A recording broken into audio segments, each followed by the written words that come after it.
Warning. You're now entering a stream that isn't suitable for everyone. Be warned that this channel will have swearing, singing, sexual innuendos and lots of jokes that could easily offend. It is advised that you must be a little bit weird yourself to enjoy this channel, as those that thrive and enjoy the stream are weird in their own little ways. The chat is called El Chatty and is a wonderful community. It really is. However, again, it might not be for everyone. We want to hear everyone's opinion, no matter what it is. We encourage debate as long as it's done respectfully. If you're easily offended or don't like differing views, then again, this channel is not for you. By entering this stream you do so at your own risk. If you want to try it out, that's absolutely fine, but if you don't like it, no need to announce your departure, you can just leave quietly, as this isn't an airport.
Dane and Dennis walking down the street. Dane and Dennis, the kind I'd like to meet. Dane and Dennis, they used to wear these tight old thongs.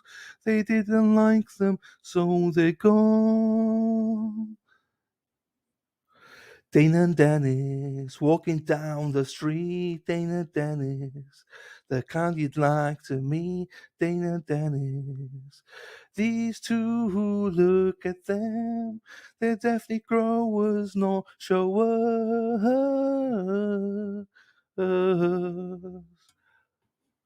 Dane and Dennis walking down the street. Dane and Dennis, the kind I'd like to meet, and I can't wait to go to meet these two speedos pro.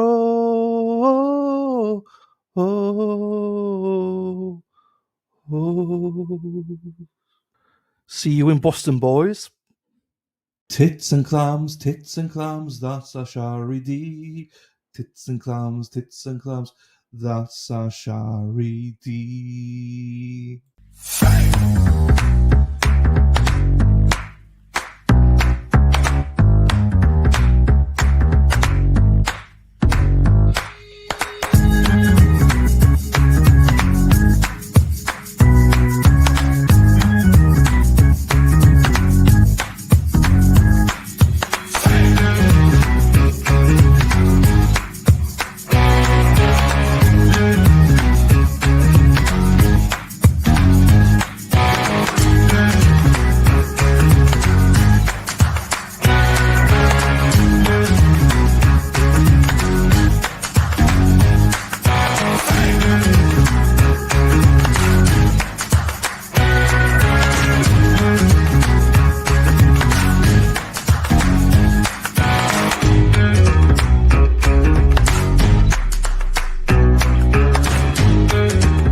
This, not the other side. Right. Derek says, me dog, Scooby, is barking again. Rot. Right, I like that. That is good. Oh, good boy, Scoob. Oh, Derek. I needed that. Rot, Thank you, Derek. rot, Wilty. Right, Paris? Where are you, Paris? Oh, fuck. Oh, Look at the kitty. Look at the kitty. Oh, God. What the fuck is that? Look at the kitty. Oh, my God. Forget about the bad guy. I don't care about our grade. Look at the kitties. Oh. My partners are saying, oh, my God, this is our future. Oh, God. Oh, well. Anyways. Right, fuck. Right, stop. I've got to stop it. I've got to stop it there. Sarah P, Sarah P, Sarah P, P, P, P, P, Sarah P, Sarah P, Sarah P is lovely. Josie and Murph, they aren't as lovely. Fuck around and find out I'm joking, they're lovely. Disney Queen and Crystal, they're from Georgia and Tennessee. Oh yeah, yeah, yeah. Carol Draper, she's a queen. She's a queen of Disney, that's why we named her the Disney Queen. Crystal, she's not got a name yet, but she's lovely. Oh, Crystal and Disney Queen, thanks for being here. You both are great. I love you both. It's a little bit bushy inside of this place. We men, we are an absolute disgrace. We need to trim it, we need to trim it, we need to trim it now. We need to trim our bushes now. Little G, oh little G, little G, G, G, G, G, little G, oh little G, little G.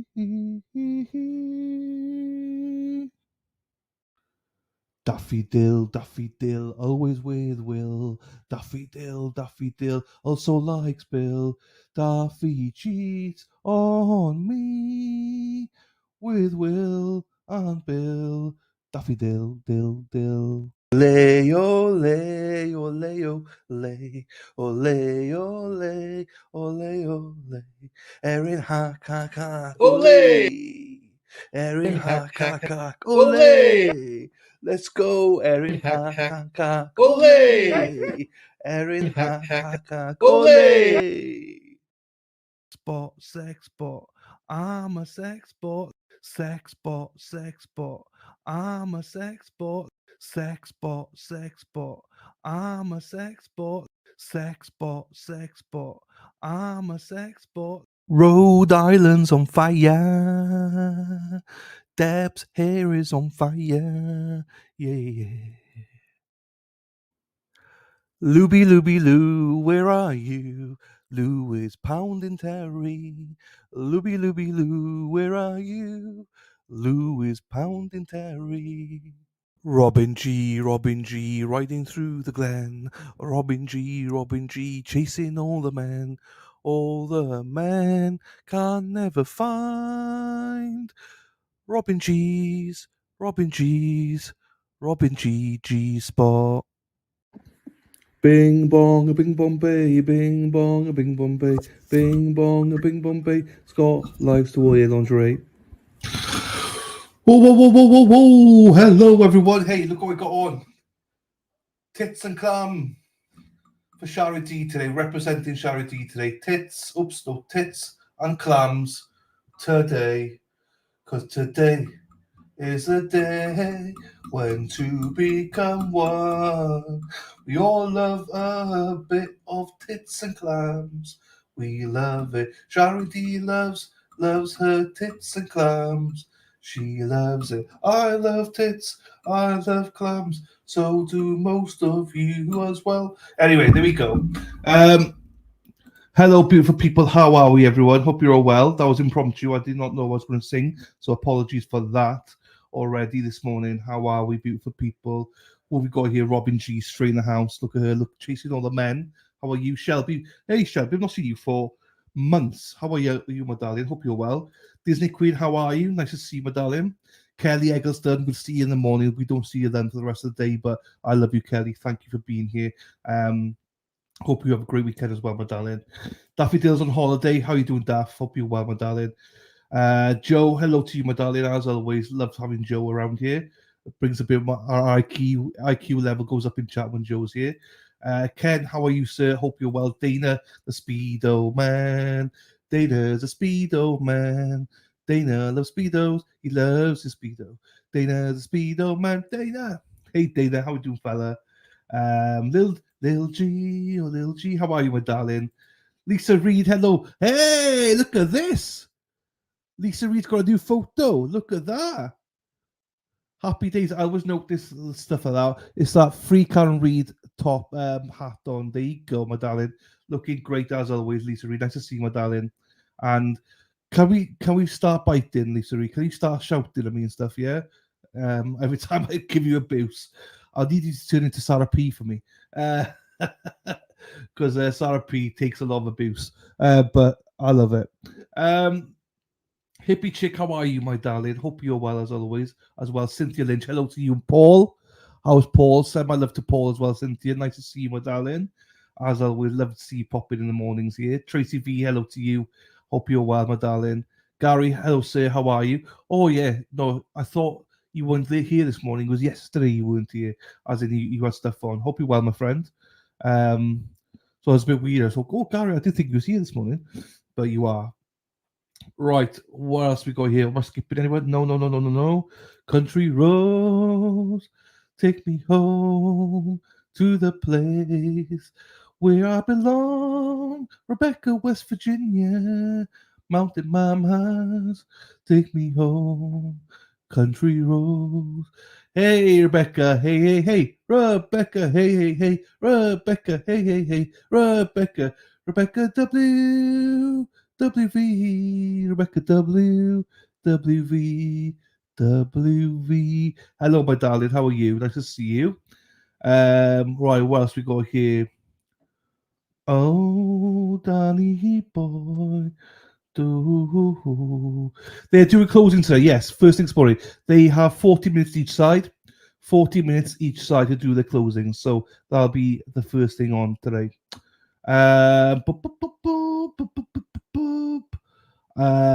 Oh, here she is, Donna Graves. Hello, my darling. I miss you in chat, Donna. I'm glad you're here, though. I hope you're listening to us every day. We love you. All the way. Hey, y'all. Am I drawing it out enough? Y'all. Donna Graves. Hey, y'all. How we doing, miss? I can tip my hat to you. Donna Graves. Hey, miss. Hey, ma'am. Ma'am. Is that how we do it? Morning, ma'am. Morning, ma'am. Hey, y'all, ma'am. Sir, ma'am. Is that how we do it? Because that's the way we do it, baby. Da, da, da, da, da, da, da. Right, what else we got here now? Sasmas, hello, my darling. How are you? Happiness and sunshine to you all. Thank you, my darling. Let's go. Here she is. Sarah P. Sarah P. Sarah P. P. P. P. P. Sarah P. Sarah P. Sarah P. is no longer lovely. Oh, she is lovely. She's always lovely. She always will be lovely. Crystal, good morning, my darling. How are you? Hope you're well. Helena, hello to you, my darling. Hope you're well.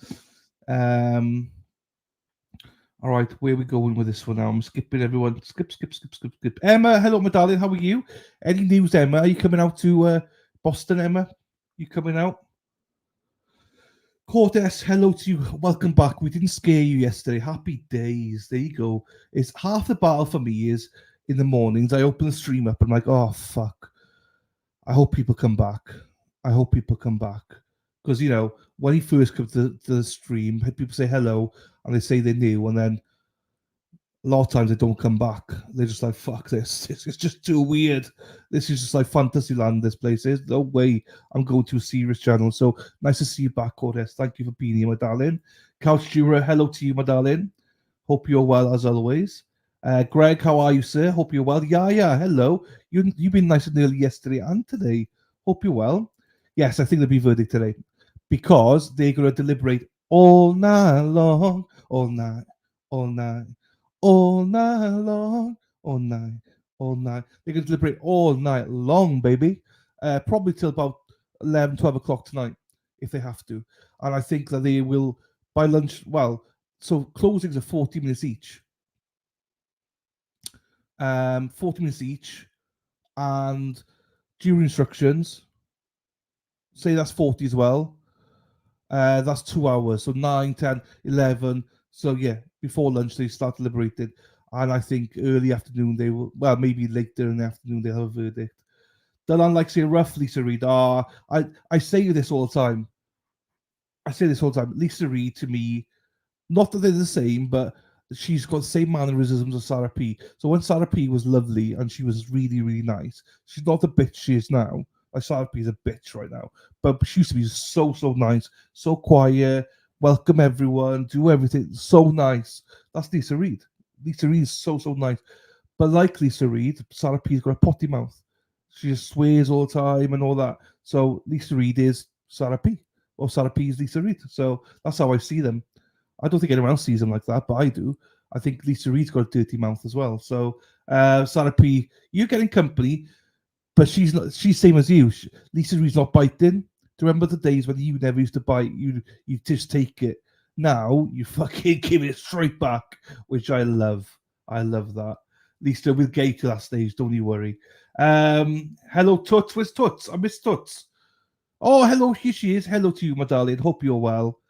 Right, where we going here now then? Where else? Do, do, do, do, do, do, do, do, do, do, do, do. I need to skip everybody. Laurie, hello to you, my darling. Nice to see you back as well. You're another one. There's one person here that I wish didn't come back. Hey, Carwin, how's it going, fella? How's it, Carwin? Nice to see you, bud. Nice to see you, boy. John Miller, good morning to you. I laughed so hard when he showed Sean's funniest moments on the morning show. Brought back good memories of looking forward to the show every morning. There you go, John. Thank you for the kind words. Yes. And Larry wants to come back on as well. So we got Larry next week. Yesterday, it's just a tip and a nod, love. Just so I don't have to say ma'am. I just go, you do that for everybody then. Every woman. Like, how old do they have to be? Like, are we talking about like teenagers now, or are we just talking about adults that we just tip, or the older generation? Do they have to be older than me for me to do that, or can I do it for younger people as well? Right?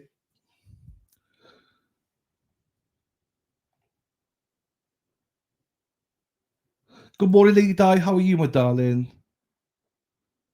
Cow Stewart says, I'm a native Texan. Hey, y'all.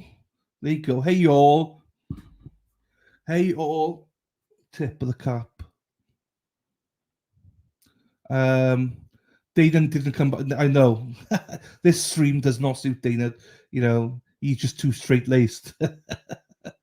Dana's just too straight laced for this stream.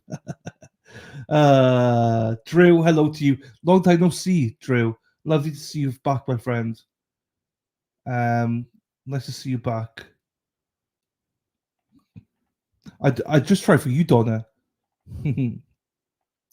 KD's here. Where's KD? Did I miss KD? Hang on. I see someone say hello, KD. KD, I can't see you, my darling. So good morning to you, KD. I don't know what your chat is. I do not know where your chat is, KD. Always listening, I know. I can't see KD in the chat. Oh, here she is. Good morning. Oh, it's right in the fucking thing there. Good morning to you, my darling. Hope you're well as well. Only one place to see Scott and Andrea. This is one of my favourite ones. Bing bong, a bing bong bay, bing bong, a bing bong bay, bing bong, a bing bong bay. Scott likes to wear lingerie.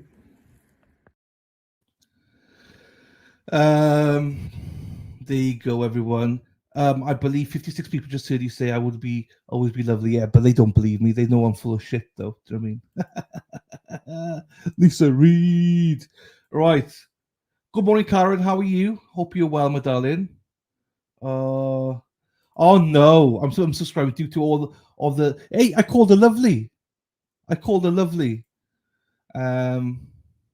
All women. Okay.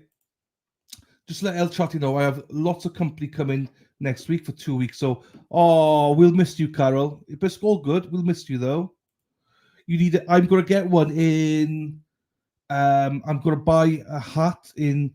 Fucking expensive though, but I'm gonna buy I think I'm gonna buy a hat, maybe some boots and belts, and some like I want some woolen, what do you call them, tops the cowboys wear, and pair. I got jeans anyway, so yeah, I think I need a couple $1,000 though. It seems to be Stetson or something it's called in Boston. But we'll see. We'll see. I do want a hat and stuff though. Oh, here she is. Hang on. Here she is, Lauren. Here, Lauren. Right. Have we got everybody yet? No. Have we? Fuck. Right. Hey, hang on. Let me go through, Lauren. Then your song's coming up. So, Lauren, hang on. Your song's coming. Hello, Miss Gold. Nice to see you, my darling. As always, lovely to see Miss Gold back here in chat. She was great yesterday. Laura, I got your song ready. Hang on.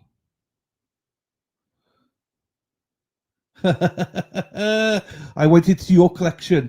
That's really Sarah P. Kim, hello to you, my darling. Hope you're well. Right, hang on. Flannel, that's the one. Hey, Kim. Yeah, that's the one, Gregg. Flannel. Nikki C, hello to you. Hope you're well. Right, we've got it. Hey, Luby Lou, I did play your video. Hello, my darling. Hello to Archie. Right, it's someone's birthday today. It's someone's birthday today, 'cause today is the day when Toby's 14. Let's go, Toby. I got 2 songs, Lauren. So people that don't know, Toby is Lauren's dog, all right? So Toby's 14 today. So 2 songs. One, the Welsh happy birthday. So indulge me, Lauren, first, and then I'll play you the song for Toby. So Pen-blwydd hapus I ti, pen-blwydd hapus I ti, pen-blwydd hapus I Toby,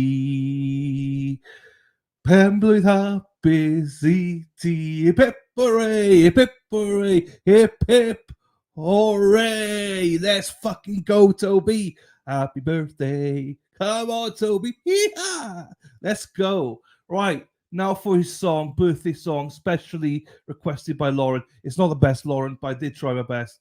Fuck. Anyway, here it is for you, just for you, Lauren. Here it is. Toby, it's your birthday, Toby. It's your birthday, Toby. Happy birthday, Toby. You are 14, Toby. We all love you, Toby. Special treats for you, Toby. Let's go walkies, Toby. We love you, Toby. You're a Murray, Toby. Toby Murray, your mum. Your mummy, she's blush. Her name's Lauren, Lauren Murray, she's hot as fuck, Toby. You are lucky to have a mother so hot as she, Toby. Have a great day, Toby. We love you, mate, Toby. Have a great day, Toby. We love you, mate, Toby. Have a great day, Toby, my friend.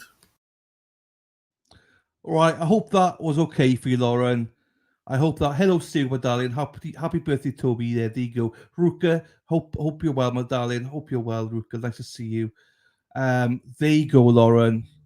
2 songs in one for you, Laura, my darling. Thank you for being here. And that is. I will post that on your Facebook. I will wish Toby happy birthday on your Facebook. But I wanted to play this first before doing that. So there you go. Ryan, hello to you. How we doing, Ryan? Oops, how we doing, Ryan? Hello, TJ. Hope you're well. Toby. Oh, what's your dog's name, Court? What's your dog's name? Let me sing him happy birthday. Or her, whichever one. What's the name of the dog? Court S. Now, Lauren, where the fuck have you gone, Lauren? Because now I'm like, is she even here? Do I have to play it again? Little G needs a plan, Dilla. Where is she? Where's Little G? So the plan for today is watch the closing argument. Right. Okay. Hello, Jessica. How are you doing, my darling? Hello, Logan and Carter. Hello to you both as well. Hope you're well. Hang on. So, Lil G, Lil G, Lil G, Lil G, G, G, G, G, Lil G, Lil G, Lil G, G, G, G. So plan for today is to watch the closing arguments and then verdict watch. What we'll be doing while we're waiting for the jury to come back. So the plan is this. Wade, baby, baby. So Wade Wilson's interrogation, and there's a couple of other Wade Wilson videos. Now, there's one phone call for Wade Wilson, which we'll play. However, before we do anything with Wade Wilson, we're going to watch Sarah Boone's hearing from yesterday. Sarah Boone's hearing from yesterday. So after the go to verdict watch, Sarah Boone, then Wade Wilson, which is his interrogation. So not a phone call, just his interrogation. Then there's another one, something, and then there's a phone call. So you'll know that. So it's far down the road. It's probably about 5-6 hours in, LG, the phone call will be. So we'll give you plenty of warning. So that's where we are with that. That's the plan.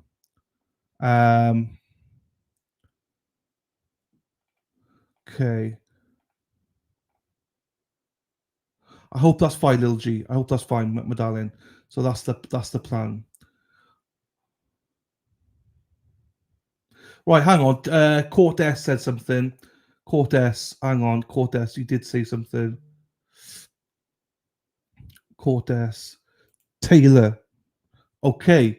Pembrokeshire Happy City. Pembrokeshire Happy City. Pembrokeshire Happy City. Taylor. Pembrokeshire Happy City. Pip hooray, hip hip hooray. There you go. No worries at all, my darling. So no worries at all. So I'm starting off with Boone and all that because it's like I know that some people don't like the phone calls. So maybe we don't even reach the phone call, Lil G. So we'll see how that happens. Court's not live yet, so don't worry. The emblem is on, but that's about it. So just a reminder, closing arguments is going to be 40 minutes. It's capped at 40 minutes. So I'm not sure if the defense is going to go first, then the prosecution. I'm not sure. Not sure. We'll see. Because similar to what they did in Mass. So they might do that because 40 minutes isn't that long. You should do these birthday requests through Cameo. I know. I should, don't I? I should do it through Cameo, right? Hang on. Oh no, I hope you can rest me as well. Well, show me where how to install camera. There you go. Cameras important, people. Oh, right. Hang on.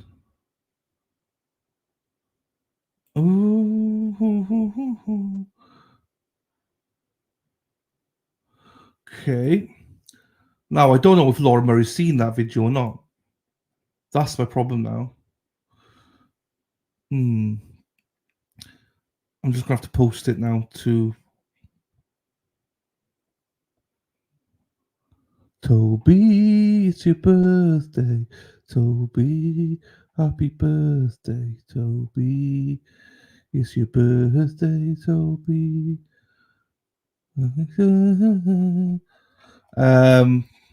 Right, hang on. I need to search for something. Search. My darling. Search, my darling. Search. D.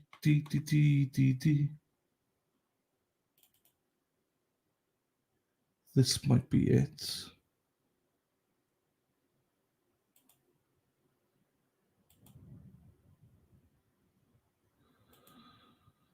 Okay. Indulge me for a second, people, whilst I do this, and then I will survive. We will be back. We'll be back together. We'll be back together forever. Do, do, do, do, do, do, do, do. Do, do, do, do, do. Do, do. Okay, that's done. Right.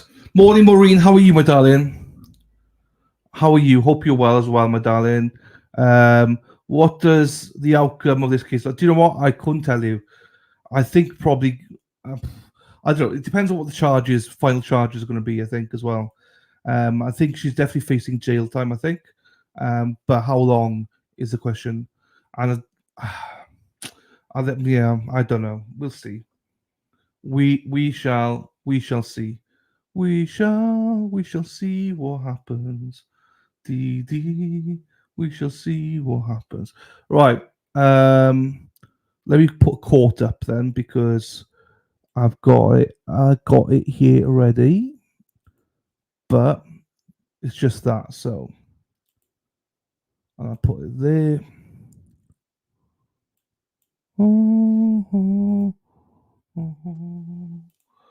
Okay, hang on.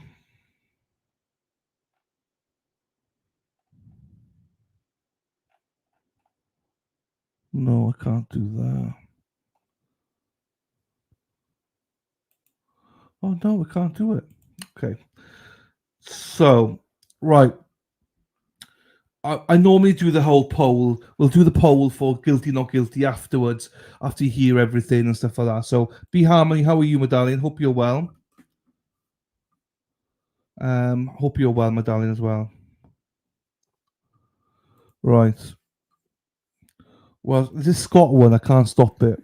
Bing bong, a bing Bombay, bing bong, a bing Bombay, bing bong, a bing Bombay. Scott likes to wear lingerie. All I did was take a photo from Sarah P.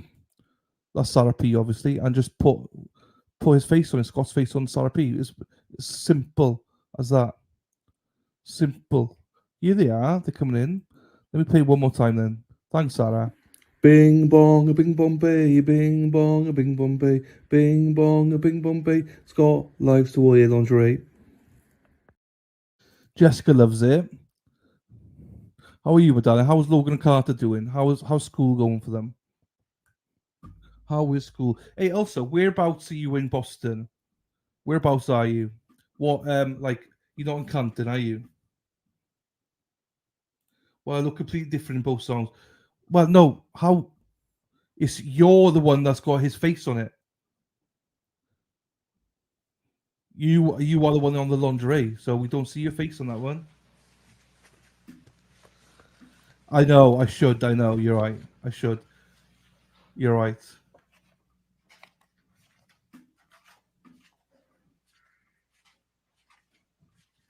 All right, we're outside the presence of the jury. His face was Sarah P. Yes. Anything overnight needs to be dealt with by the state, by the defense.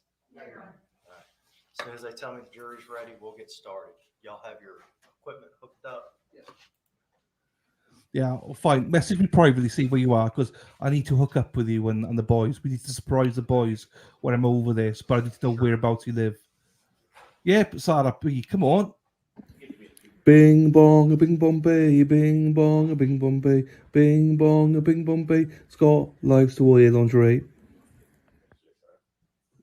Now you get it. Now you get it. Now Sarah P gets it. Making me chuckle early today. Happy days, happy days.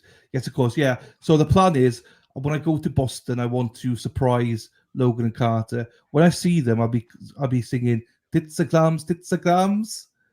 Like they know that song. Be tits a clams, boys. And they'd be like, "What? You don't have body hair like that?" I don't know. And I reckon you got the same bulge though. Bing bong, a bing Bombay, bing bong, a bing Bombay, bing bong, a bing Bombay. Scott likes to wear lingerie. It's disturbing because it looks like someone at the doctor. Yeah, what were you doing at the doctor, Sarah? I don't know what you're doing there. It's private, obviously. So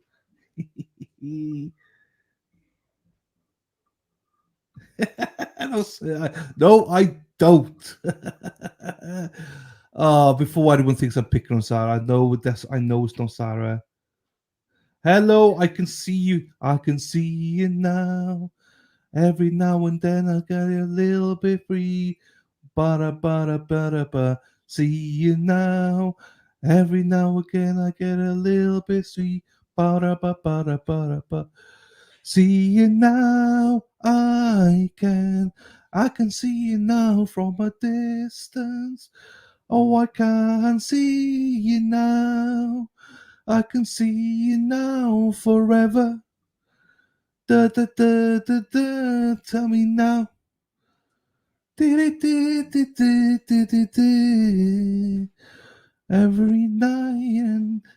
night and day, I can see you now. On a cloud. I can see you now. Oh, baby, I can see you now. I can see you. Every time I look, I can see you now. I can see you all now. I can see you now. I can see you now. I can see you now. Let's go. How are you doing? I can see you now. Hope you're well. Hope you're well. Thanks for being here. Yes, pop out of a bush singing tits and clams, tits and clams. Hey, tits and clams, boys. All right, I've been informed all the jurors are here. I sure hope everyone knows you're joking. Well, I don't know. There you go. Thank you, darling.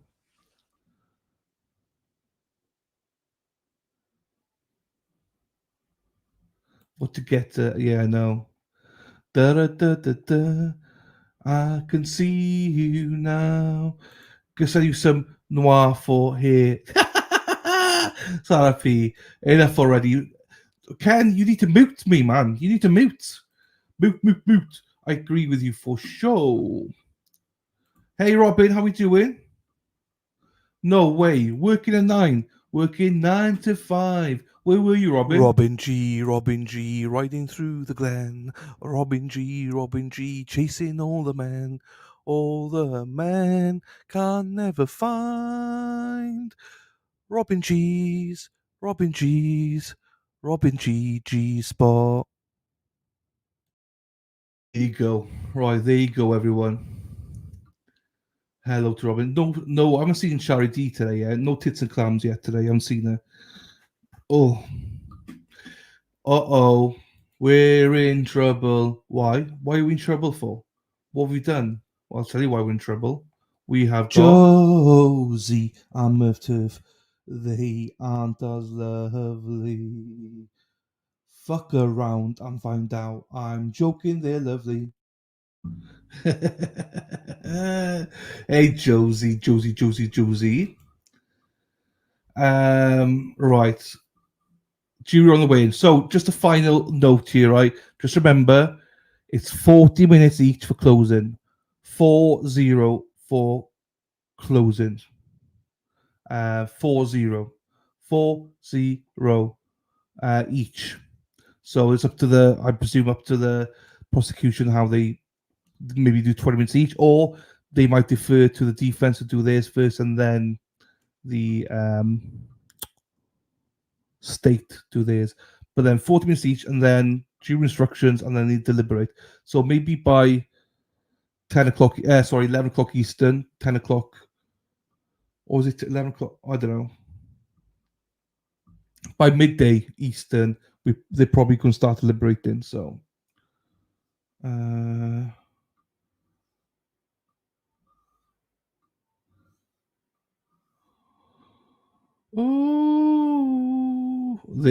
right. Let me set everything up ready now. Then we're going to go here. I got my Chicago hat on today as well. Donna Graves. Hey, y'all. Tip the cap. Oh, come on. Why are we waiting? Judges frustrating. Oh, why are we waiting for the closings? Why are we waiting? We are suffocating.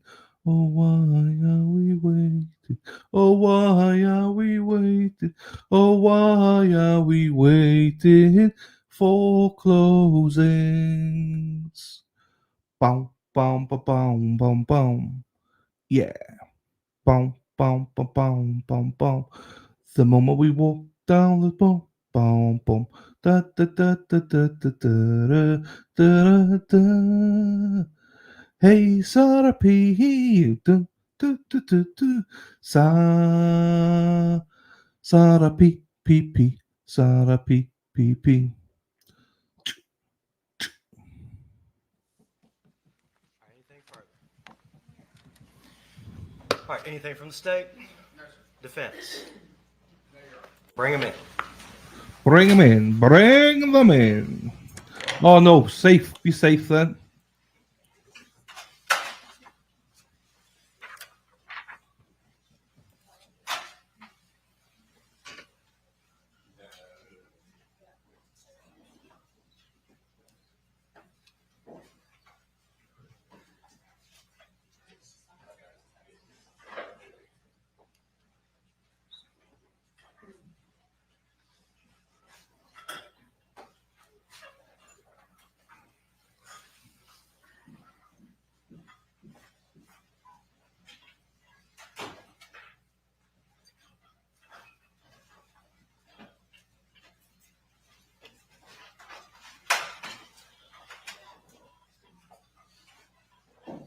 All right, ladies and gentlemen of the jury, did everyone follow the court's instructions overnight? Did anyone allow themselves, did anyone go do any independent research or allow themselves to be permitted to view any news accounts or social media accounts? Anyone fall in that category? Everyone's shaking their head in the negative. I'm about to give you the jury instructions. I've done this more times than I can count over the last 20, 25 years of my life. Sometimes I hear these instructions in my sleep, but I couldn't sit down and write them all out for you from scratch, I don't believe. You're going to have the instructions to take back with you. So just sit there and listen. You will have the instructions to take back with you to read during your deliberations, okay? All right, members of the jury, you have heard all the testimony and received the evidence in the course of this trial. When you took your places in the courtroom, you made an oath to follow and apply the instructions of the court regarding the law. The court will now instruct you as to the rules of law, which you will use and apply to the evidence in deliberating your verdict. You are not to single out one instruction alone as stating the law, but you must consider these instructions as a whole. Neither are you to be concerned with the wisdom of any rule of law. Regardless of any opinion you may have as to what the law ought to be, it would be a violation of your sworn duty to base a verdict upon any other view of the law than that given in these instructions by the court. If in stating the law to you I repeat any rule, direction, or idea, or if I state the same in varying ways, no emphasis is intended, and you must not draw. Let's hold down the talk in the audience. If in stating the law to you I repeat any rule, direction, or idea, or if I state the same in varying ways, no emphasis is intended, and you must not draw any inference therefrom. The order in which these instructions are given has no significance as to their relative importance. It is your function to determine the facts in this case and to consider and weigh the evidence for that purpose. You are to apply the law to the facts and in this way decide the case. The evidence which you are to consider consists of the testimony and statements of the witnesses, any stipulations made by the attorneys, and any exhibits admitted into evidence. You are also permitted to draw such reasonable inferences from the evidence as seem justified in the light of your own experience. It is your prerogative to determine what weight and what credibility will be assigned the testimony and supporting evidence of each witness in this case. You are required and expected to use your good common sense and sound honest judgment in considering and weighing the testimony of each witness who has testified. You should not be influenced by bias, sympathy, or prejudice. Your verdict should be based on the evidence and not upon speculation, guesswork, or conjecture. The production of evidence in court is governed by rules of law. From time to time during the trial, it has been my duty as judge to rule on the admissibility of evidence. You must not concern yourselves with the reasons for the court's rulings, since they are controlled and governed by rules of law. You should not infer from any ruling by the court on these motions or objections to the evidence that the court or the judge has any opinion on the merits favoring one side or the other. You should not speculate as to possible answers to questions which the court did not require to be answered. Further, you should not draw any inference from the content of these questions. You are to disregard all evidence which was excluded by the court from consideration during the course of the trial. The law presumes every person charged with the commission of a crime to be innocent. This presumption places upon the state of Mississippi the burden of proving the defendant guilty of every material element of the crime with which she is charged. Before you can return a verdict of guilty, the state must prove that the defendant is guilty beyond a reasonable doubt. The defendant is not required to prove her innocence. The verdict of the jury must represent the considered judgment of each juror. In order to return a verdict, it will be necessary that each juror agree thereto. In other words, all 12 jurors must agree on any verdict in this case. It is your duty as jurors to consult with one another and to deliberate in view of reaching an agreement if you can do so without violence to your individual judgment. Each of you must decide for yourself, but do so only after an impartial consideration of the evidence with your fellow jurors. In the course of your deliberation, do not hesitate to re-examine your own views and change your opinion if convinced that it is erroneous, but do not surrender your honest convictions as to the weight or effect of evidence solely because of the opinion of your fellow jurors or for the mere purpose of returning a verdict. The court instructs the jury that the defendant has a constitutional right not to testify at trial. You should not draw any inference from the defendant's failure to testify. The defendant's failure to testify should not in any way be considered by you during the course of your deliberations. The court instructs the jury that you have heard testimony from expert witnesses. Persons who by education and experience have become an expert in some field may state their opinion on matters in that field and may also state their reasons for the opinion. Yellow bus. Expert opinion Erin testimony Hawk, should be she judged drives just like a any other bus testimony. all You may day accept it or reject it, long. and you may give it as much weight as you think it deserves, considering the witness's education and experience, the reasons given for the opinion, and all other evidence in this case. You are instructed that the indictment creates no inference of guilt, and the fact that the defendant was indicted shall not be considered as evidence against him by the jury, and no inference of guilt can be drawn therefrom. You must not base your verdict solely on the number of witnesses for either party. The defendant, Carly Madison Gregg, has been charged by indictment in count 1 with the crime of first-degree murder, in count 2 with the crime of attempted murder, and in count 3 with the crime of tampering with physical evidence. Count 1. The court instructs the jury that the defendant, Carly Madison Gregg, has been charged in the indictment with the crime of first-degree murder. You find from the evidence in this case beyond a reasonable doubt that on about the 19th day of March 2024 in Rankin County, Mississippi, the defendant, Carly Madison Gregg, did willfully, feloniously, and without authority of law kill and murder Ashley Smiley, a human being. With deliberate design to effect the death of Ashley Smiley, then you shall find the defendant guilty as charged in count 1. If the state has failed to prove any one or more of the above listed elements beyond a reasonable doubt, then you shall find the defendant not guilty as charged in count 1 of the indictment. The court instructs the jury that the defendant, Carly Madison Gregg, has been charged in the indictment with the crime of attempted murder.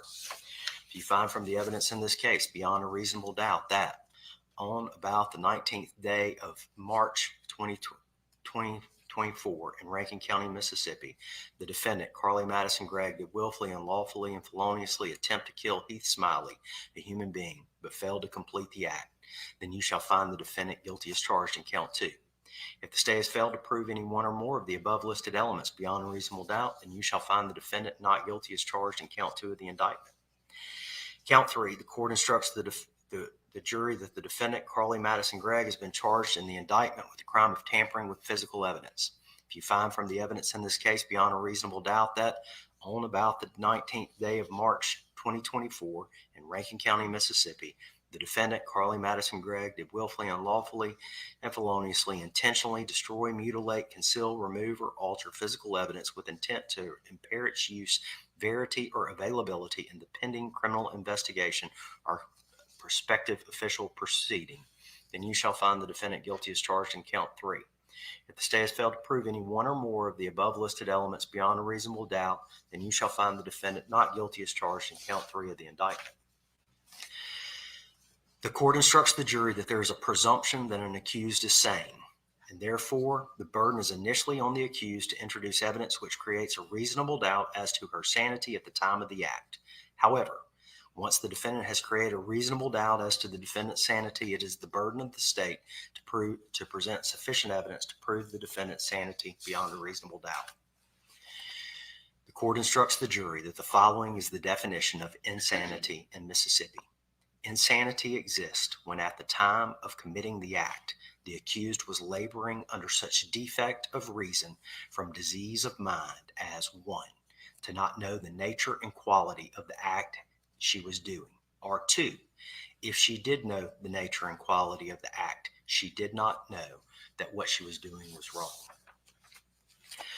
The court instructs the jury that if you find that the state has proved beyond a reasonable doubt all the essential elements of count 1, first-degree murder, count 2, attempted murder, and count 3, tampering with physical evidence, then you must find the defendant guilty of count 1, first-degree murder, count 2, attempted murder, and count 3, tampering with physical evidence, unless the state of Mississippi has failed to prove beyond a reasonable doubt that the defendant was sane at the time the defendant committed the crimes of count 1, first-degree murder, count 2, attempted murder, and count 3, tampering with physical evidence. In order to prove the defendant sane at the commission of the crimes of count 1, first-degree murder, count 2, attempted murder, and count 3, tampering with physical evidence, the state must prove beyond a reasonable doubt that at the time of the commission of the crimes of count 1, first-degree murder, count 2, attempted murder, and count 3, tampering with physical evidence, the defendant had the mental capacity to realize and appreciate the nature and quality of her acts and to distinguish between right and wrong with reference to the act she committed. If after considering all of the evidence in this case, you find that the state has failed to prove beyond a reasonable doubt that the defendant was sane at the time of the commission of the crimes in count 1, first-degree murder, count 2, attempted murder, and count 3, tampering with physical evidence, then your verdict must be not guilty by reason of insanity. The court instructs the jury that if you find that the defendant, when sober, is capable of distinguishing between right and wrong, and the defendant voluntarily deprives herself of the ability to distinguish between right and wrong by reason of becoming intoxicated and commits an offense while in that condition, she is criminally responsible for such acts. The court instructs the jury that when all 12 of you reach and agree upon a verdict as to the indictment, you shall return the verdict to the court in one of the following forms. Count 1. Should you find the defendant guilty of first-degree murder as charged in the indictment, then state your verdict as follows, quote, we, the jury, find the defendant, Carly Madison Gregg, guilty of first-degree murder as charged in the indictment, close quotes. Should you find the defendant not guilty by reason of insanity, then state your verdict in one of the following forms. Quote, we, the jury, find the defendant, Carly Madison Gregg, not guilty by reason of insanity, and we find that the defendant has since been restored to reason, close quote. Or, quote, we, the jury, find the defendant, Carly Madison Gregg, not guilty by reason of insanity, and we find that she has not been restored to her reason and is a danger to the community, close quotes. Should you find the defendant not guilty of first-degree murder, then state your verdict as follows, quote, we, the jury, find the defendant not guilty of first-degree murder, close quotes. Count 2. Should you find the defendant guilty of attempted murder as charged in the indictment, then state your verdict as follows, quote, we, the jury, find the defendant, Carly Madison Gregg, guilty of attempted murder as charged in the indictment, close quotes. Should you find the defendant not guilty by reason of insanity, then state your verdict in one of the following forms, quote, we, the jury, find the defendant, Carly Madison Gregg, not guilty by reason of insanity, and we find that the defendant has since been restored to reason, close quotes. Or, quote, we, the jury, find the defendant, Carly Madison Gregg, not guilty by reason of insanity, and we find that she has not been restored to her reason and is a danger to the community, close quotes. Should you find the defendant not guilty of attempted murder, then state your verdict as follows, quote, we, the jury, find the defendant not guilty of attempted murder. Count 3. Should you find the defendant guilty of tampering with evidence as charged in the indictment, then state your verdict as follows, quote, we, the jury, find the defendant, Carly Madison Gregg, guilty of tampering with evidence as charged in the indictment, close quotes. Should you find the defendant not guilty by reason of insanity, then state your verdict in one of the following forms, quote, we, the jury, find the defendant, Carly Madison Gregg, not guilty by reason of insanity, and we find that the defendant has since been restored to reason, close quotes. Or, quote, we, the jury, find the defendant, Carly Madison Gregg, not guilty by reason of insanity, and we find that she has not been restored to her reason and is a danger to the community, close quotes. Should you find the defendant not guilty of tampering with evidence, then state your verdict as follows, quote, we, the jury, find the defendant not guilty of tampering with evidence, close quotes. Write your verdicts on a clean, separate sheet of paper. It is not necessary that you sign the verdicts. Counsel for both sides will now have an opportunity to address you and make their closing or final arguments. The Arguments, statements, and remarks of counsel are intended to help you understand the evidence and apply the law, but they are not evidence. The attorneys in making these arguments to you will be commenting upon the testimony that you have heard and the evidence that has been presented in this case. They, as you, will be recalling the evidence that has been presented. They should not intentionally try to mislead you. However, if their recollection of the evidence differs from what your recollection is, you must follow your own recollection. If any argument, statement, or remark has no basis in the evidence, then you should disregard that argument, statement, or remark.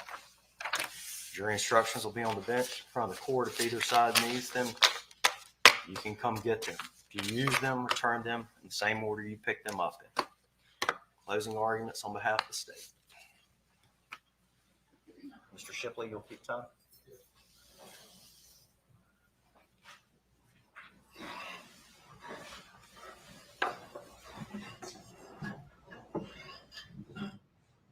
May it please the court. Good morning, ladies and gentlemen. As Ms. Todd stood before you on Monday in her opening statement and told you this is not a case about who did it. And in fact, all of the evidence that you've seen tells you exactly that. It's not a case about who did it. You haven't seen one shred of evidence in this case that what happened on March 19th, 2024 was caused by anyone other than Carly Madison Gregg. The defense also told you during opening statements on Monday that the state wants you to leave your common sense at the door, that they want you to tie it up in a bucket and leave it at the door. Ladies and gentlemen, all we want you to do in this case is use your common sense. And in fact, that's what Judge Arthur just instructed you to do in the very first jury instruction. And I want to talk about a few of these jury instructions with you real quick. But in jury instruction number 1, which you'll have back in the room with you, on the second page, he instructs you, you're required and expected to use your good common sense and sound, honest judgment in considering and weighing the testimony of each witness who has testified. You should not be influenced by bias, sympathy, or prejudice. Your verdict should be based on the evidence and not upon speculation, guesswork, or conjecture. Ladies and gentlemen, on behalf of the state, all we want you to do is to go back there and use your good common sense and your sound, honest judgment. And again, I don't believe that you've heard one shred of evidence throughout this entire week that the person who shot Ashley Smiley was in fact Carly Madison Gregg. The person who shot and attempted to kill Heath Smiley was Carly Madison Gregg. And the person who took down the camera from the kitchen and hid it in the refrigerator behind some water bottles was Carly Madison Gregg. Now, Judge Arthur also read you the elements of the crimes. And again, you'll have this information back there with you in the jury instructions. It's jury instruction number 8. And I kind of want to go down because as a simple person myself, I like to kind of have a roadmap as to where I'm going. So I like to be able to look at things and see them on paper. And that's exactly what these jury instructions provide you, kind of a roadmap to help guide you in your deliberations. So I want to talk about count 1, which is the first degree murder. And there's 3 elements here that it has listed. And the very first one says that on about the 19th day of March, 2024 in Rankin County, Mississippi. That's the first thing you have to find. Ladies and gentlemen, all the testimony has been that this happened on March 19th, 2024. You heard from Deputy Hunter Lewis, who was the first deputy who arrived on the scene there, that he was called out that day, that he received a call from dispatch to respond to 214 Ashton Way, which is in the Farmington Station subdivision off of Old Fannin Road. And you heard Mr. Kevin Collins, the 911 dispatcher, who told you that the call out came on that day at that time about 5 o'clock in the afternoon. And you heard them tell you that obviously Farmington Station is located in Rankin County, Mississippi. So there's no question as to that first part of the element there. As to number 2, that the defendant Carly Madison Gregg did willfully, feloniously, and without authority of law kill and murder Ashley Smiley, a human being. Well, ladies and gentlemen, you heard from Mr. Cliff Dunlap, the deputy coroner, who told you that the manner and cause of death in this case was found to be 3 gunshot wounds to the head, and that it was found to be homicide, and that the victim was indeed identified as Miss Ashley Smiley. The last part there is that she did it with deliberate design to affect the death of Ashley Smiley, the victim. Ladies and gentlemen, I would submit to you that in the state of Mississippi, when it talks about deliberate design, that it's simply talking about an intent to kill the victim, Ashley Smiley, that she did this with an intent to kill. And I would further submit to you that the use of a deadly weapon is an intent to kill. Whenever you aim a deadly weapon, a pistol, a .357 revolver at someone's head and you shoot 3 times, that's certainly an intent to kill. Now, again, it's not a case about who did it. And I'll show you some of the video here in just a second. But let's think about what happened that day. So you remember from the video, you saw from the garage, you heard several witnesses talk about it, that earlier that day, Mr. Bennett Germany and another friend, Sarah Catherine Rayleigh, who the defense put on the stand yesterday, you heard from them, and they said they devised this plan to go talk to Ashley, to go talk to Carly's mom, because they were worried about Carly. They were good friends. They were worried about Carly, and they were worried about her drug use, her use of burner phones. And I just want to be clear, ladies, this is not a case about marijuana and whether or not she was smoking marijuana. This is a case about whether or not she was intoxicated, voluntary intoxicated. You heard me talk to Dr. Clark about that she would, one of these times that she says she has one of these events where she supposedly zoned out. That, in fact, what happened was that she went and smoked marijuana. It could have been any drug, but it was just marijuana. And she zoned out, and she had this event where supposedly she says that she, fell out on the floor and whatever happened. And she did that after her mom and Heath left one day and went to the grocery store. But I just want to be clear, it's not a case about marijuana. It's simply a case about, her actions. And so Bennett and Sarah Catherine, they devised this plan. They're going to tell Miss Smiley. Well, obviously, you heard testimony that one of the things that Miss Smiley was worried about was her daughter, Carly, the love of her life. You heard that she had another daughter who died at a very young age from some type of genetic disorder that she had. So you got Carly here. She's the love of Ashley's life. Obviously, she's disappointed, probably a little bit sad, probably worried for her daughter. And the last thing that she wants her to do, according to the defense, is turn into her dad, right? Her biological dad, who you've heard about, who obviously liked to use a lot of drugs, abuse a lot of drugs.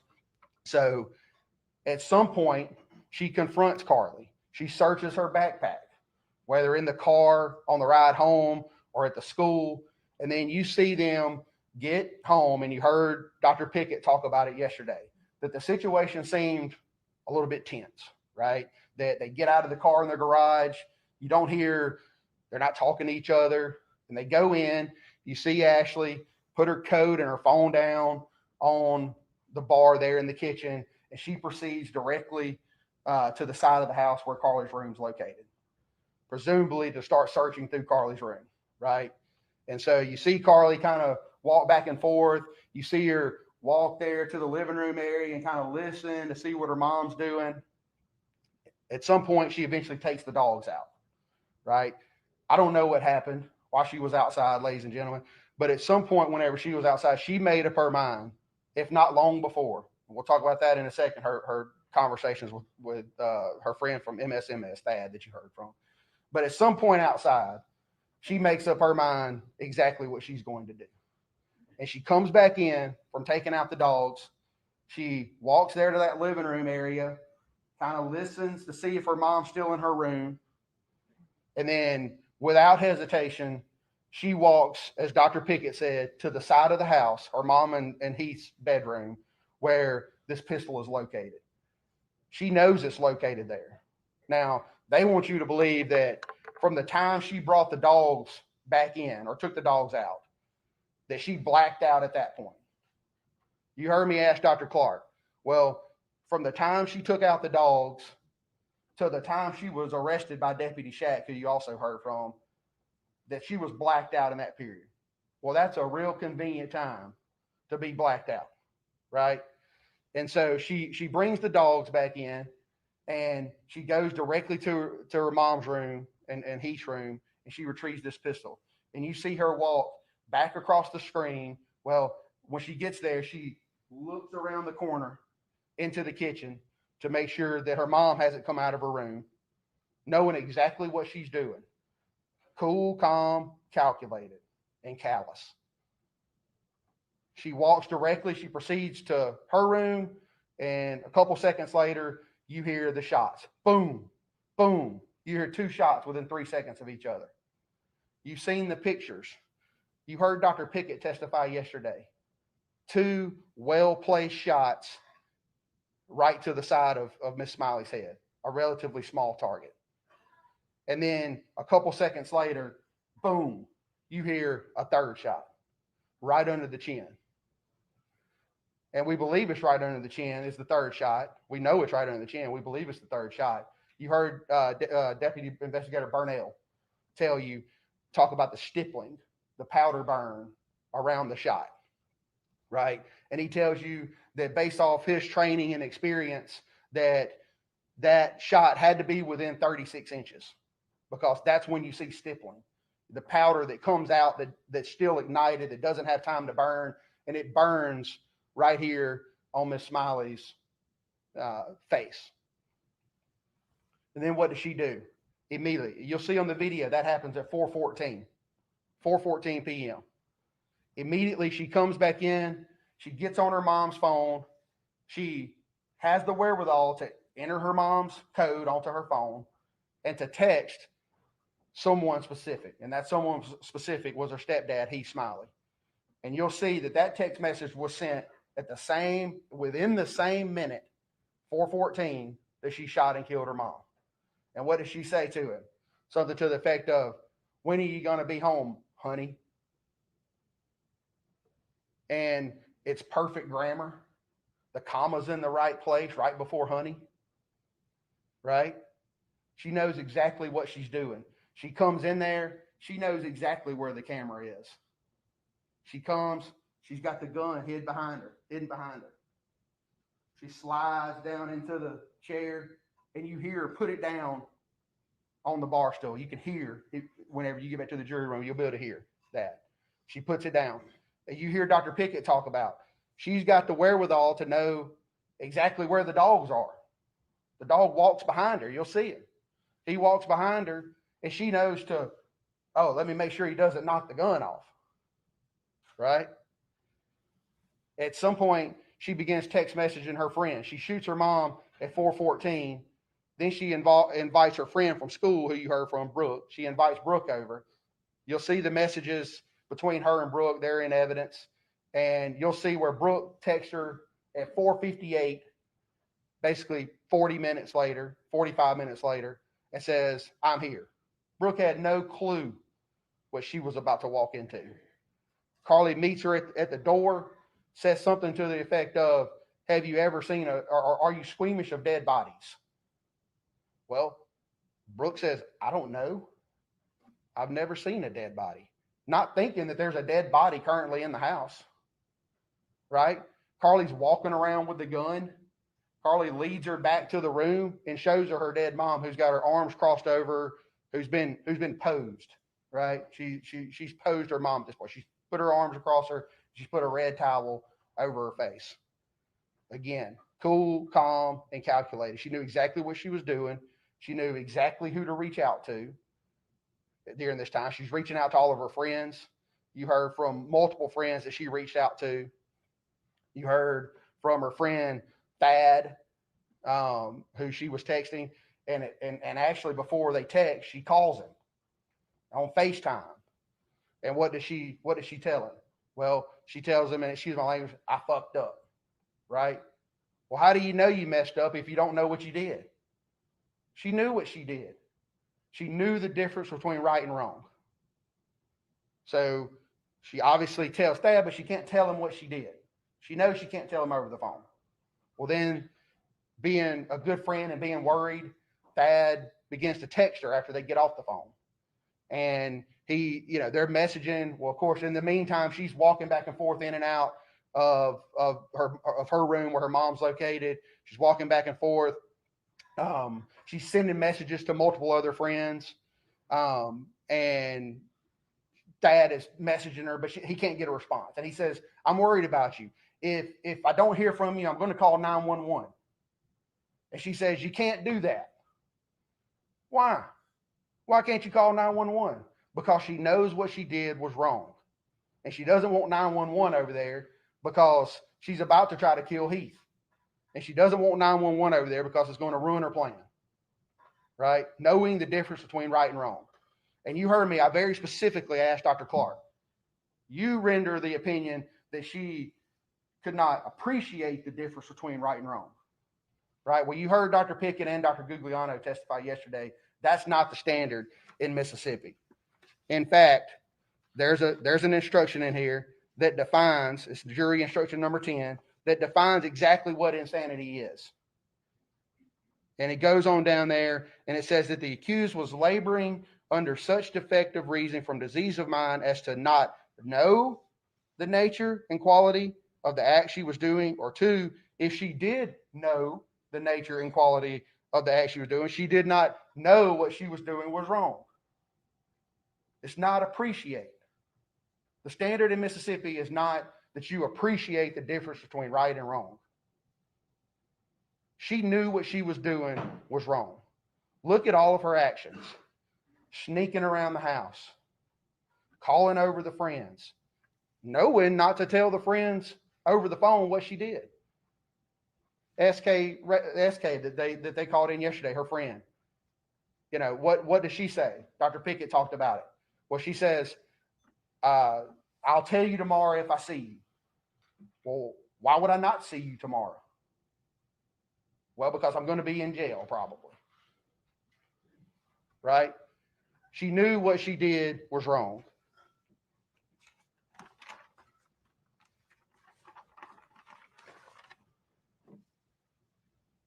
She tells her friend, Brooke, whenever Brooke comes over, she says, I put 3 in my mom, and I've got 3 more in here for Heath whenever he gets home. Right? I'm going to take care of him. 3 more what? 3 more bullets in the gun.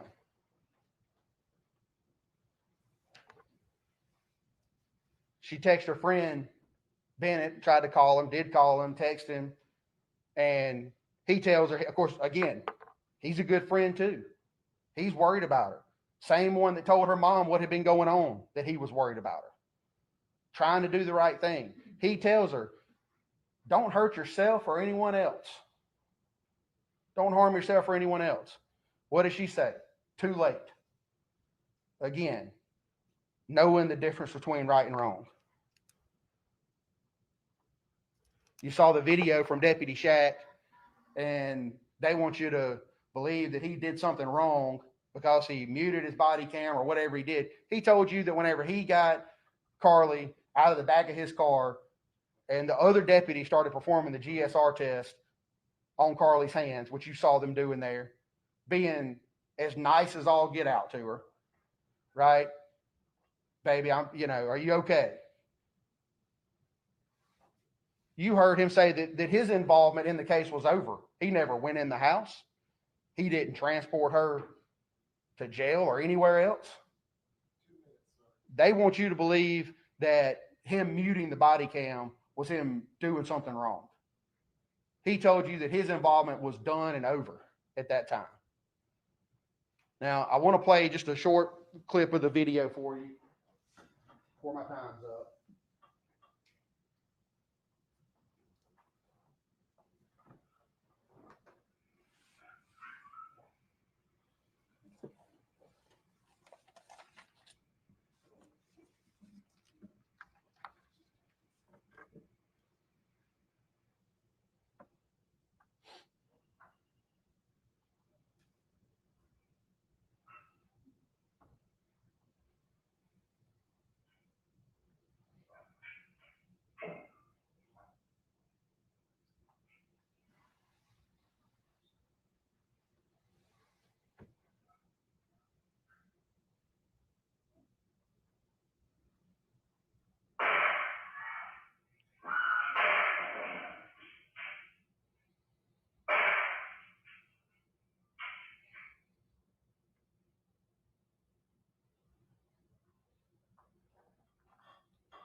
further time will be deducted from the back. Thank you, Your Honor.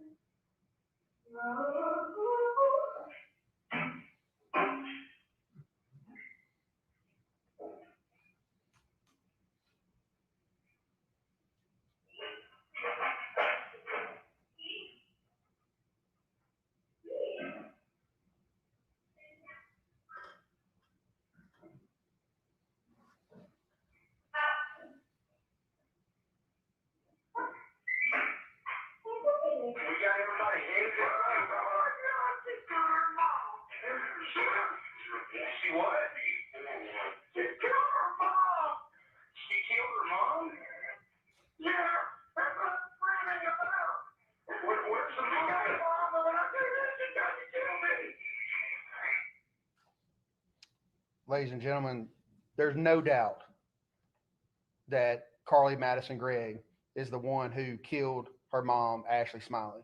There's no doubt that she attempted to kill P. Smiley when she aimed the gun right at his head and shot and hit him in the shoulder. And there's no doubt that she's the one who hid the camera, thus tampering with evidence in the refrigerator. And we would ask you that you go back there and you find her guilty of all three, because she was not insane at the time that this happened. She knew exactly what she was doing, and she knew the difference between right and wrong. A minute and a half on the back end, so it'll be 18 and a half minutes. All right, closing by the defense.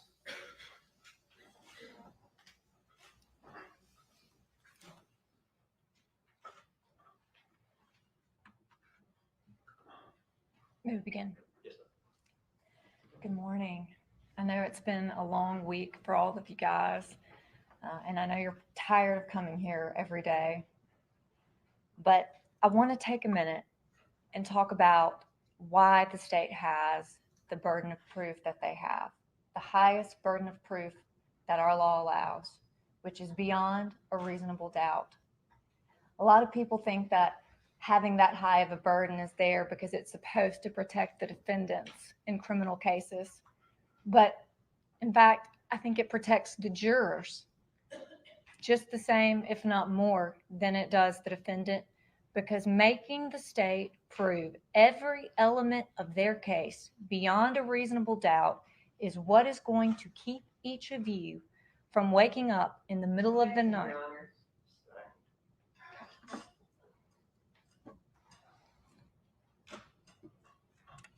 The decisions that you make today will not just affect Carly Gregg, it will affect her entire family. And it's a heavy burden to carry. So I want to take a few minutes and talk about the truth. The truth is rarely pure and never simple. That's what Oscar Wilde said. Let's talk about what is undisputed in this case.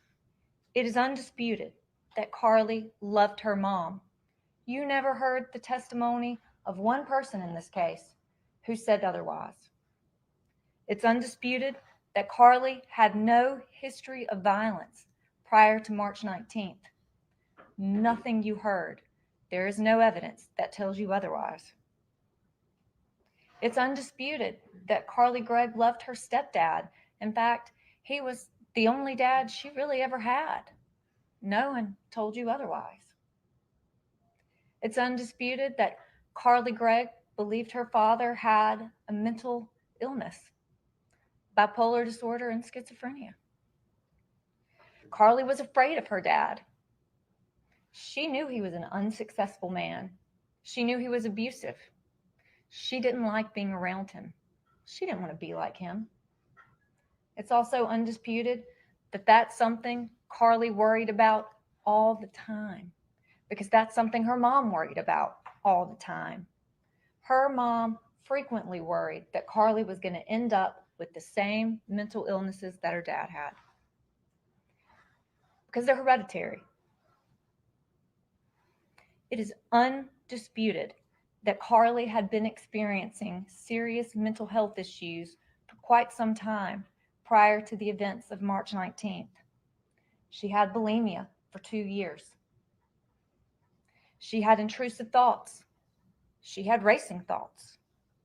She had engaged in self-harm behaviors. Carly had anxiety. She had been diagnosed with a major depressive disorder, and she had developed trouble sleeping for months prior to March 19th. Moreover, we have her journal entry from April 7th of 2023 in which she writes down, "Do I have schizophrenia?" We have Carly's other journal entries prior to March 19th, including her journal entry on March 12th, which you'll have back there in there with you, and I implore you to read, in which Carly writes down and says, "Am I having a psychotic break?" Talking about the voices in her head. We heard the testimony of SK, and that testimony came out on cross-examination, not with me on direct, but with the prosecutor on cross, that yes, Carly did in fact tell somebody prior to March 19th that she'd been hearing voices in her head. And who did she tell? The person she was most likely to tell, her very best friend, who told us that they told each other everything. Now, it is also undisputed that Carly's mental health issues worsened by December of 2023 to the point that her parents sought medical intervention and put her in counseling and got her on an antidepressant. And I want to take a minute and break that decision down, because we've spent a lot of time in this case talking about Carly and her mom and how much they loved each other. But I want to break down the decision a mom is making to put her child on an antidepressant at that point. What did we know about Ashley Smiley? That she was an incredibly loving mother. Her world revolved around Carly. What Michael just told you was true. Carly was the love of her mother's life. We also know that Carly's mom was overprotective, and understandably so, because she had lost a child. Carly was the only child she had left. Do you honestly believe that loving, overprotective mother would make a decision to put her child on an antidepressant medication when she herself had had horrible side effects when placed on Prozac? She had become suicidal. Do you think that mother would have taken any risk with her child, the only child she had left, knowing how serious those risks were, when she decided to put her 14-year-old on an antidepressant medication? No, of course she wouldn't. That tells you everything you need to know about the serious issues Carly was having, whether her parents wanted to admit it, whether Carly wanted to admit it or not. You can't tell me Ashley Smiley, as loving and protective as she was, would have taken that risk with Carly if it wasn't required. Now, knowing all this, it's also undisputed by Rebecca Kirk, the only medical professional who spent more than a day with Carly that you heard from in this case, who had treated Carly from January of 2024 to March of 2024, a 3-month period of time, that Carly was a sweet, gifted child with no history of violence. Ms. Kirk also called the taking the knife to school incident much ado about nothing. She told us that it was evident that Carly loved her mom, wanted to please her mom, and was worried about stressing her mom out, to the point that Carly walked on eggshells, trying not to upset her mom. She told us a story about how at one point Carly saw her mom having to grade a bunch of tests, being stressed out, and Carly wanted to help. So she asked her mom if she could help her grade the test. And when Ashley snapped back, which is something parents sometimes do when they're stressed out and a child catches you at the wrong moment, that hurt Carly's feelings so much, that was the only thing that Rebecca Kirk could pull out of her when she was trying to get Carly to open up about traumatic experiences she had had. Just having a mom snap at you was traumatic to Carly. How could Carly tell her mom she was experiencing the same mental health issues that her dad had? How could any 14-year-old? It's also undisputed from Miss Kirk herself that she knew there was more going on with Carly than Carly was disclosing. And she worked very hard at that last session trying to pull it out of Carly, to the point that she thought, maybe I should refer them to somebody else because there's more here than I can get to.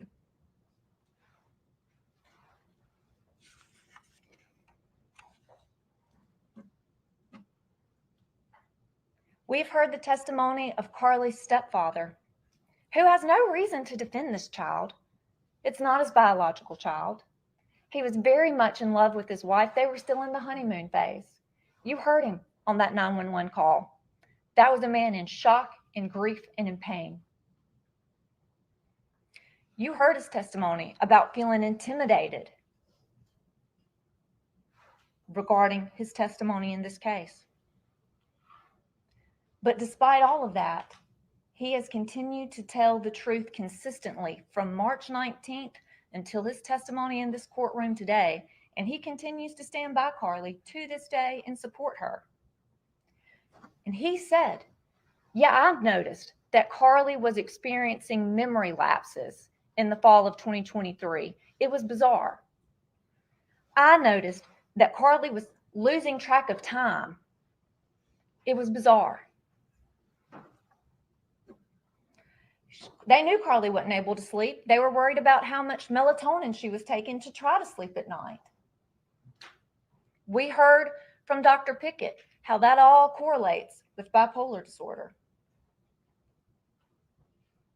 It is undisputed from the testimony of the minors who testified in this courtroom today, this week, that Carly had only started smoking marijuana in February.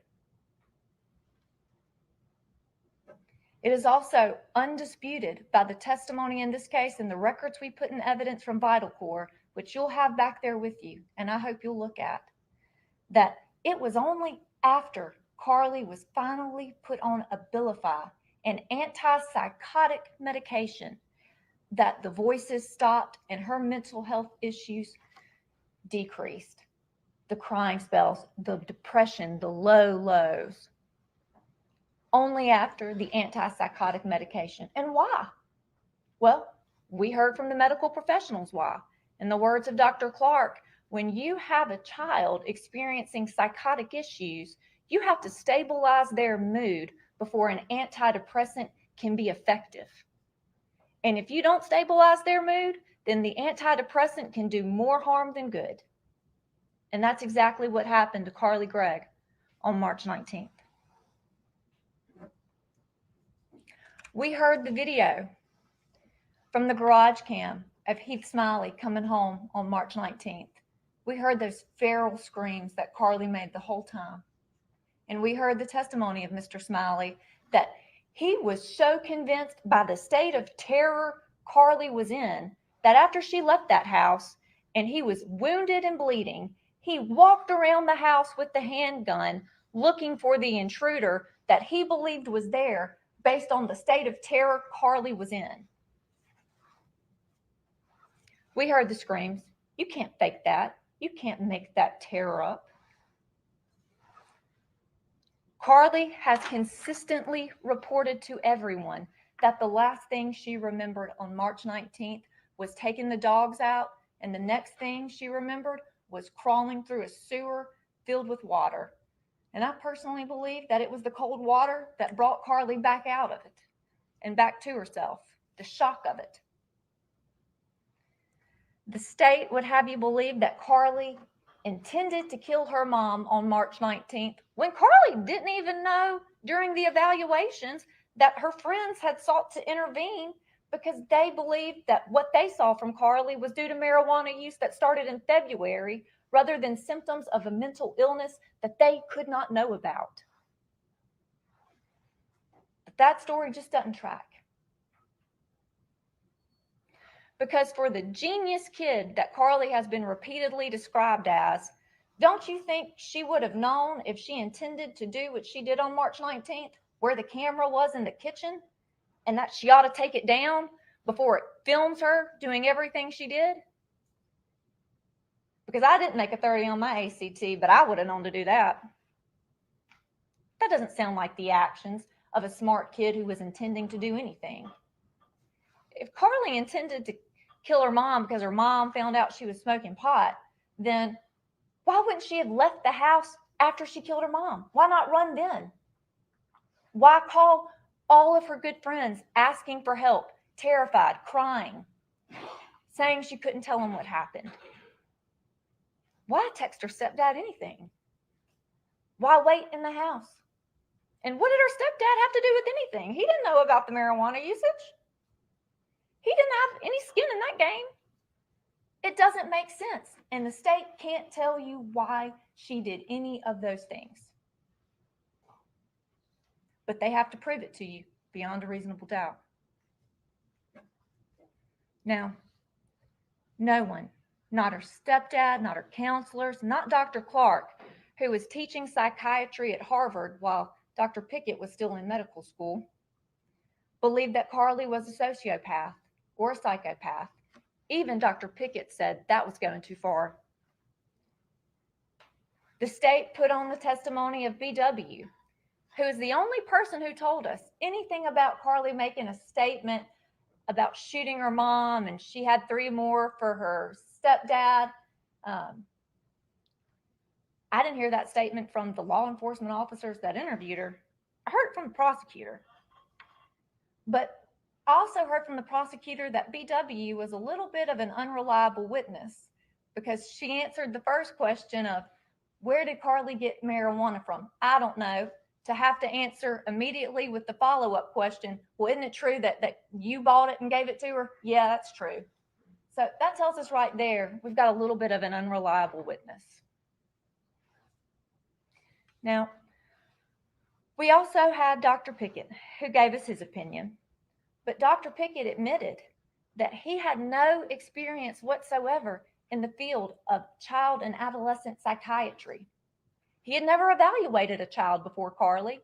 He had never testified in a criminal case before, and he had never qualified as an expert before in anything, in any criminal case before this one. So I have a hard time accepting Dr. Pickett's opinion that, especially when he is discounting the diagnosis of a doctor who diagnosed Carly's father with bipolar disorder, and the reason that Dr. Pickett told us that he discounted this other doctor's diagnosis was because that doctor had only seen Kevin Gregg 3 times. Well, Dr. Pickett saw him 0 times, but yet he's able to undiagnose him and re-diagnose him. I mean, if Dr. Pickett can diagnose or undiagnose someone without ever seeing them, he's going to have a hell of a career. And even though Dr. Pickett denied having a preconceived bias going into this case, I couldn't help but realize he had memorized all the medication that Kevin Gregg was on that he believed contributed to Kevin Gregg just being a drug addict. But he somehow missed the 3 antipsychotic medications that Kevin Gregg had been on.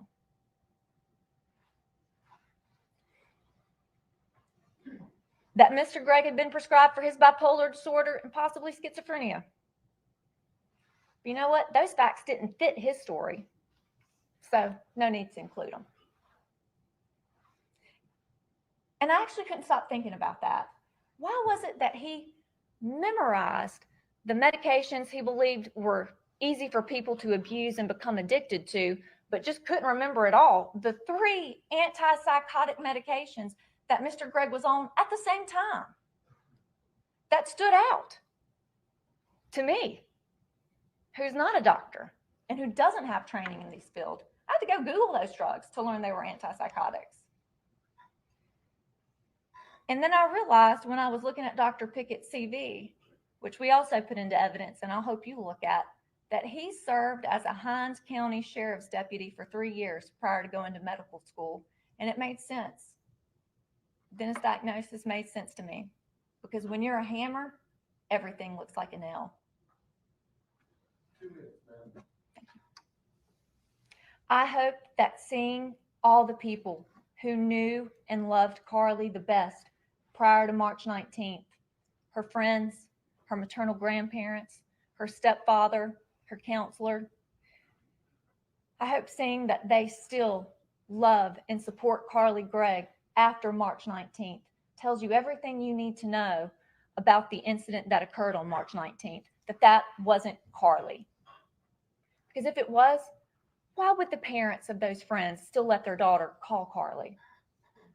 Why would they be here testifying for her? And let's talk about this genius kid. The easiest story she could have told would have been, I shot my mom and stepdad because my stepdad had been molesting me for years. My mom knew about it and said nothing. And people would have bought it all day long. That's a convenient lie. And it would have served her all day long at the expense of her mom and her stepdad. That's the easier story to tell. But that's not what Carly said. Carly told the hard truth about her mental health issues. A truth that these are rare and it's happening, but that this happens often when you put kids on the wrong medication, when they already have these underlying significant mental health disorders and they get treated with the wrong medication. This is what can happen. I hope none of us are ever judged by the worst moments of our life, but rather by our lives as a whole. And I think when you step back and you look at the facts of this case as a whole, Any further time will be deducted on the back. and when you look at the facts of this case as a whole, and the picture of who Carly Gregg is as a person on a whole, you will see that this was not a bad kid. This was not a kid who was enraged. This was not a kid who had hatred in her heart for her mother or her stepfather. In fact, the exact opposite. This was a kid who was experiencing significant mental health issues, the same mental health issues that ran in her family and that we know are hereditary. This is the kid who was compliant with the medication she was put on. However, that medication, without anyone being able to tell beforehand, caused her symptoms to worsen. And while she was having a state of psychosis in an episode of acute stress on March 19th, she lost herself in what was the perfect storm.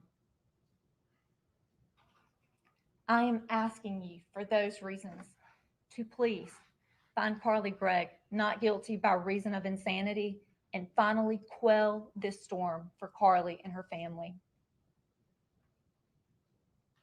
No one will understand this case and no one has heard this case the way that you have.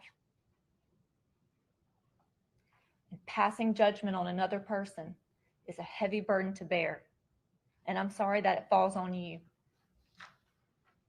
But please consider what is at stake in this case for this child and this family before you rush to judgment and render your verdict.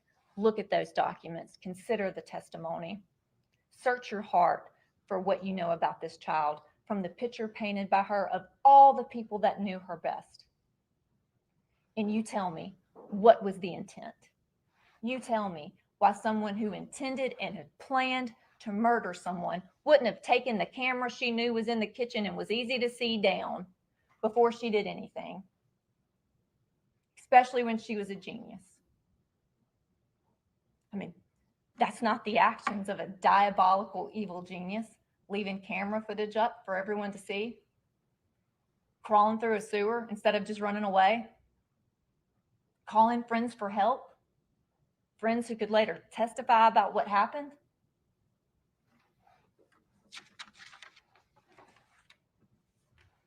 Again, I ask you to search your hearts and remember the undisputed truths in this case. Thank you.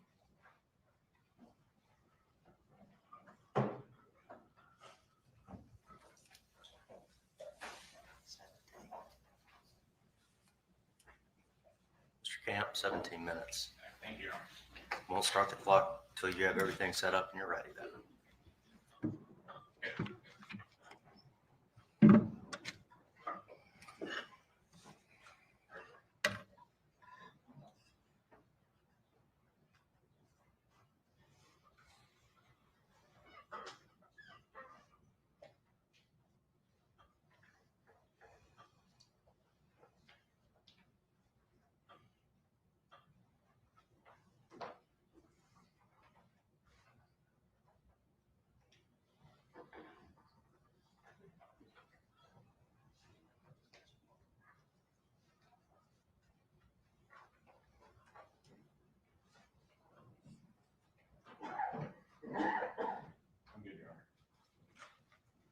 May it please the court? Yes. Okay, we've been doing this since Monday, so I know y'all are probably as tired as I am. This was always going to be a very difficult case, and it's going to be difficult because the issues that we're dealing with is difficult because we're in part of a realm of the law and everything where you've been hearing a case all week, and the defendant has basically said she's guilty. And so there's not an issue of guilt in this case. As we said from the get-go, this is not a who did it case. This is why it happened. Okay, what's going on? That's what you have to make the determinations is what's going on in Carly's mind as all this stuff is happening. And that's the difficult part, because you don't get to just look at the video and say, she did it, because most cases, that's what you're doing. And it's an easy decision because you're looking at it and you simply see who did what, how they did it, and that's it. Now, in this case, because we're dealing with her mental state, we're having to get inside her mind and understand what's going on and how that's all working. And that's what this case has always been about from the get-go. It's never been about who did it. One of the things that I wanted to talk with you just a little bit about is in this case, you had three psychiatrists, one psychologist, two psychiatrists. And both of the psychiatrists were forensic psychiatrists. The psychologist was a forensic psychologist. And you had the two psychiatrists gave very different opinions. And some of the things that I wanted to point out on that is you have one of the doctors, which is Dr. Pickett. It was his first time ever being qualified as an expert. First time testifying. He just got certified a year ago. And then you have an opinion of somebody who has even a higher degree, and that's Dr. Clark. And Dr. Clark is board certified in pediatric and adolescent psychiatry, which means he deals with kids. He deals with teenagers. He knows the nuances of how that works. If you listen to Dr. Pickett, and Dr. Pickett was 100% correct on this, he can do evaluations on everybody. But the problem is he doesn't know the nuances of the kids and the adolescents. And we're dealing with an adolescent. Carly was 14 when this happened. She turned 15 in jail. As all of y'all know, things are changing in people's bodies at those ages. They're growing, they're becoming adults. You have a lot of different things going on. All those things have to be taken into consideration when you're coming up with the decisions, or when you're coming up with how to do an evaluation on a person. And that's why you need that specialized knowledge, is to know what's going on in teenagers.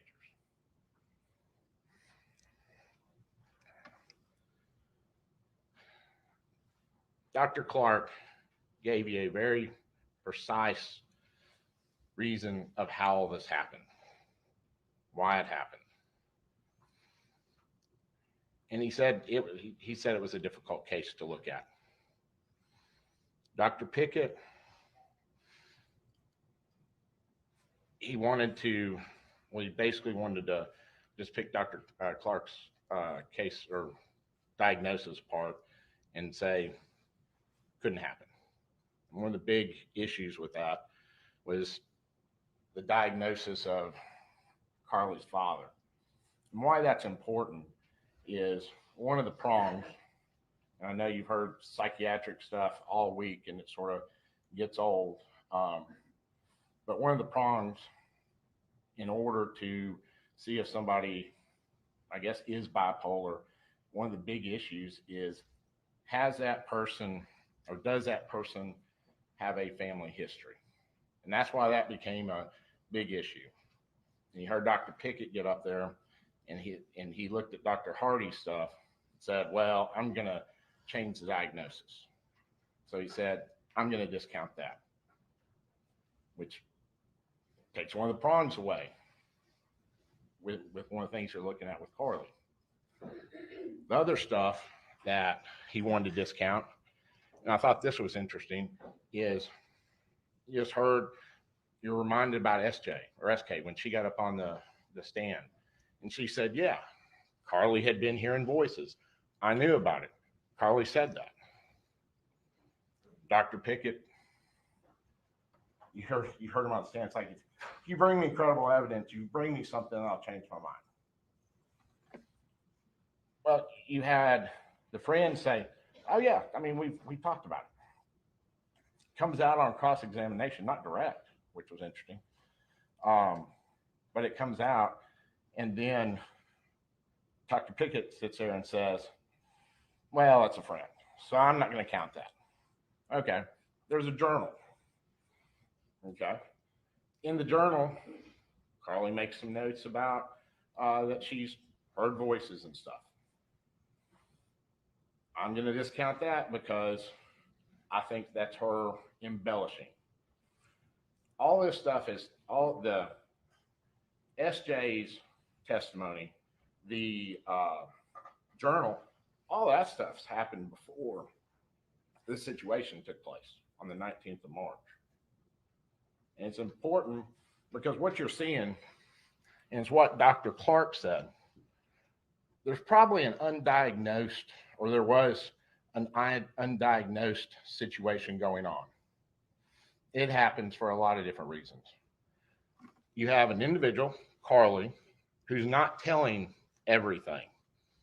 We know that. We know a lot more now than we did before. You heard from Miss Kirk, and I thought Miss Kirk was one of the things that was very enlightening with what Miss Kirk said. She was having a difficult time getting anything out of Carly. She really wasn't opening up. And so finally, the last session, which happens to be right before this happens, she was able to open up a little bit with her and get some more information. And in Carly's journal, there's an entry in there that talks about she likes Miss Kirk and that she may bring her the journal and let her see some of the stuff. That was something that was interesting. The other part that Miss Kirk said, she had no idea. Nobody had any ideas that this was going to happen, that there was a chance that this could happen. There were no clues. There was nothing. This is one thing I do agree 100% with Dr. Pickett on. And he said this was an unusual case. And the reason why it's such an unusual case, daughters don't go and shoot their mothers for no reason. Dr. Clark talked to you a little bit about it. It's like, well, usually you either have panic, and we saw it from the video and everything. There's no panic. He also talked to you about that there was mental issues that were going on. They had started in January. She was getting treatment. We didn't know how bad they were, but she had started getting treatment. They were getting worse, as we can tell from different things now, where we're looking in the journals and things of that nature. The other thing that's very interesting is that on the back end, once she was incarcerated and she was getting treatment, the correct treatment, she got better. And that's when she got the Celexa and the Abilify. And those medications were working. And it's sort of what you were just told a second ago. you have to have a stabilizer. And that's what she needed, was the stabilizer. It stopped the voices. It stopped what was going on. We go back to the 19th of March, and you see what occurred. There's no reason why Carly should have gone and shot her mother. There's no reason. What's equally weird about this whole situation, and it was in the state's opening, they talked a little bit about it. She crossed her arms. Again, very bizarre activity. She's singing to the dogs. And the most bizarre thing that occurs is this. She wants to go after Heath. Why? There is no reason. She calls her friends over. Friends are fine. If she's some sort of psychopath wanting to go shoot 500 people kind of person, if she's calling people over, those would be some of the people that she would, I guess, target. But no, what happens is she's reaching out for help. She's in a mental health crisis.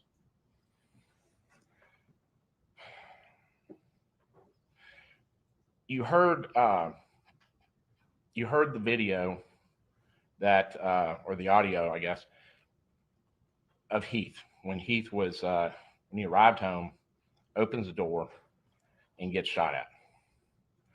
Heath took the stand. He tells you to this day that wasn't Carly. The person that was shooting at him was not Carly. It's real important. He's the last person that's seeing her right there as it's happening. This is the person who knows. This is the person that sees her every day, that knows Carly. And yet he's saying she's shooting at him. If there's anybody that has a reason to, disavow Carly and say, hey, look, she shot me. I don't want to have anything to do. She killed my wife. He's sitting there saying, and he was doing it to his own detriment. And he's saying, that's not her. Something's wrong. That was not her.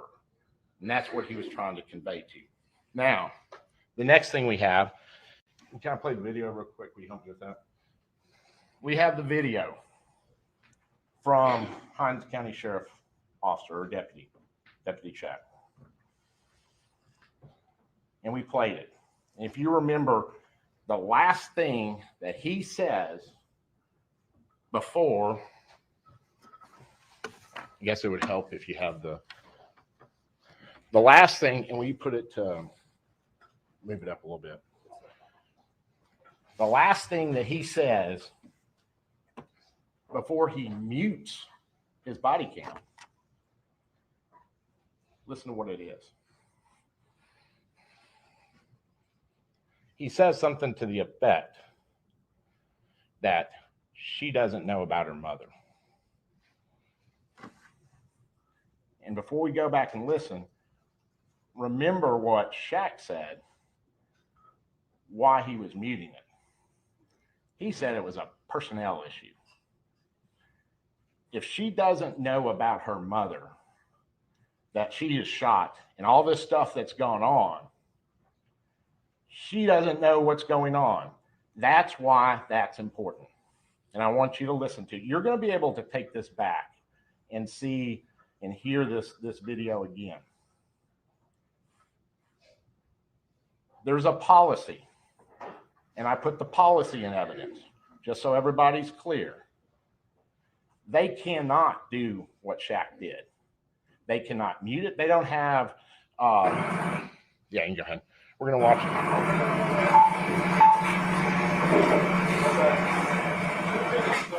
How much? Okay, go ahead and stop it. I'm running out of time, so y'all will have to look at it. But this is, when you go back in the jury room, you have some decisions to make. And these are the decisions that you have to address. You can find her guilty. You can find her not guilty. And if you find her not guilty, you have two different options. It says not guilty by reason of insanity. And then you have to see if she has been restored to reason. If she has, then she's finished at this court. The other option, and this is what you have to look at, is you can find her not guilty by reason of insanity and that she has not been restored and that she's a danger to the community. And what that means is she goes to the state hospital or somebody comes, so she gets evaluated and they make the decisions on what happens to her. So when I'm telling you this is not, she has the keys and she's walking home. That's not what happens. We believe from all the testimony, and you can look on it here, you have the father saying it's not her, and then you have Shaq saying she doesn't know what happened. When you see those, that tells you she doesn't know what was going on at that time. We're asking you to find her not guilty by reason of insanity. And then you have to make the decision, was she restored or was she not? If she's not, she gets evaluated by the state hospital. They determine what's going to happen to her. That's what we're asking for. We want you to find her not guilty by reason of insanity.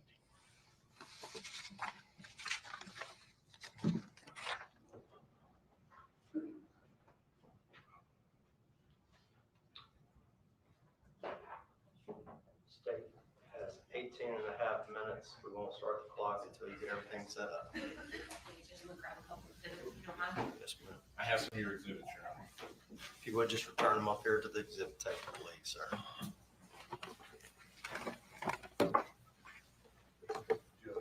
Yes, sir. Restroom break? All right.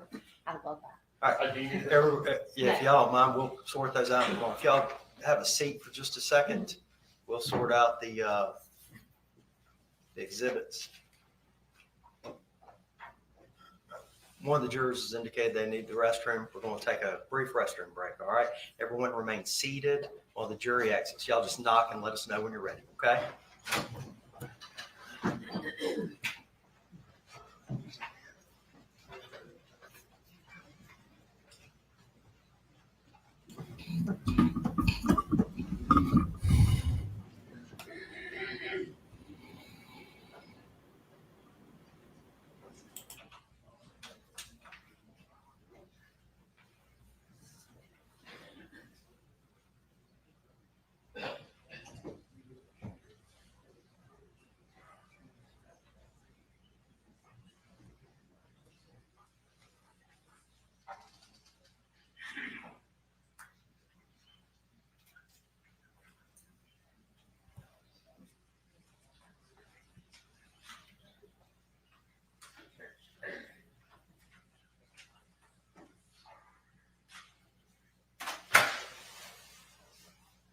Correct.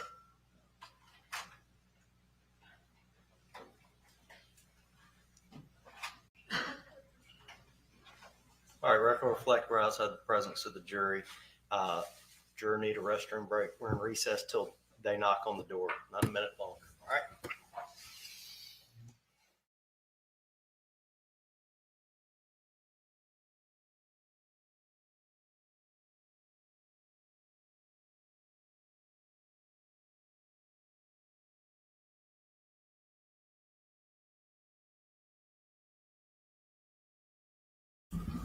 Okay. Oh, yeah, bugger you. Hang on.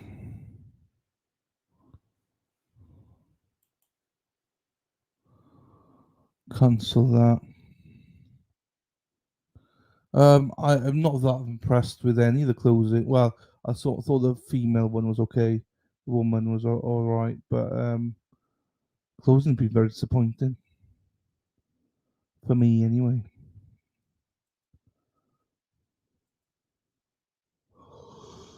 Oh.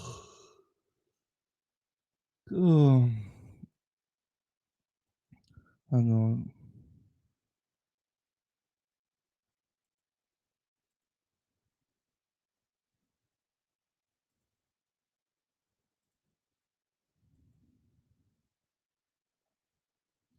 See if I can get this on.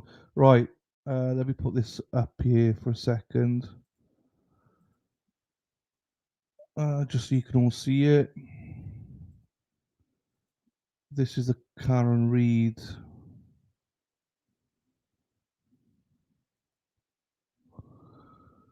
So, Karen Reid's appeal to be heard by full panel on Mass's highest court.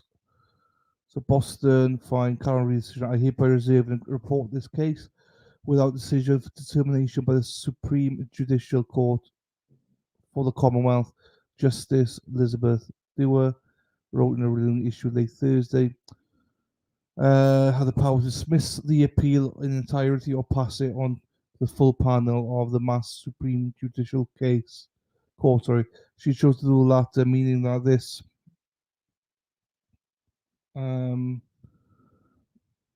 full panel will hear arguments from both sides about why two charges Reid faces should or should not be dismissed. So there you go. That's going to happen in November.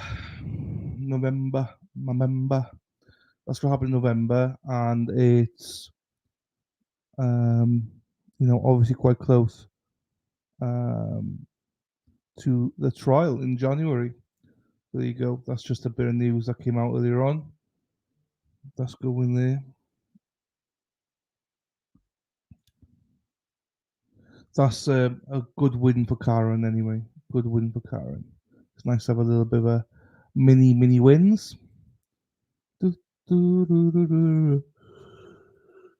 Oh, so sorry. I'm fucking tired.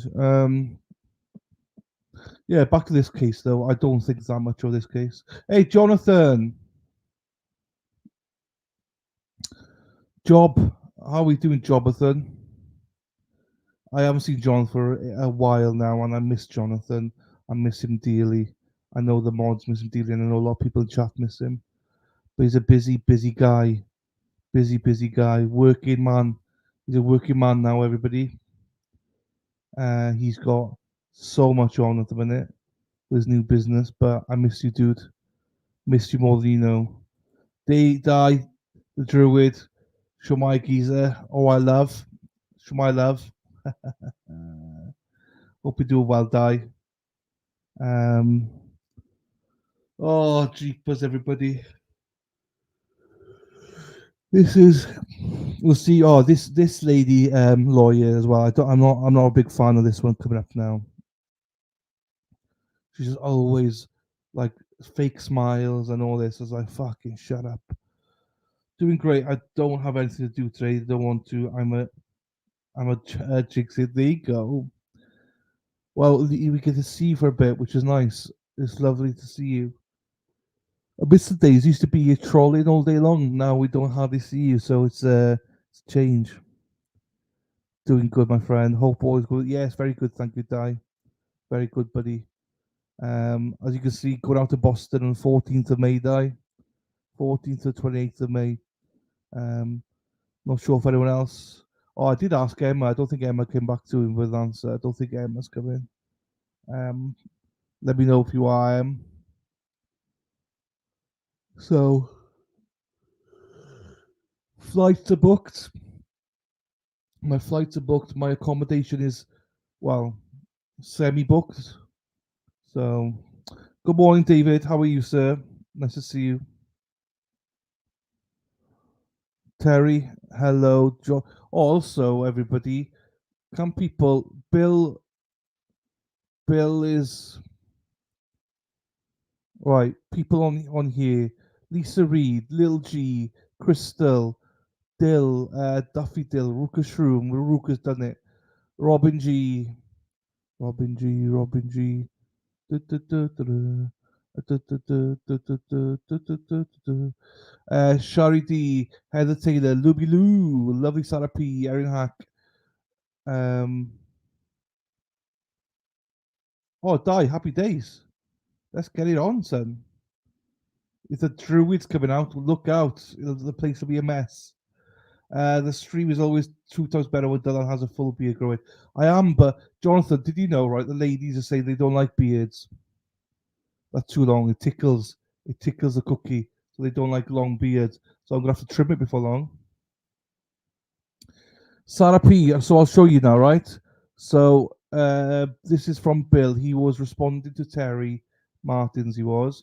So this is the 11 lucky ladies that Bill has said that he will pay for a hoodie for. So here you go. So if Lisa Reed, Lil G, Crystal, Daffy Dill, Robin G, Shari D, Heather Taylor, Potty Mouthen, Lobby Lou, Luby Lou, Lovely Sarah P, which is not, Ariel Hack, all DM me with, oops, um,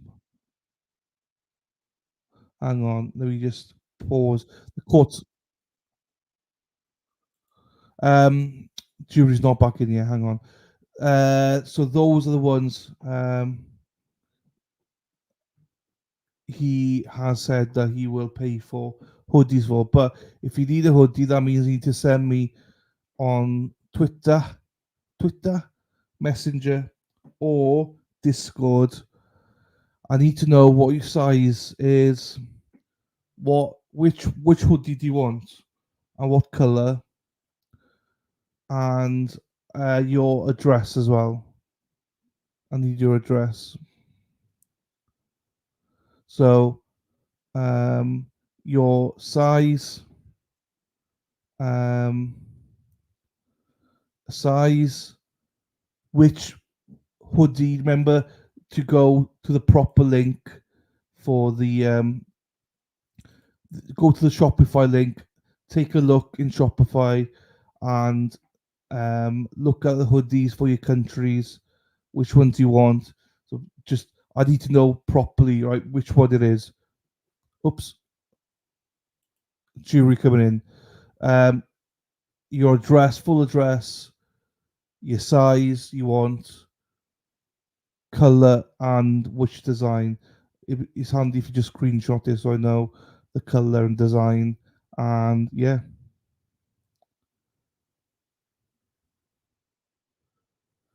what size he is, or what size they no, what size they are. Lisa Reed's getting a crop top. I'm already decided. No, so if you could do that, either to Discord, private message me in Discord, Twitter, or Facebook, people, please. And I'm not ordering them until I get everything. So Ruka's done it already, but I'm not ordering them all until you all do it. So I'll only do it for a week. I'll hold out for a week. After that, fuck it. I'm not chasing. I ain't chasing. So you got a week. You got a week to sort this out. If you don't do it, you're gone. You're gone. So you all know who you are now. Yeah, that's fine. Just oh shit, hang on. Just tell me if you change your colours. You got a week, Ruka, to tell me. Otherwise, it's going to be a pink one. Here we go, people. They're back. Let me get it up here. I paused it. Here you go. I do not like this woman. I generally don't like her. I don't like her. I think she's like the thorns. I think she's a. These are horns. I think she's the devil. Anyway, let's get to it, people.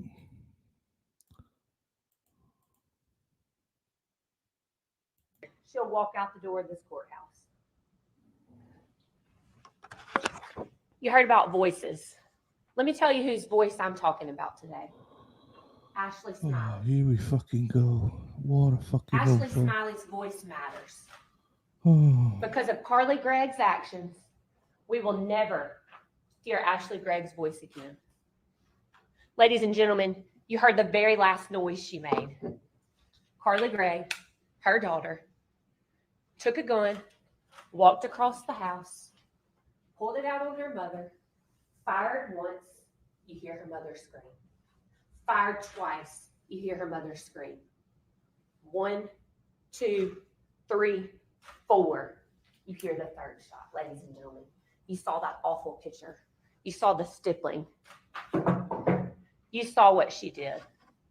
That person has not been restored. That person was never insane to begin with. You know what you didn't hear the defense attorneys talk about? The insanity standard. You know why you don't want to talk about the standard? Because they can't prove it. They can't prove it, ladies and gentlemen. You know what they tried to stand up here and say? The state hasn't told you why. Ladies and gentlemen, when we talk during voir dire, what do we talk about? That's not the state's burden. You won't find one place in the jury instructions that it tells you that the state of Mississippi has the burden to show you why Carly Gregg killed her mother, to show you why Carly Gregg attempted to kill Heath Smiley, to show you why Carly Gregg removed that camera that caught her actions and hid it into the refrigerator. That's not our burden. Our burden is to show beyond a reasonable doubt that she did it. And the defense attorneys have admitted that she did it.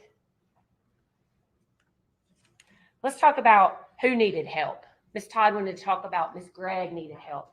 Ladies and gentlemen, I submit to you that the two people that were begging for help was Ashley Smiley and Heath Smiley. We heard the 911 call.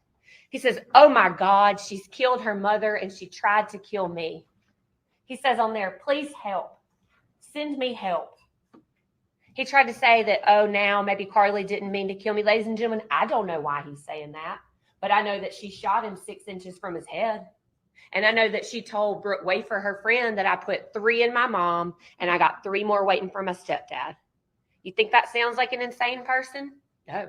That's a person that knew this gun right here, this .357 Magnum, had 7 rounds. That's a person that knew that she'd put 3 of them in her mama's head. She had 3 more waiting for Heath, and who knows what she was doing with the last one. The why doesn't matter. They want to talk about the doctors. Dr. Pickett this, Dr. Clark that. Y'all heard him. Dr. Pickett said, yes, this is the first time I've had to testify in a criminal trial. But I have evaluated over 100 people for competency and sanity. You heard from Dr. Gugliano when she took the witness stand that she's done hundreds, if not more, evaluations of sanity and competency. Let me tell you what you heard from Dr. Clark. When the defense went to tender him as a forensic psychiatrist, he said, no, that's not what I am. I'm a child and adolescent psychiatrist. Did he render any opinions specific to children? No. Does his diagnosis of Carly Gregg matter? No. When you look at the standard in the state of Mississippi to be able to prove insanity, all right, she has a mental illness, right?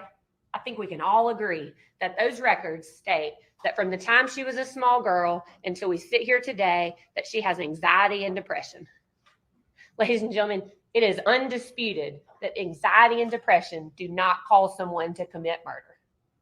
It is undisputed in this courtroom that Kevin Gregg, if you believe his diagnoses, if you believe he was bipolar, schizophrenic, drug addict, all of it, does any of it matter?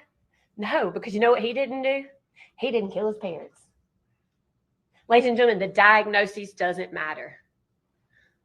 You heard, and I made notes of it. When Dr. Clark was testifying, Michael Smith was asking him, did she know right from wrong? That's what we got to know. Did she know right from wrong? He says, well, she knew something about what happened. Okay, well, she knew.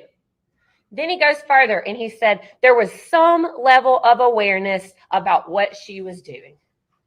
Let's talk about that, ladies and gentlemen. She knew where she was. She knew who to call. She knew her mom's passcode.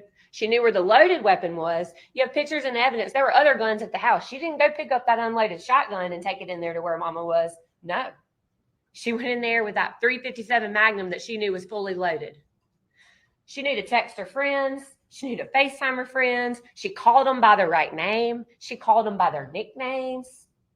She said, I fucked up. She said, don't call 911. You know why, ladies and gentlemen? She wasn't done with her plan. We don't have to prove why she wanted to kill Heath Smiley. All we know is she did. All we know is that after she killed her mom at 4:14 in the afternoon, she lied in wait, sent a message to her stepdad saying, hey, honey, when will you be home? She knew not to do it from her phone. She did it from mom's phone. When will you be home? because I'm waiting for you. Sends him a thumbs up. Then when he comes in the door, what's she do? Points the gun at his head, ladies and gentlemen. She knew exactly what she wanted to do.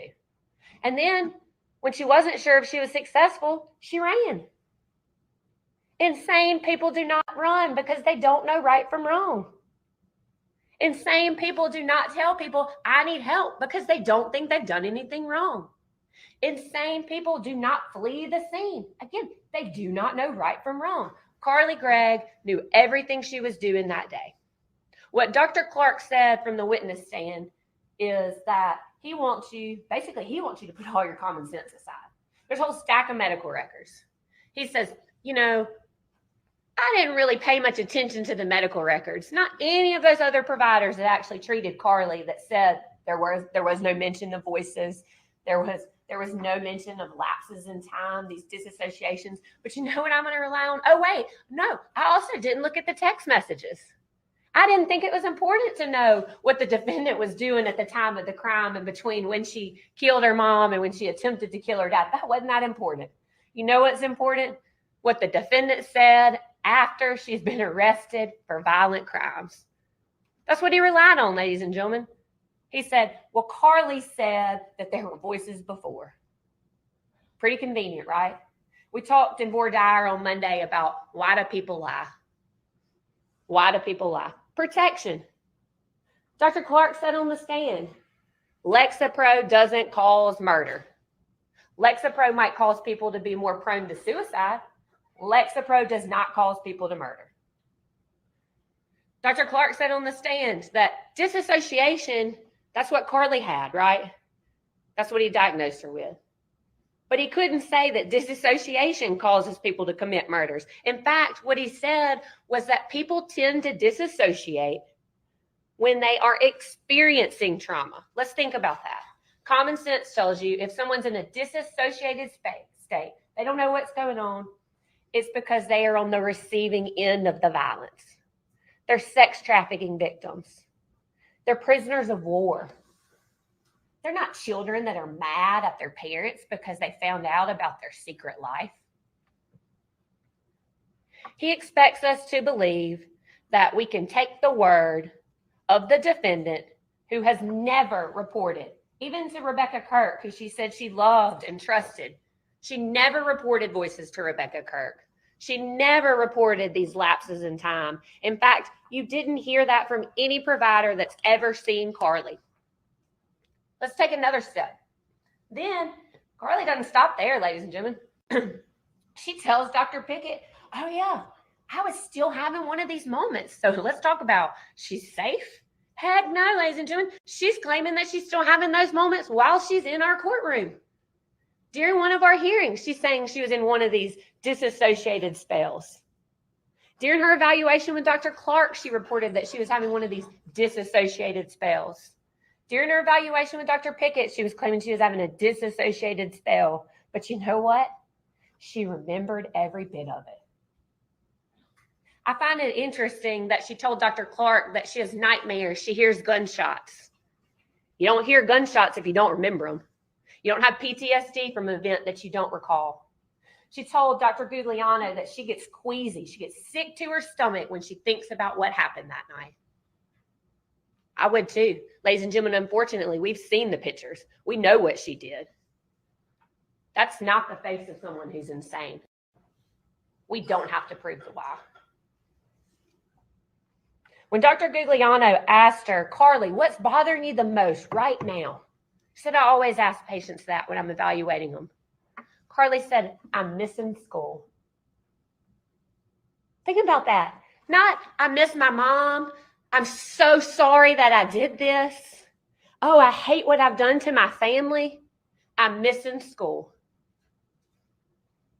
I asked Bennett Germany when he took the stand, you and Carly are still great friends, right? He said, best friends. Y'all talk all the time? Yeah, all the time, even now that she's in jail. I said, Bennett, on any of your calls, any call, has Carly expressed remorse for what she has done? He took that stand and he said no.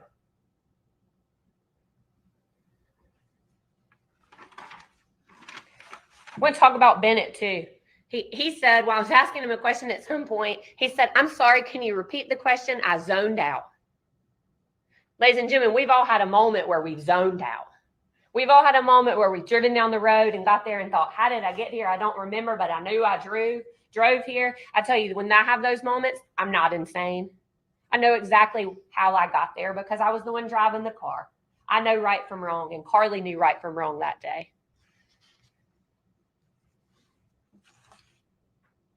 There is no record, no medical record of Carly hearing voices before this.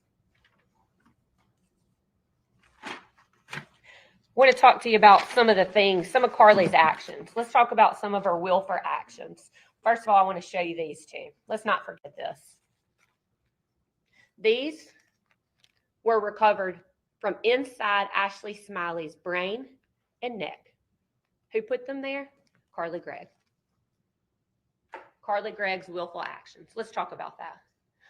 We talked about she knew where her house was. We talked about she knew that her mom was upset with her. She told Dr. Pickett, yeah, my mom was very upset. The defense wanted you to believe that everything was hunky-dory that day. It wasn't. We've seen the videos. She may not have been yelling, but she sure was upset.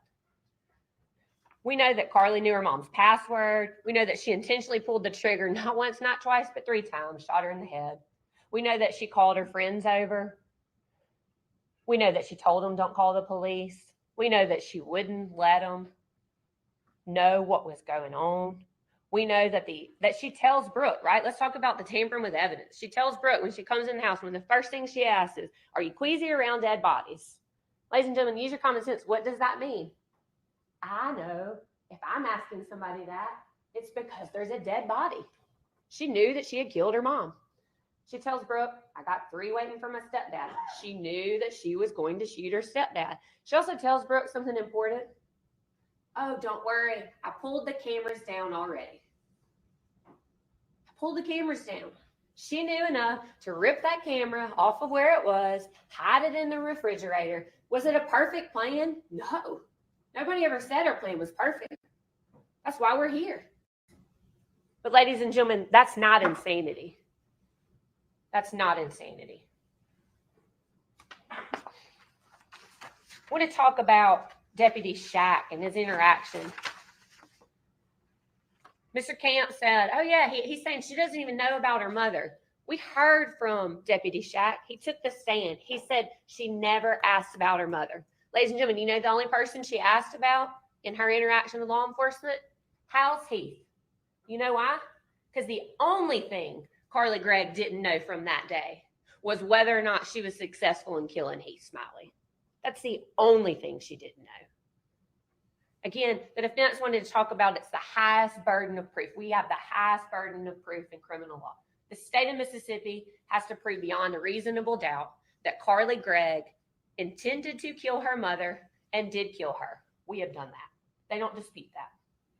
We have to prove that Carly Gregg intended to kill Heath Smiley and was unsuccessful. They don't dispute that. We have to prove that Carly Gregg intended to remove evidence and hide it. We've already proved that. They don't dispute that. The only thing that the defense wants you to do is to have sympathy for the defendant, to believe this story that she's made up after she's been arrested. Dr. Clark talked about that on the stand, right? He admitted that there's research out there that shows that there is a large population of people that claim disassociation after they have committed homicide. And we asked him, why? Secondary gain. What's secondary gain? So I don't get in trouble. Pretty convenient. If I don't remember what happened, I was having an out-of-body experience. Maybe they can't get on to me. Ladies and gentlemen, don't fall for that. That does not make sense.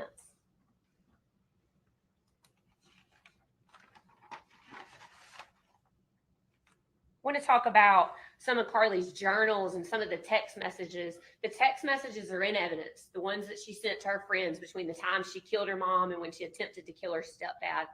One of them's not, but Thad testified from the witness stand that after he showed up at her parents' house, He and Carly were having a discussion, and Carly said, oh yeah, my mom was holding me down in the chair. She wouldn't let me come out there. And then she texts him later and says, I almost murdered my parents. She was so mad in February that she tells Thad, I almost murdered my parents. And then when I asked Heath about it, when he took the stand, he said, no, Carly wasn't mad. Carly never was angry. He says, Carly never yelled. Ladies and gentlemen, she told us in February what she was going to do. I want you to look at her journals. There's a page back there that says, what do I believe? There's no God. Heaven and hell are false. You writing your own destiny. And these two stand out to me, ladies and gentlemen. She told us what her intent was.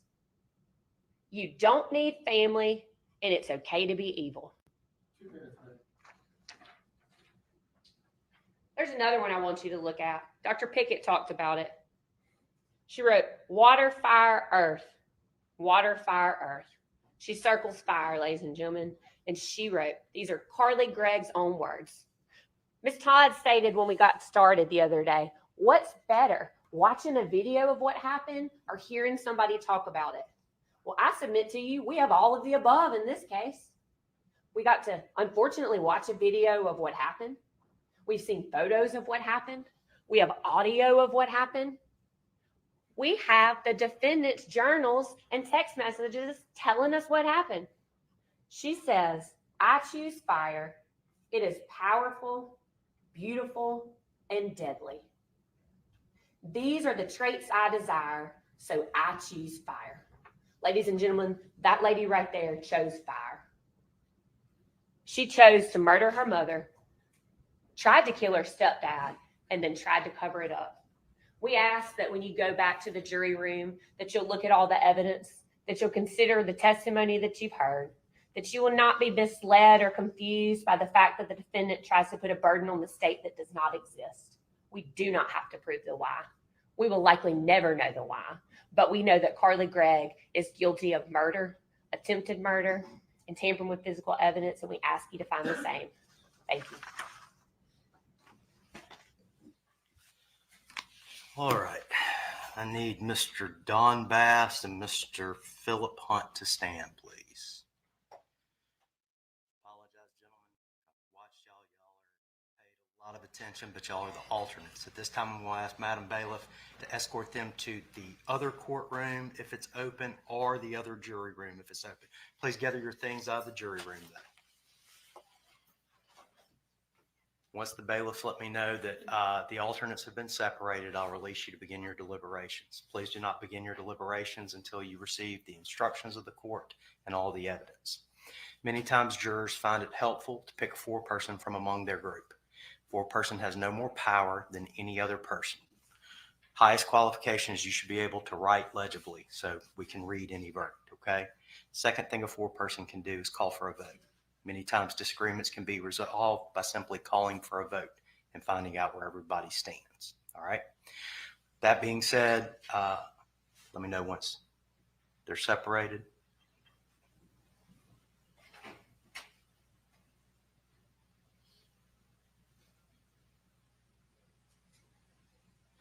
Did everybody fill out a lunch menu too? Okay. All right. They're separated. All right, ladies and gentlemen of the jury, you can retire to begin your deliberations.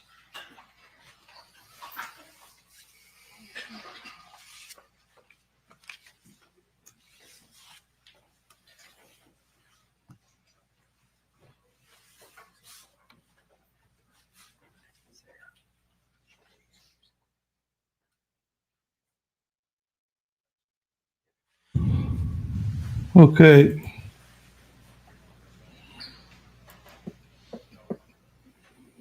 All right, the record will reflect we're outside the presence of the jury. I'm going to ask both sides to make sure Mr. Shipley here has a cell phone number where you can be reached, both sets of attorneys. Within 10 minutes of the jury reaching a verdict, I expect y'all back in the courtroom ready to go either way, okay? I want y'all to get together, make sure all the exhibits are present and accounted for, and that any exhibits marked for identification are separated. All right. We'll remain in recess till such time as the jury reaches the verdict.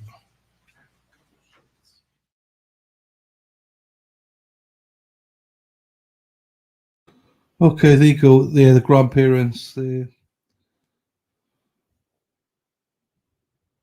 I did not like the closings pretty much from all of them. I thought they was very poor. I do like the fact there's 40 minutes though. Fucking hell. Could you imagine listening to that if they had? So some judges allow them just carry on as long as you want. That woman would have gone all fucking day.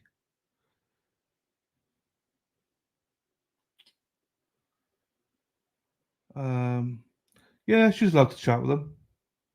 Yeah, she's allowed. She's done nothing wrong on this one. I think they'll take it longer than we think because I think this is people are torn. That's a question on Reddit, bitch. That's a common question everyone asks. Who's that? Who are you talking to?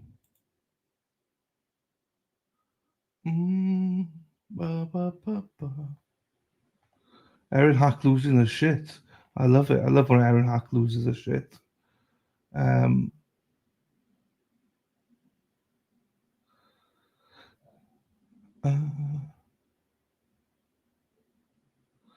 Oh, I must have missed something in chat.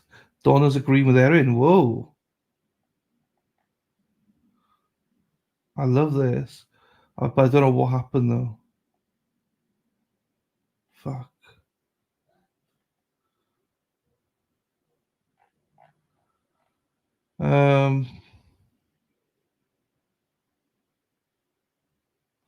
Yeah, I think it's gonna look. I think she's gonna be found guilty, but of what?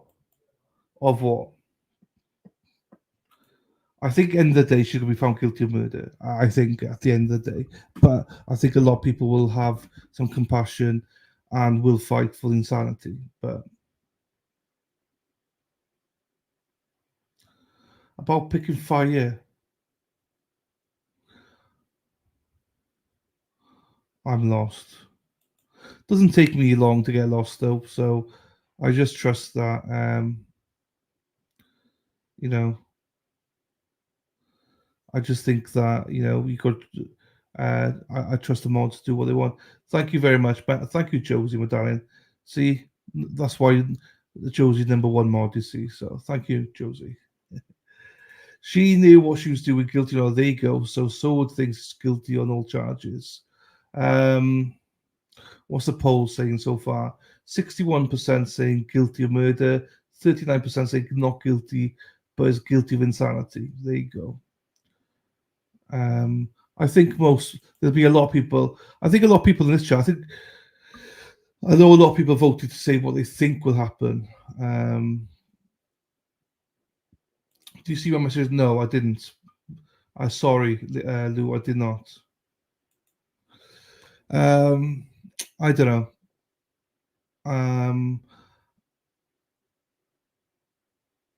I ran with her. What about friends around with her? Yes. So, do you know what? I think I would be fighting for the insanity. I think the defense attorney, not attorney, witnesses did really well. I thought the defense witness for the specialist, the doctor, was much better for the defense than for the prosecutor. I think the prosecutor doctor wasn't good at all. I can't sit here and judge whether she's telling the truth or not. I can't tell you.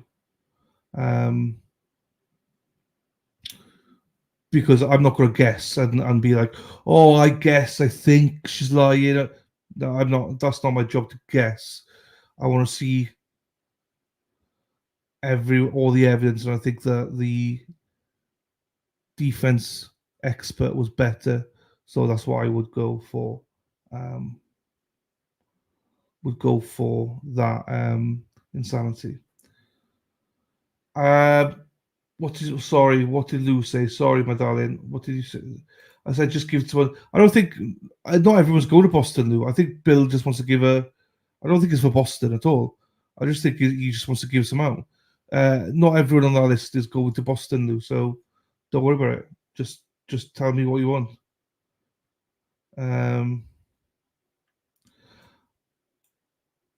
You're so right, Jessica Fritz. I know I missed it. They were have addressed.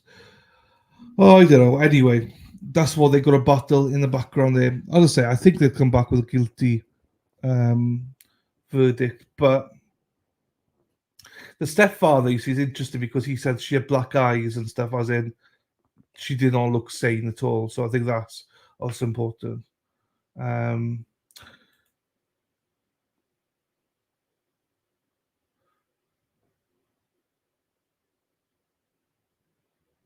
Okay, I'm with you now. I'm with you now. Yeah, what did Rebecca say? Rebecca's very sensible. This is sort of, if it were up to me, she'd be institutionalized and treated for 15, 20 years at least, reviewed, and maybe more dependent on the mental state. Yeah, she needs to be reviewed. I think she needs to be reviewed. I think she deserves, obviously, time in prison or / institution, and she needs to be educated. She needs her education. She's, at the minute, she's locked up. She doesn't get education. She doesn't do anything. She deserves a semblance of humanity. I thought I heard from the Boston Stripper was marrying everyone. No. Not half the people on that list aren't even go to Boston. So, right, let's get Sarah. Boom, boom, boom, boom, boom, boom, boom. We are in deliberations. People don't ask me how long we're in deliberations for because I think it's 11:30 a.m. Eastern. So everyone remember that because I've not got it written down. Boom, boom, boom. Everybody say boonie, boonie. Boom, boom, boom. Everybody say boom, boom, boom. Boonie, boonie, boom, boom, boom, boom, boom, boom, boom, boom, boom. Right, hang on then. Let's get a boon. I need to get boon. I need to get boon. I need to get boon. I need to get boon. I need to get Sarah Boone. Sarah. Oh, here it is. Yes, I thought I had it. Oh, hello. Right, what are we doing now?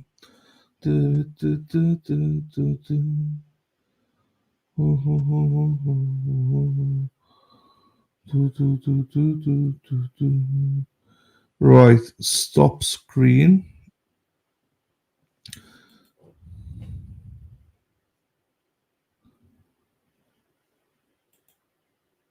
Ba ba ba ba ba ra ra ra ra ra ra ra.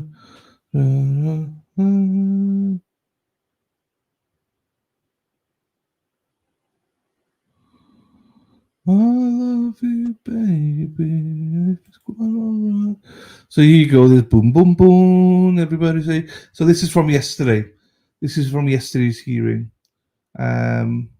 So here you go, everyone, for you to listen to this one from yesterday. Who's this one? I don't know who this blonde bird is. I don't know who she is. Must be her second lawyer or something. Right, here we go.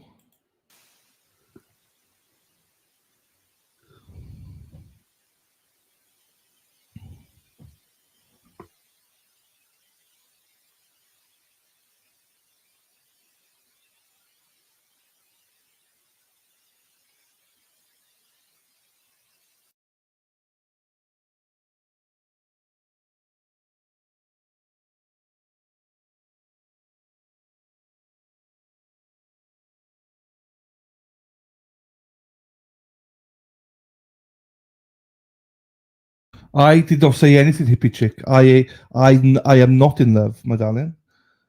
I mean, she's very pretty. Yes, I can. Definitely not in love with her, but she's very pretty.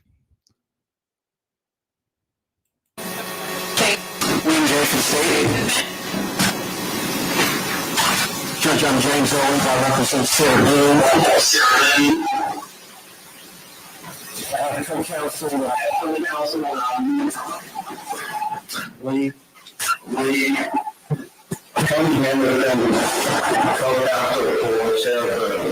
Thank you, Mr. Henderson. Thank you, Mr.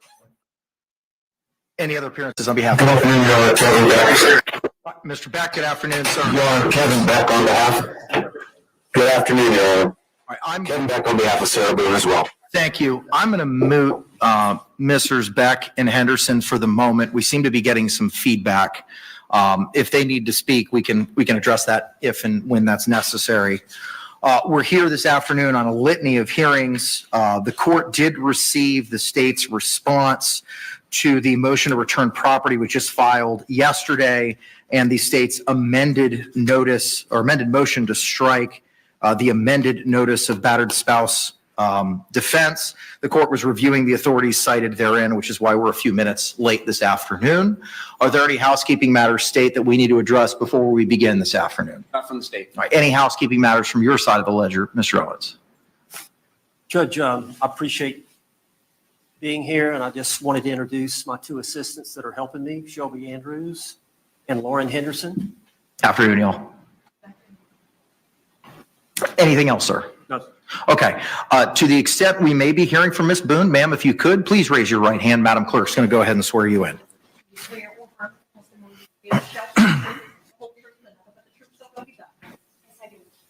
Okay. I believe that the first thing that was filed in this case, just as a matter of time, was the state's motion to, the defendant's motion for statement of particulars. That was filed on September 2. I've reviewed that. Mr. Owens, you may proceed, sir. Judge, do you want me at the podium? However you feel most comfortable, sir. But because we have your co-counsel appearing virtually, I would ask that you direct any argument into the microphone so that they might be able to hear it, sir.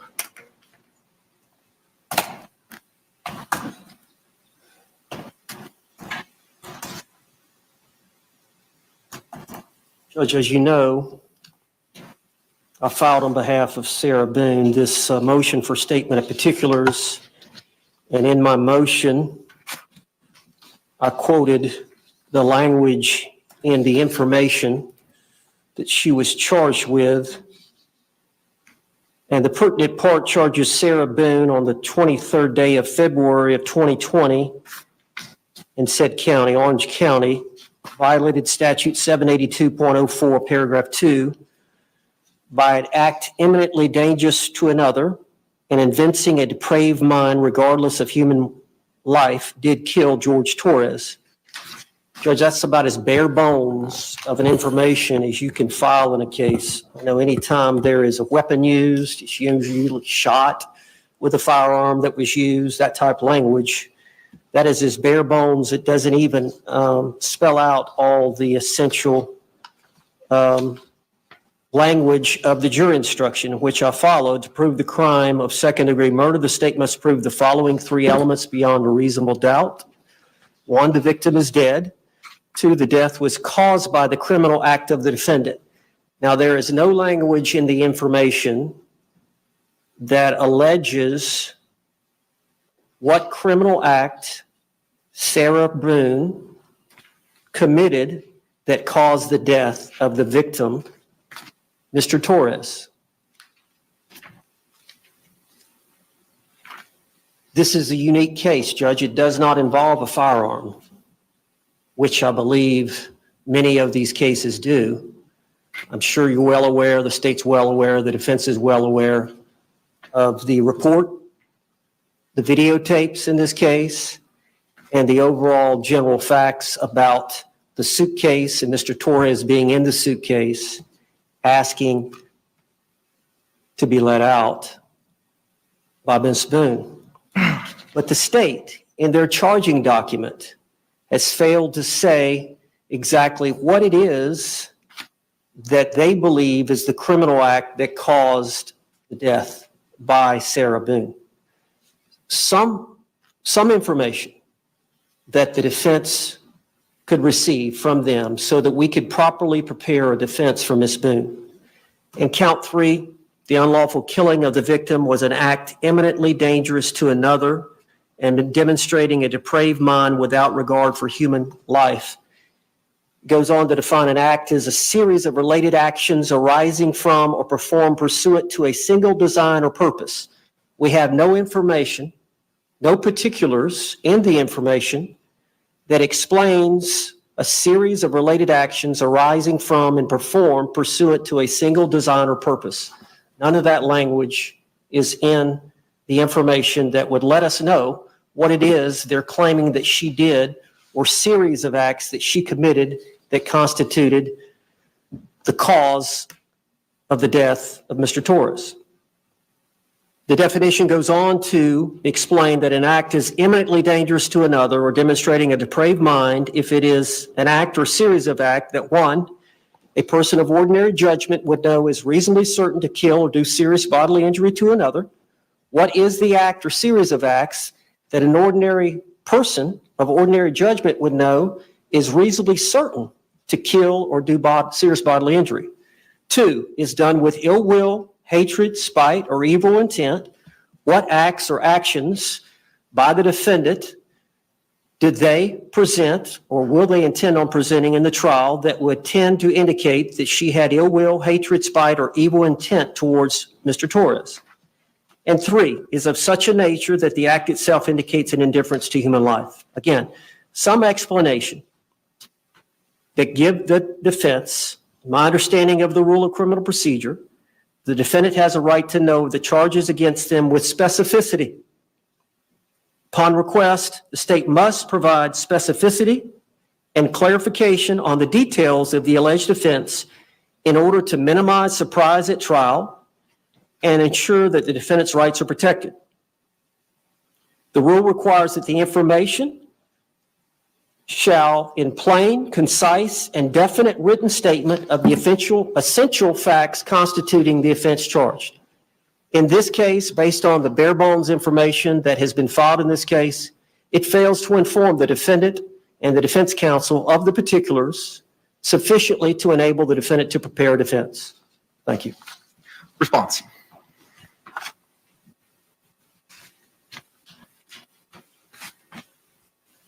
Judge, the state stands by its written response that was filed on September 5th of this year.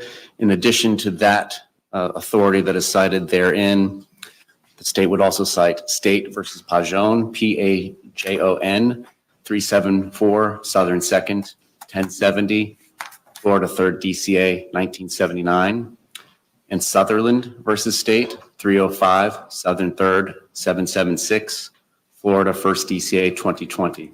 Can I have the second citation again? 305 Southern 2nd. Southern 3rd, 776. And what all these authorities stand for, dating back to well before there were any discovery rules crafted in, I think, 1968, is the position that it's an extraordinary remedy to be given a statement of particulars in a case. The information in this case tracks the statute. That is what is required. There is nothing confusing about it. There aren't multiple allegations of second-degree murder on the same day, leaving her confused as to what we are talking about. There is no exposure to double jeopardy. There's no element of surprise. The state of Florida has provided discovery to the defendant in 2020.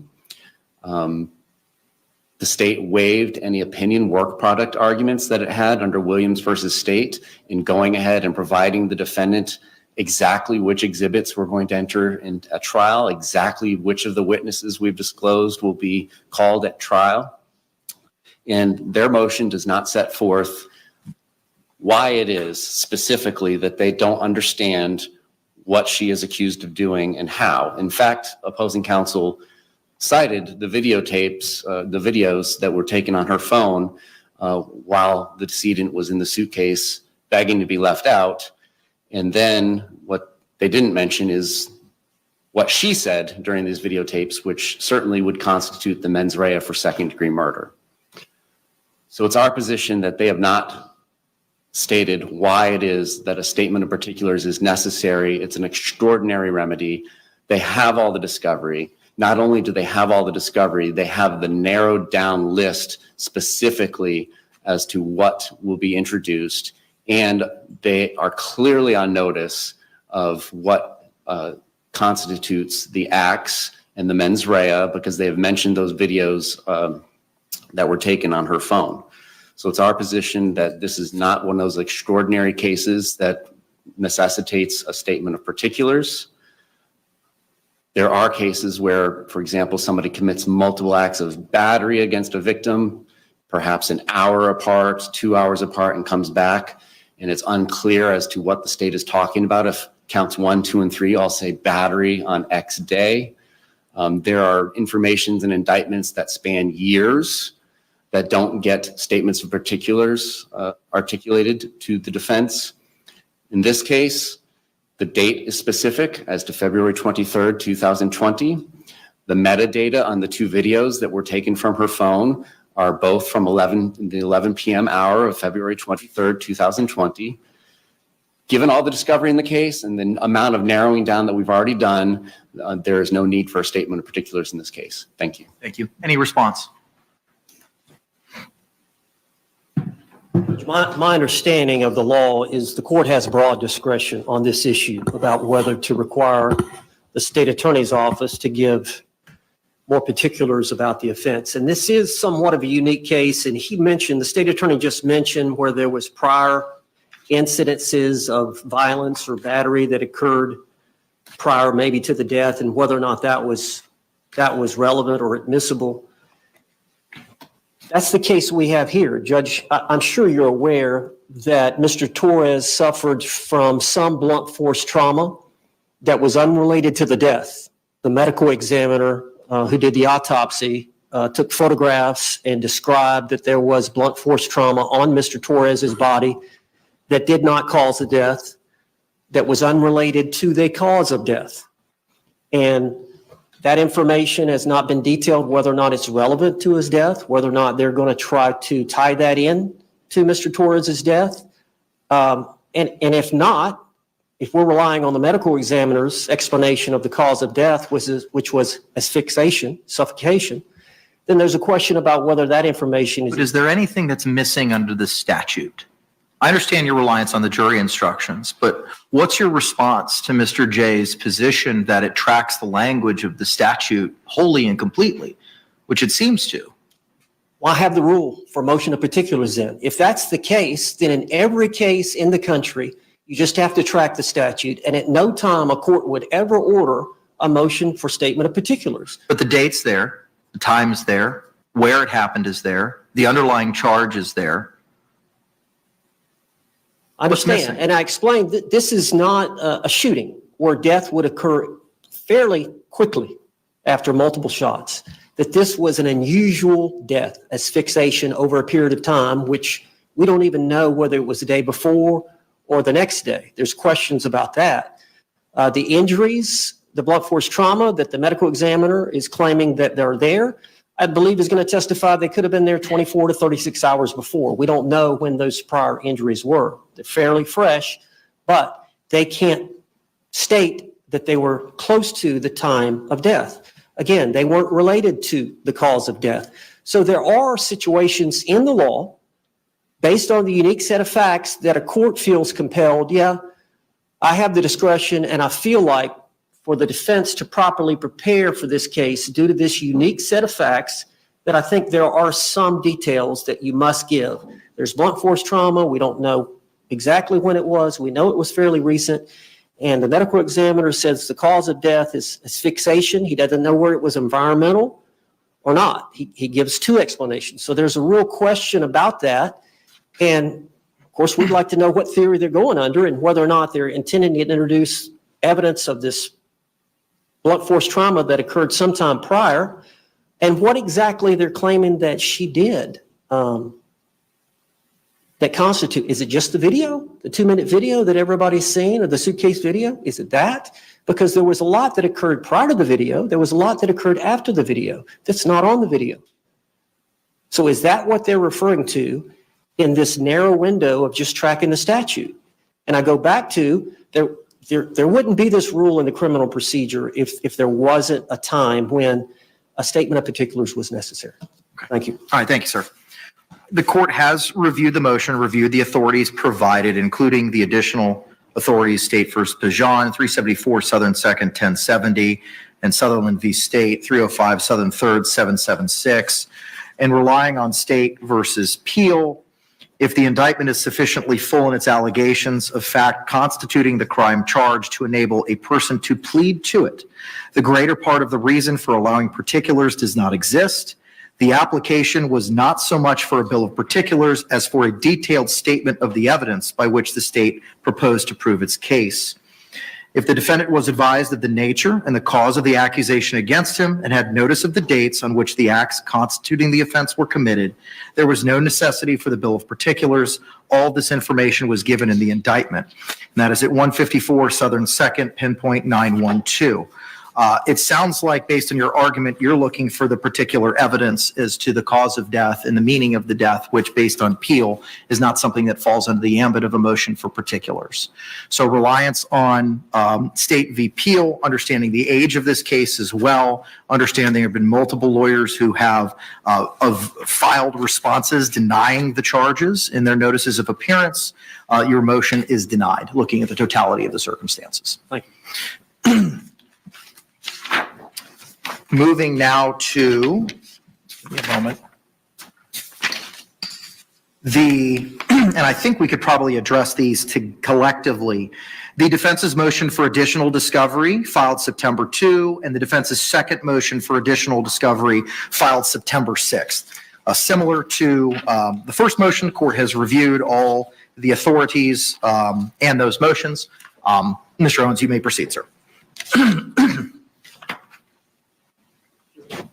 Can I approach the bench? Yes.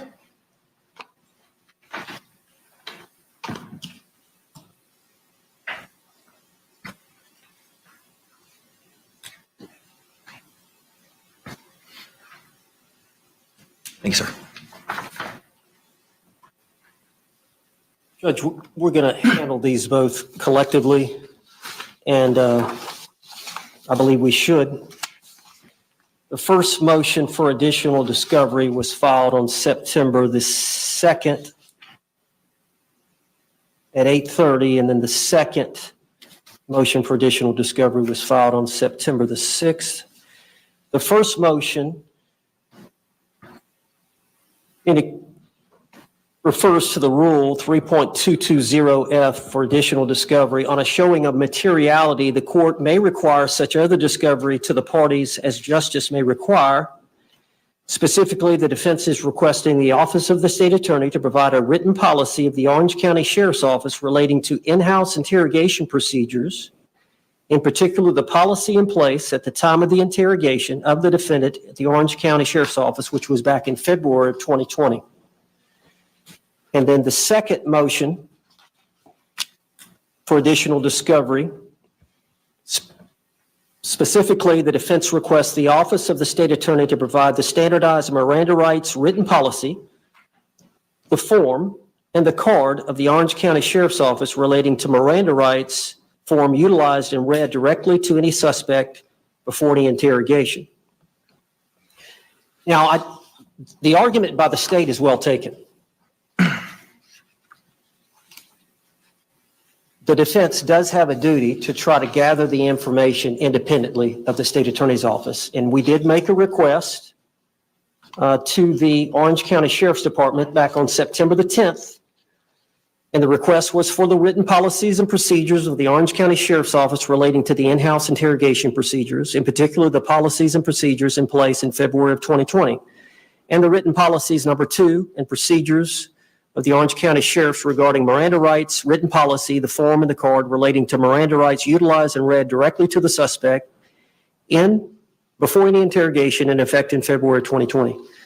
So as you know, Judge, I don't know if you've actually watched the 2-hour interrogation, but the day after this event, she was asked to come down to the Orange County Sheriff's Office under what my client believed was something other than an interrogation. When she got there, she was directed into a room, and I don't know, like you said, you haven't had a chance, but there are some serious issues about whether or not that was coerced, whether or not Miranda rights were fully read. I do not believe they were. I believe some of the statements that the lead detective said before she started the Miranda rights are coercive. She was in a room where she could not leave with two homicide detectives. One was wearing a firearm, and she acquiesced to authority based on an improper reading of Miranda. I wanted to file motions to that effect. We've got trial coming up October the 7th. I wanted to wait to get those policies. I wanted to wait to get the Miranda rights forms. The homicide detective actually reads it from a card. And I believe she read it incorrectly and she left out the main question at the end. So the proper thing to do is to get that information and make sure it's verified before you file in good faith a motion to suppress her statements. Well, the state attorney has tremendous power. I've made this request, September the 10th. Now it's, the 19th. And I'm in line with other public records requests there at the Orange County Sheriff's Department as to when I get this information. The state attorney could have gotten it the very next day if they would have made that request. That's why I filed the specific motion for the additional evidence. Time was of the essence. The court denied my motion on September 3rd to continue the case. We've got about 18 or 19 days left for trial. I'm still waiting. I've still got to receive that information. I've got to file the motion. I've got to set it for a hearing. I've got to subpoena the two homicide detectives. We've got to have a hearing with 18, 19 days left. I'm still waiting on this information from the sheriff. I've made a good faith attempt. Time is ticking. The state could get that information to me tomorrow. Thank you. Response.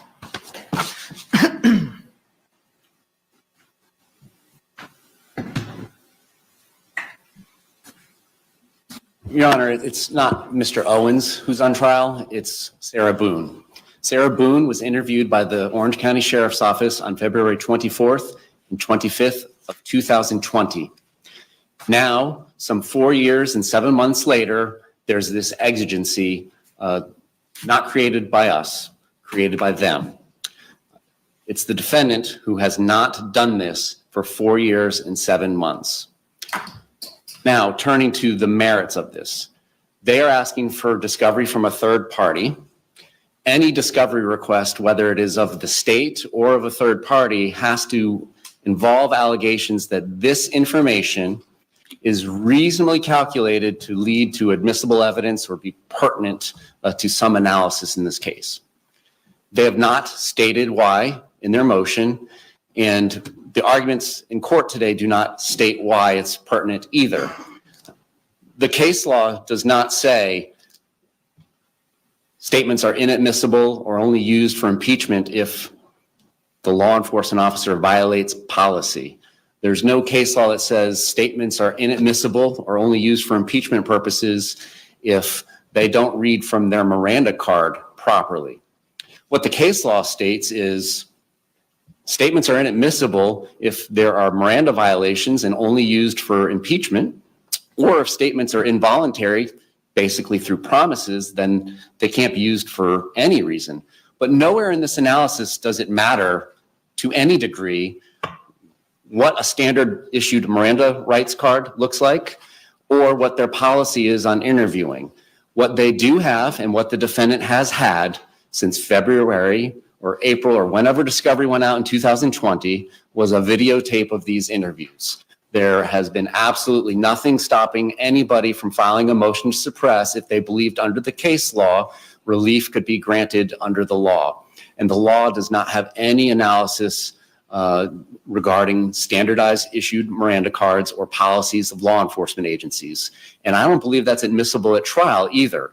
If they did not violate the Constitution of the state of Florida or the United States in compelling an involuntary statement or by violating the dictates of Miranda versus Arizona, then questions about whether they read from their right standard card or if they violated policy should not be admitted in trial because it does not help the jury understand whether or not an element of the crime has been proven.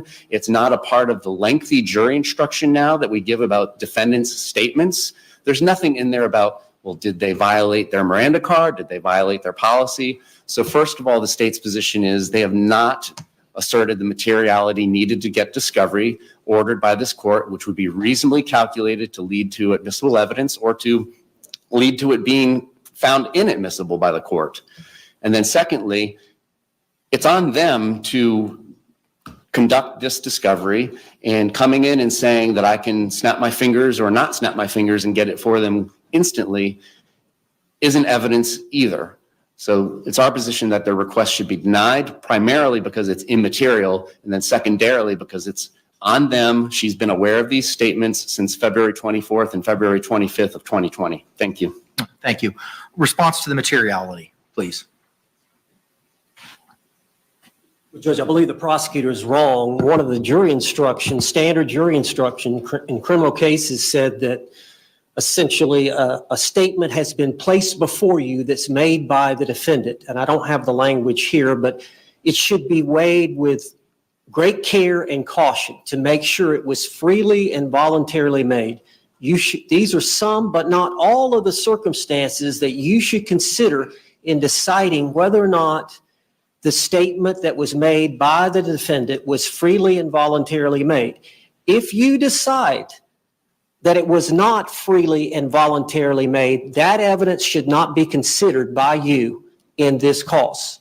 So even if we filed the motion, we got the information, the additional discovery that we need in good faith for me to file it, if we received the information, I typed up the motion, we had a hearing, the two detectives testified, and the court ruled that the statements were not suppressible, I could still bring those facts into the trial of how the mistakes that were made by this lead detective in the coercive statements that she made, as well as not giving the full Miranda rights form and getting a full consent from my client, that goes into evidence for the jury to decide whether or not to consider the statement at all. Thank you. So where's the violation of the Constitution then? Assuming you're correct and assuming that the Miranda card, something was missing, what's the issue? It's coercive. The statements that the lead detective, the female detective makes, there's 2 or 3 statements she makes. Now you have to understand, I'm in a vacuum here because I haven't watched the video. I'm not asking you to play it. I probably should have. But I need a little bit more context as to these statements because I have unfortunately no frame of reference. But she says that, number one, the date of this event, they seized her phone at the scene. She was told that they were going to bring her phone back to her, back at her apartment the very next afternoon. The female detective called her, or Sarah called the female detective about the phone. The female detective said, I'm pregnant, I'm not feeling well, I don't want to drive out there to give you your phone. Would you please come to the sheriff's department so that we can give you your phone? Sarah Boone got there and saw that there was a desk or a place there to retrieve the items, and she saw the male detective and said, is this where I go to get the phone? He said, no, we got it back here in this room. Come back here in this room and we'll get it. When they walk back in there is when the video turns on, and now they're in the interrogation room. She's got a list. Sarah Boone has a list of things that she was wanting to ask them. And the female detective says, look, we got the autopsy back from the medical examiner. We've got to talk to you about that. 2 times she said, we must, or I don't think it's must, we've got to talk to you. She goes, okay. So I got to read you these Miranda rights again.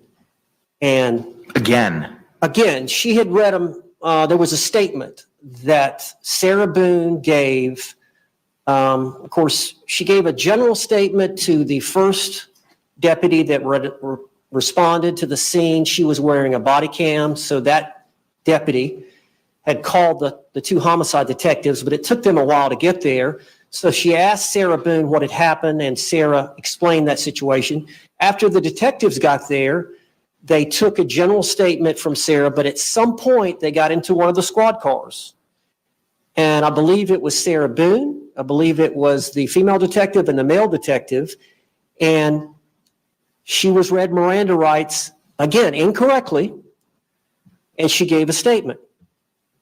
So now the next day, she's back in the interrogation room with the two detectives, and the lead detective says, we've got to talk to you about this autopsy, giving her the impression that's what they were going to talk about.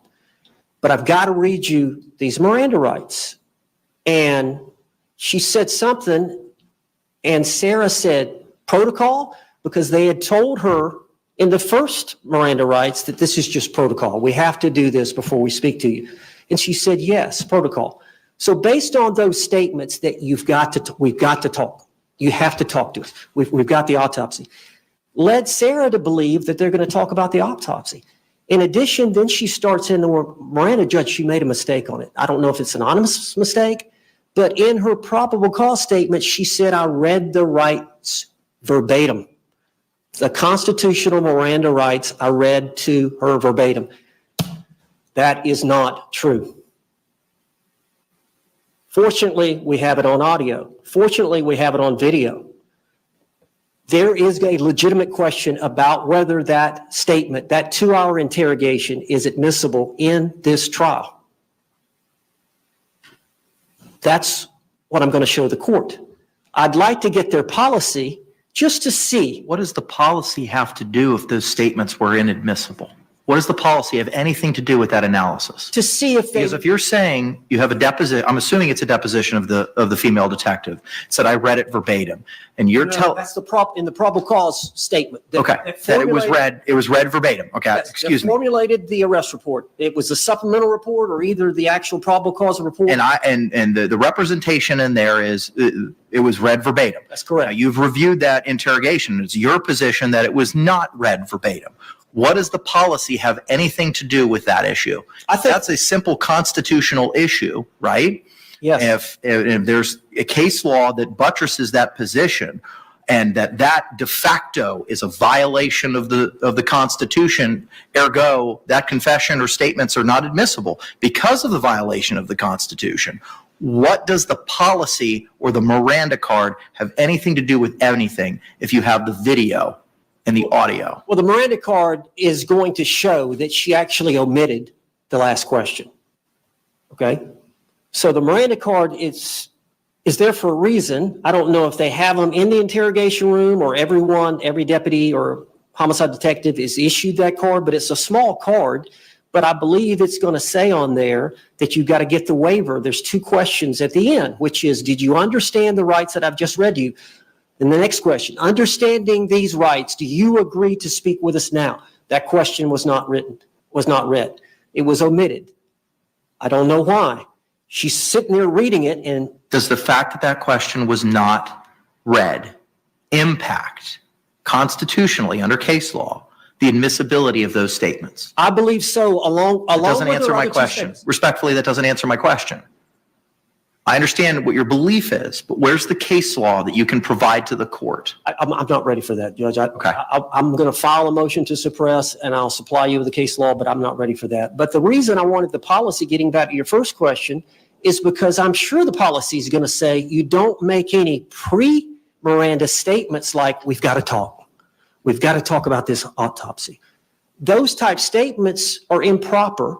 That they're used to coerce somebody to talk. And I understand the detective, they had these videos, the 2-minute video and the short second video, and they had found it on her phone. So the homicide detective was chewing at the bit to get her to talk. So she was trying to induce or influence her to speak to them and to not exercise a fundamental right, not to speak to them without a lawyer being present. So she made those 2 statements preliminarily that I believe the policy is going to say you don't do.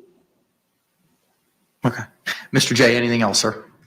Just the Orange County Sheriff's Office doesn't set the policy for what is admissible evidence in the court. The United States Supreme Court does, the Florida Supreme Court does, the 6 DCA courts do, and then ultimately, following their guidance, you will decide whether or not a statement is admissible in the state's case in chief or if it's only available for impeachment. But whether or not, let's say hypothetically, she read the Miranda card 100% accurately, she followed policy 100% accurately, the state of Florida can't come in and say, Judge, I know they violated U.S. Supreme Court case law, but they followed the sheriff's office's policy. So these statements are clearly admissible. And the contrast is exactly the same.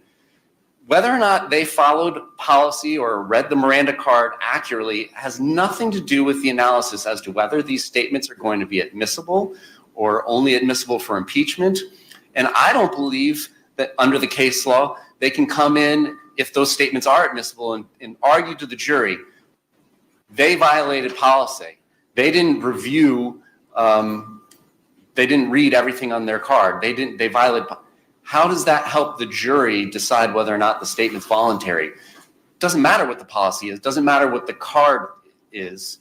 What matters is whether or not they say the words that are required by the United States Supreme Court or the Florida Supreme Court or the 6 DCAs.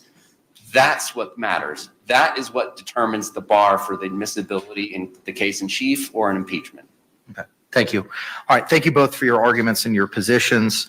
In reviewing the authority provided by the state, which the defense has conceded is taken in, is what it is. I think State versus Wright is the guiding light for the court here. 803 Southern 2nd 379. In reviewing that analysis, the defense has put forth an effort to do so. It's not up to the state to prove up anything for the defense. At this point in time, both motions for additional discovery are denied in accordance with State v. Wright. Moving now to the defense's motion to appoint forensic psychologist filed September 2, and defense's motion to appoint crime scene reconstructionist and death investigator filed September 2. I did receive JACS's response in that my judicial assistant confirmed that they are not asking to participate in this hearing. And we did confirm that earlier this week. Similar to the other motions that we've heard today, I have reviewed them. Mr. Owens, you may proceed with anything else, sir. Judge, I have filed the amended motion for declaration of indigency and payment of due process cost. I did see that, sir. And then there are three motions. I don't know if you got the third one.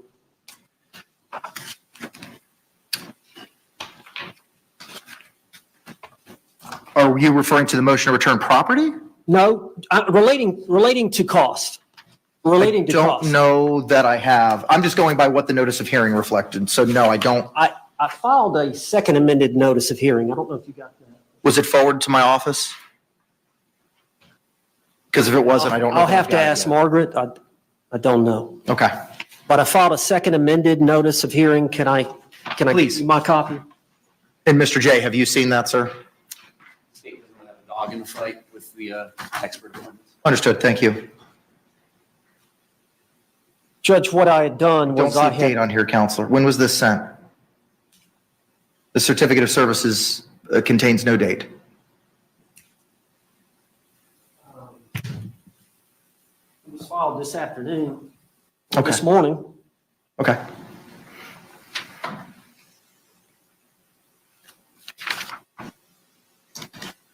All right, what is the other motion related to cost, sir? Well, there's one for the appointment of the forensic psychologist, Dr. Julie Harper, and it's non-pro-tunc. I'd like it to be retroactive to when I actually had to hire them. As you know, I came on the case late, I believe August the 30th. That's correct. And then I asked Dr. Harper to go down and see Sarah Boone. Dr. Harper lives in Okaloosa County, and she came down to Orange County, I believe, the Thursday after we had the hearing on September the 3rd. I believe that's when the court denied my motion to continue. And so, as you know, we had to file the notice of intent to rely on battered spouse syndrome within 30 days prior to trial, which would have been that Saturday, I believe. So she went down, Dr. Harper went down and saw Sarah again. As you know, Dr. Harper had seen her several times early on in the case, back in 2020, maybe 2021. And so she had the most knowledge of, I believe, any of the experts that have evaluated Sarah Boone over the course of these 4.5 years. She was the one expert that had seen her the most. I asked her to go down again in the hopes that the court would appoint her. and she agreed. That was, I think, on a Thursday. She called me that morning, Friday morning, and said, yes, I do believe that she suffered from battered spouse syndrome at the time of this offense. Based on that, I filed the motion. But so she jumped ahead and did some work prematurely before she had been appointed. So I'm asking for those costs for her to do the earlier work, that be considered, as well as Dr. Berkland. Dr. Michael Berkland is a crime scene reconstructionist and death investigator, and I'm asking for the court to consider paying for his fees as well as his transportation costs, as I have for Dr. Harper, again, to be retroactively to the time I asked him to be in work on the case. And then the last... When was that? You're asking Nunc Pro Tunc to win on that, also to the August 30th date of your notice of appearance? If possible, yes. That's when I officially got on the case. Okay. Now, as to the third motion for costs, I don't have a copy of that, unfortunately. Can I approach? Yes, please. Judge, I mentioned this expert, Dr. Michael Brannon, in that hearing that I think we had on September the 3rd. He's a clinical psychologist. If you'll recall, I'd mentioned him. He had served as an expert in the Marsha Thompson Palm Beach County case. I recall. And so, as you know, he serves a different role as a clinical psychologist. Dr. Harper is serving as a forensic psychologist. And do you know what JACS's opinion with regard to the motion to appoint clinical psychologist? Because the email that you attach as Exhibit A to that appears to be Mr. Lake's email regarding the other two motions regarding Dr. Harper and Dr. Berkland. And it doesn't address Dr. Brannon, and notably JACS isn't here. I don't have an answer for that. Maybe we could table this. I think the state has, I'm assuming, no dog in this fight, similarly as they had with the other two. The only request in this area that the state is going to make of the court is to, under its discretion, under 3220, order these experts to produce written reports. We are on the eve of trial. I do not need one from Dr. Julie Harper. Her deposition is set October 1st. These two other people, I have absolutely no idea what they are going to say, and we would, I'll file a written motion and a proposed order and send it to opposing counsel. That's what the state's request is going to be on the other two experts. Yeah, I don't know if I'm going to have an objection to a written report or not. I may, but I'd like to see what the motion says before I make a decision. But yes, Judge, we have scheduled Dr. Julie Harper's deposition at her office in Okaloosa County on Tuesday, October the 1st at 10:30 a.m. Eastern Standard Time. Is that in person or is that virtual? Is it Central? Is that in person or is that virtual? I believe Okay. the state's flying in, and I'm going to be there, Judge. That's the county over from me, Santa Rosa County, so about an hour drive for me. So I'll be there in person. We're going to have probably Kevin Beck that's going to appear by Zoom. All right, so here's what we're going to do. JACS has provided their response, and their response was not appended to the motions that were filed because that was prior to the amended motion seeking indigence costs that you filed, Counselor, on behalf of Ms. Boone. I'm going to hand file with the court now the September 9th correspondence from JACS reflecting that that can be utilized in lieu of a formal response. I'm going to grant your motion to appoint a forensic psychologist dated September 2, 2024, nunc pro tunc those costs to August 30, 2024. And with regard to the other motion, the motion to appoint crime scene reconstructionist and death investigator, I will also grant that and appoint Dr. Michael Berglund, nunc pro tunc, to August 30, 2024. With regard to the motion to appoint clinical psychologist, when was this motion filed? Similarly, the certificate of service does not reflect a date. Let us check real quick, Judge. Sure. Give me a minute. Yeah, you're good.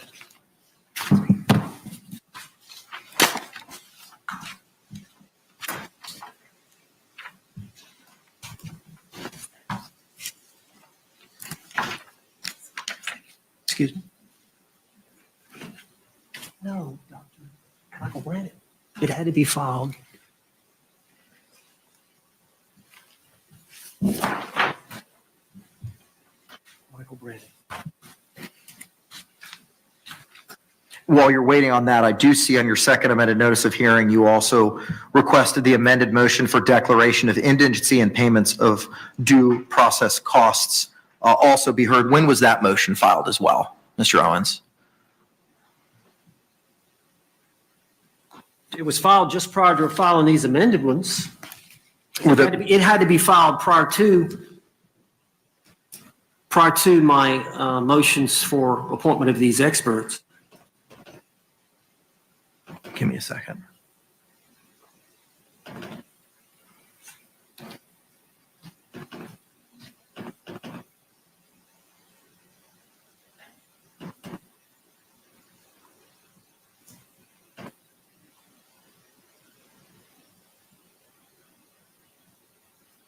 Okay, so the motion to appoint the clinical psychologist regarding Dr. Brannon, was filed yesterday. The amended motions regarding Dr. Birkeland, an amended motion regarding Dr. Harper were filed yesterday, as was the amended motion for declaration of indigency and payment of due process costs.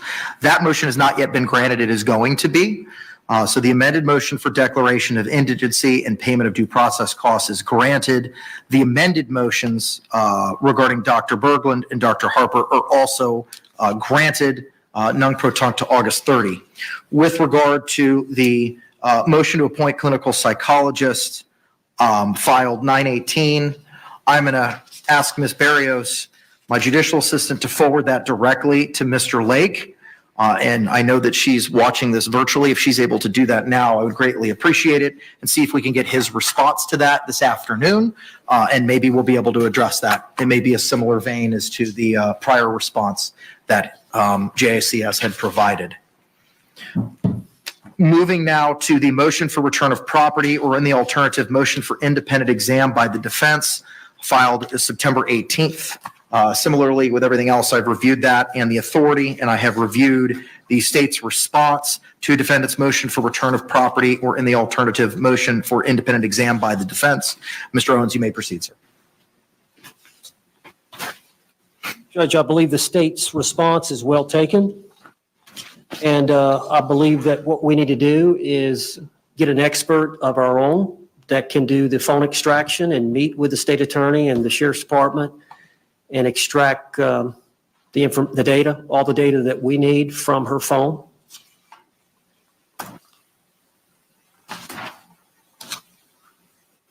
So we would submit that the property should not be, based on the authority the state attorney has cited, the property should not be returned to the defendant since trial is still pending. But in the alternative, we're asking for an independent exam by the defense. Response, if any? As the state has stated in open court while she was pro se, that is absolutely fine. And I've even suggested a name. Has the defense ever performed an evaluation of the phone? And the reason I ask this is there were prior experts that were appointed in the realm of electronic evidence. Mr. Cacciatore may have the answer to that question. I don't, but I know that the state, as I stated in my response, we've never prevented anybody from doing that. And as the homicide supervisor, everybody in the unit knows how to go about doing this and allowing a digital forensics examiner hired by a defendant to go and work with the law enforcement team and get another imaging if they are not satisfied with the imaging that has been provided. Mr. Cacciatore, good afternoon, sir. Can you hear us? And if you can you announce your presence for the record, please?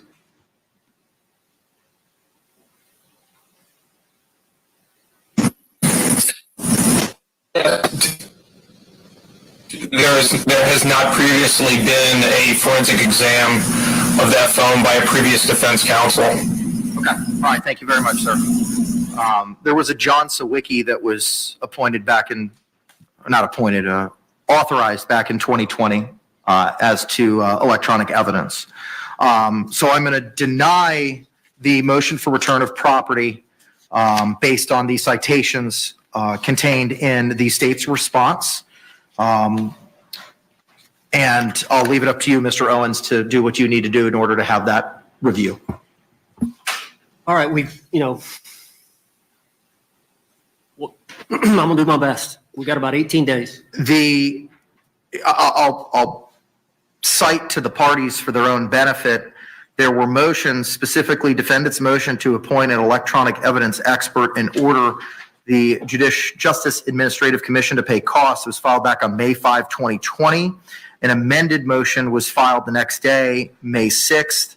Both of those cite to or refer to John Sawicki, SAWICKI, electronic evidence expert. And there was a order entered back on August 3, 2020, appointing Mr. Sawicki as a forensic specialist. I have no idea if that order is still viable, but I'm just providing what the court file reflects in that regard. Lastly, that takes us to the notice of intent to rely on the defense of battered spouse syndrome. The original notice was filed September 6th. The state's original motion to strike was filed September 9. Just to interrupt, I also have this defendant's motion for enlargement of time to address as well. Yeah, I have that on my list, sir. Okay. Thank you. Thereafter, on the 15th, an amended notice of intent to rely on the defense of battered spouse syndrome was filed. On September 13th, the defense's response to the state's motion to strike defendant's notice of intent to rely on the defense of battered spouse syndrome was filed. And then I think it was this afternoon. Earlier today, the state's motion to strike defendant's amended notice of intent to rely on the defense of battered spouse syndrome was filed. The court has reviewed those and all of the citations contained therein. Mr. Owens, you may proceed, sir. Judge, I wanted to start my argument, and then Mr. Henderson, who is on the screen, is going to respond to the state's pleading that they filed this afternoon. Mr. J, you have any problem with that? I know there's a rule in the circuit about one witness per one attorney. I don't know what the administrative rule says about arguments. So I leave it to the discretion of court. Okay. He's arguing that one motion that they filed this afternoon that I've been working on these. He was working on that motion, so it's a separate motion. The motion to strike. The last motion whatever motion they filed today, Mr. Henderson, Tony Henderson here in the screen wants to respond to that. Okay. I'm going to respond to the ones that were filed prior to today. All right. I'll allow it. All right. Go ahead, sir. Judge, as you know, I filed my notice of appearance on August the 30th, I think 38 days prior to trial, knowing that the court had already made a ruling that you would not grant a continuance unless there was some type of exceptional circumstance. And Sarah Boone hiring or retaining or somebody pro bono coming on the case and representing her did not constitute exceptional circumstance. And so, as you know, we had the hearing after I'd filed the notice on August 30th. We had the hearing on September 3rd on my motion to continue. The court denied it. At that time, I explained to the court that I believed after my meetings, I think I'd had 4 with Ms. Boone, that she met the criteria for battered woman syndrome, but that I needed an expert. And we were vetting several experts at the time, 4 or 5 that we were vetting, and we needed more time to essentially pick somebody to go out and do an evaluation, an assessment of Ms. Boone to determine whether or not they would give an opinion that she suffered from that. Because, and I understand, the court denied our motion, so that left us with, we still had to give notice to the state attorney 30 days prior to trial of October 7, which I believe was going to be September 7, which fell on a weekend, which was that Saturday, I believe. So we got out of the hearing. I think the hearing was on a Tuesday. We had 4 or 5 days to file this notice, to timely file the notice. So looking at the file, I realized that Dr. Harper had the most time with Sarah Boone. Early on in the case, I think when Mr. Padilla was handling the case, she was appointed by the court to do an assessment and evaluation. And so I reached out to her and she agreed to come down a couple of days after we had that hearing, and she met with and assessed Ms. Boone. I've retrieved all the notes, the prior notes, and then the notes from that meeting. And then on Friday, I spoke with her, that Friday, which I believe was the date that I filed this notice, September the 6th. That Friday, I spoke with her on the phone and immediately went down and filed the notice of intent to rely on the defense of battered spouse syndrome. We made allegations that Dr. Harper had formed the opinion that at the time of this offense, that Sarah Boone was suffering from battered spouse syndrome. And at that time, we gave the name of Dr. Julie Harper and her address where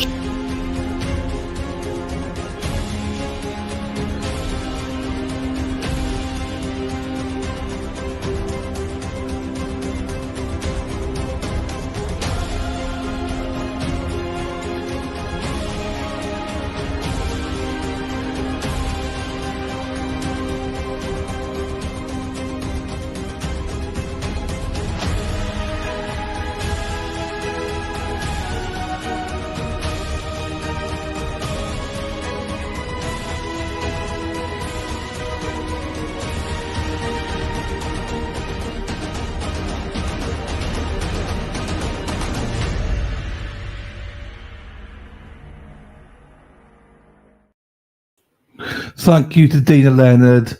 Dana just sent me that, so thank you, Dana. I wanted to play it.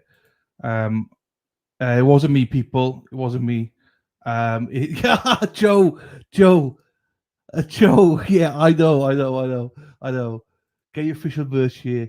So thank you, Dana Leonard. He made the video. What was nothing to do with me. Hey, look at who's here. Look at those. Hey, sexy. Look at that red hair. Look at that Rhode Island's on fire. Deb's hair is on fire. Yeah. Look at the little minx.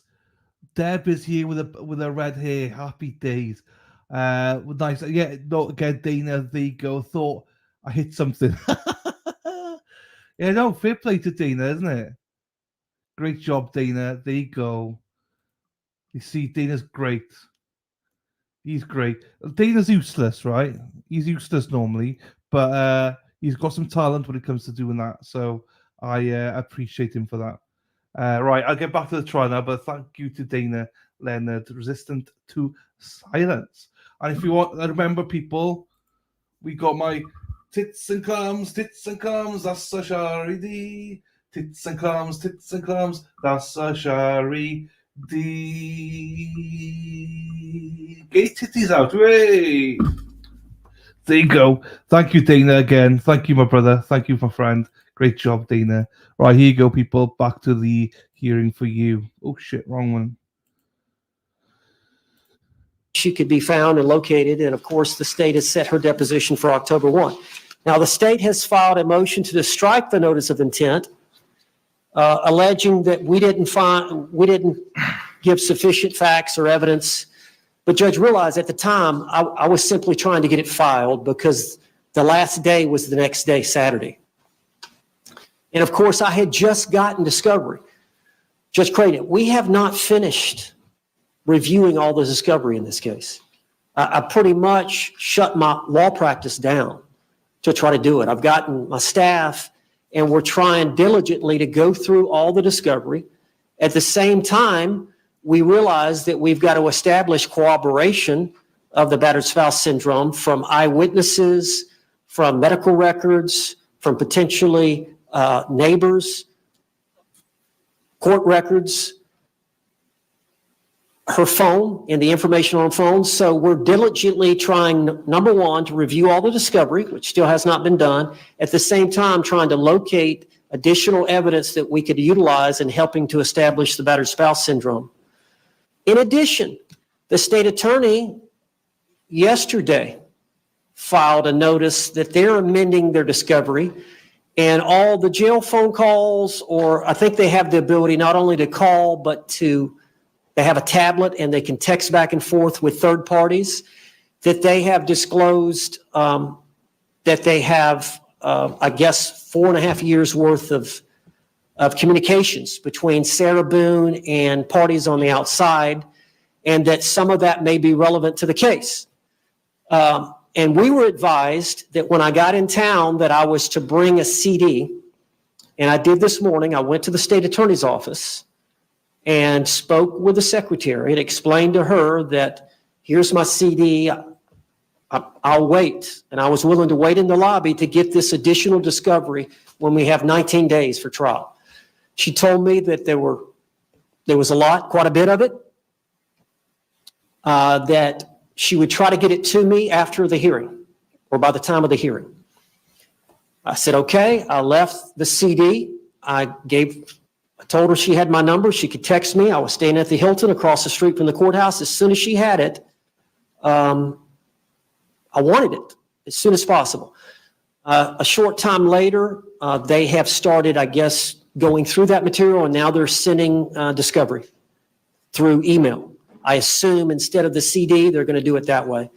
But we are receiving it. But it's just the volume of discovery that we have to begin with, we haven't gone through. The evidence we're trying to gather to corroborate our defense, and then additional discovery that we were noticed about yesterday. I didn't have time. I knew this had to be filed. I had one more day. As soon as Dr. Harper told me on that Friday, I knew I had until Saturday. I filed it. The state knew. They've had it 4.5 years. They prosecuted the victim in this case, George Torres, at least 3 times. I think there's more like 4 or 5 times. But they opened up a file. They prosecuted him here in this county for battery in violating the conditions of bond relating to staying away from Sarah Boone, but battery on Sarah Boone. They, if anybody, was well aware that there was a potential problem with the habitual nature in which Mr. Torres beat on my client. In addition, my client expressed in the interrogation, which I know the court hasn't seen, please look at the videotape. Please look at my phone. Please look at the videotapes. Please look at the photographs. I need my phone to show you. He comes at me. It was ignored. They've had all this evidence. They had to be on notice that this was a potential issue. And the reason being is all the lawyers that have been through this have appointed different forensic psychologists to assess her. The prosecutor that's not here today, that was here on September 3rd, when I mentioned the problems that we were going to have, getting an expert this quickly to form an opinion, said, oh no, Judge, we're not prejudiced. We've already got an expert. We intend to rebut any said opinion by an expert that she suffers from battered spouse. We're ready to go. We've got our expert.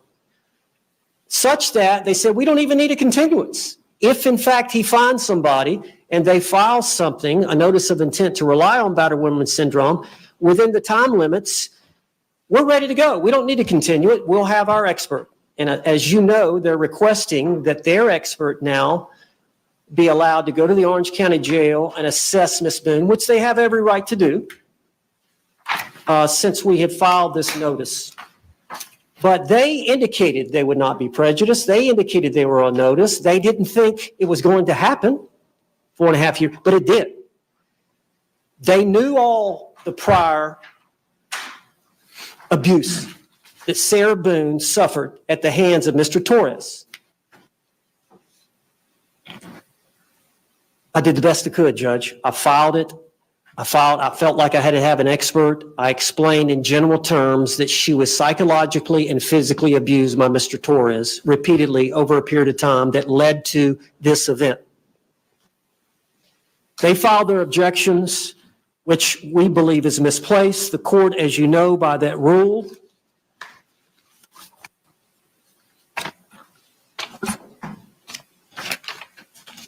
let me find it.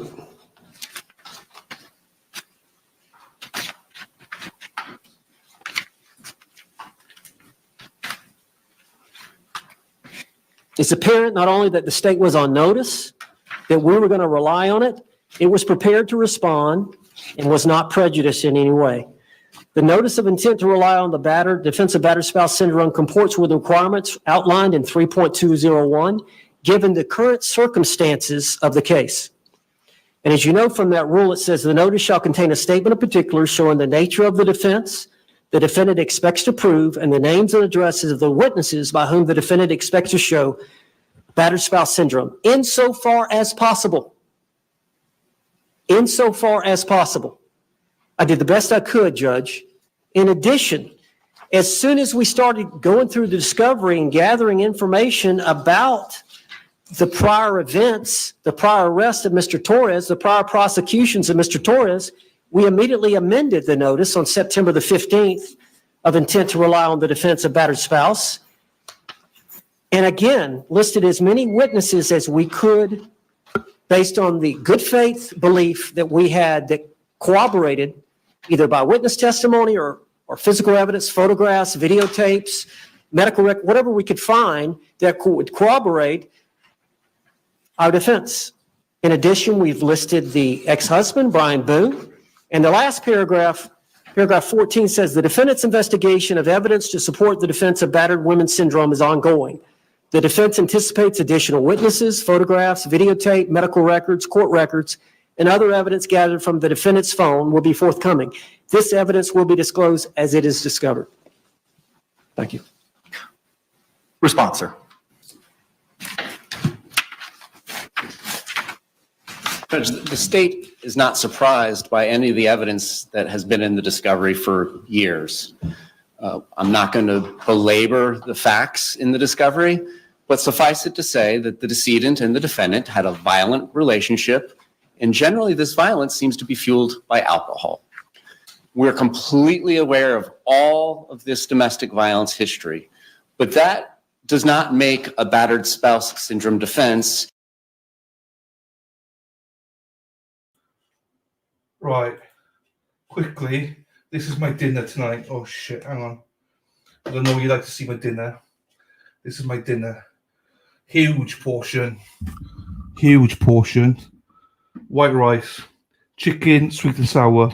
Homemade. Peppers, pineapples, carrots, sweet corn, onions. Yeah. So there you go. It's a big portion, but I'm a big boy, do you know what I mean? So I should probably just eat half of it, and the other half tomorrow night. But yeah, Joe, it's simple. Do you know what I mean? I'm not from scratch, Joe. Not from scratch. Do you know what I mean? So, but yeah, nacho cheese. Here you go, everyone.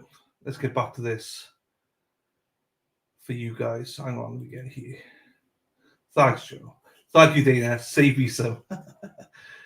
You could halve this, but I'm a greedy bastard. I'm starving. This is why I'm fat, people, because I just fucking eat all this shit. Well, it's not shit, it's nice. Here you go. I might get some prawn crackers now.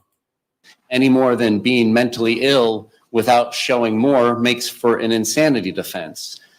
Their original notice was insufficient, and there's no reason to argue it since they've amended it. So turning to the amended notice, it still does not set forth what they are going to show that shows that she suffered from battered spouse syndrome. Was the decedent isolating her from her family and friends? Was he telling her that if she ever leaves him, he'll kill her? We have these instances of violence between the two of them.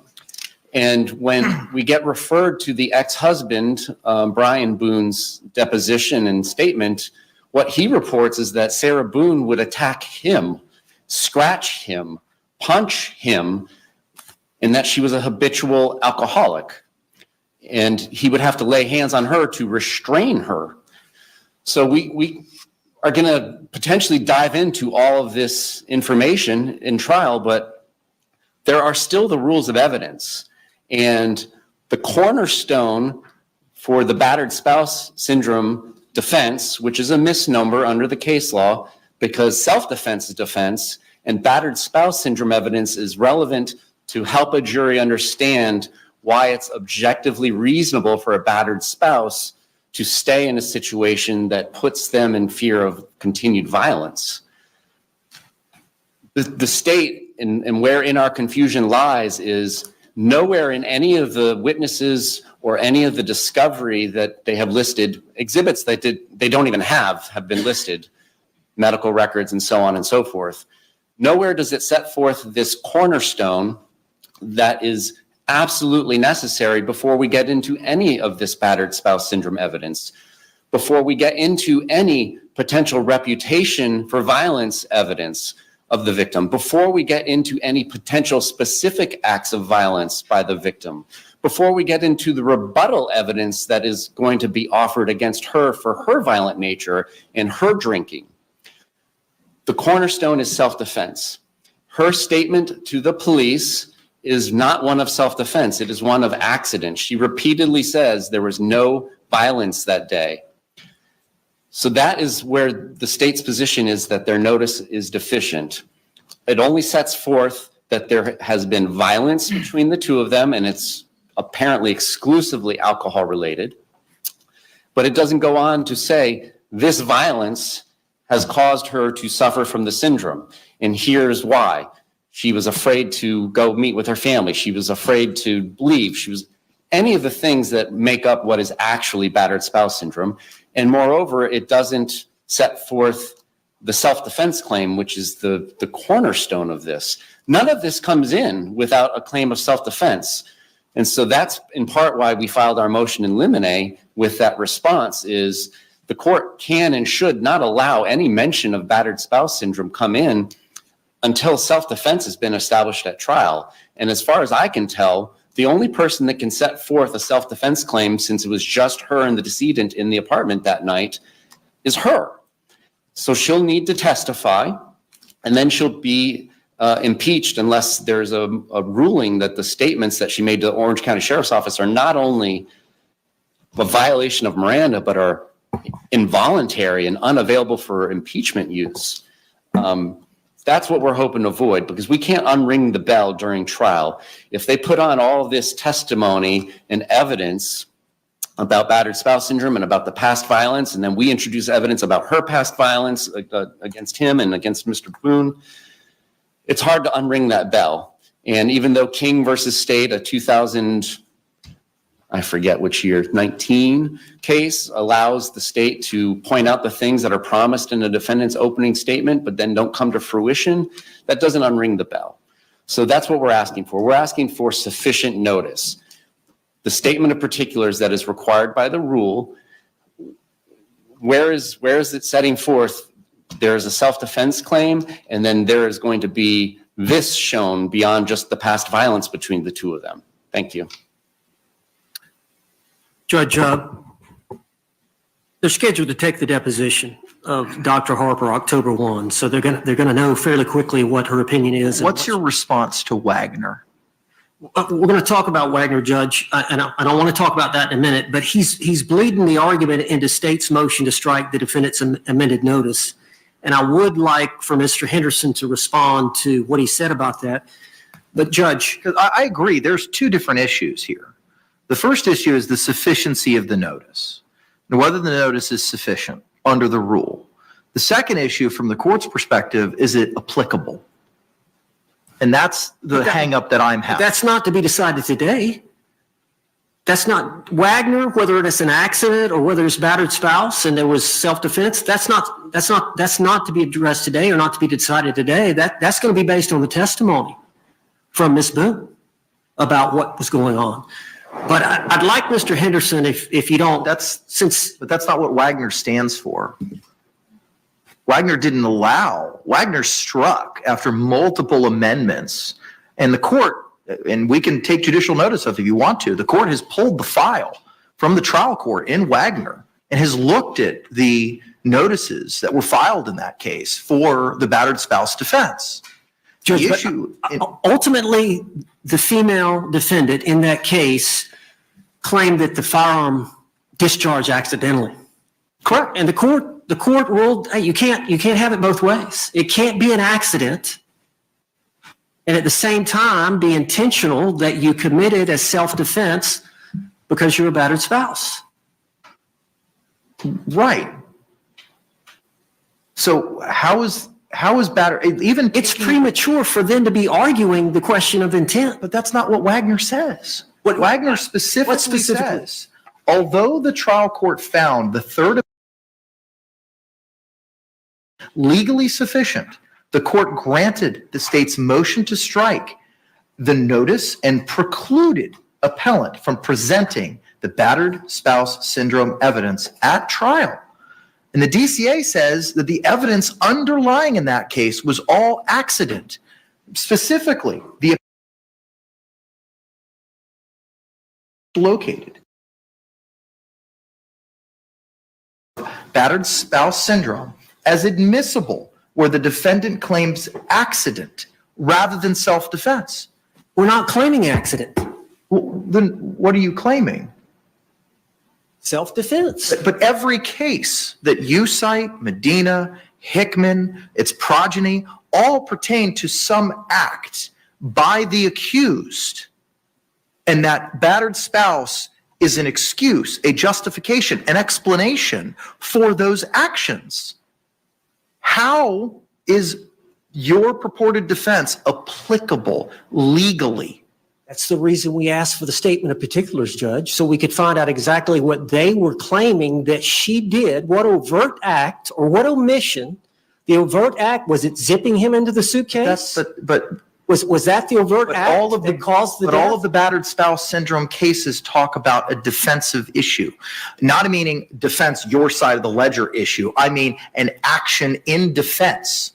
Wagner fired the gun. It was accidental. Hickman fired a gun. There was an act that was done by the victim or by the defendant in those cases. And battered spouse was used as an explanation for why it is that they did.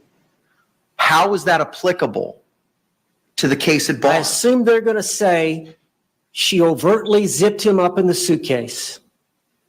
I assume they're going to say he was asking to be let out of the suitcase and she refused. She failed in a duty to act.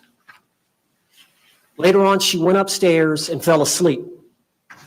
So it's either an act or an omission, but they're claiming an act or a series of acts led to the death of Mr. Torres, which they have alleged was directly caused by Sarah Boone's actions or non-actions.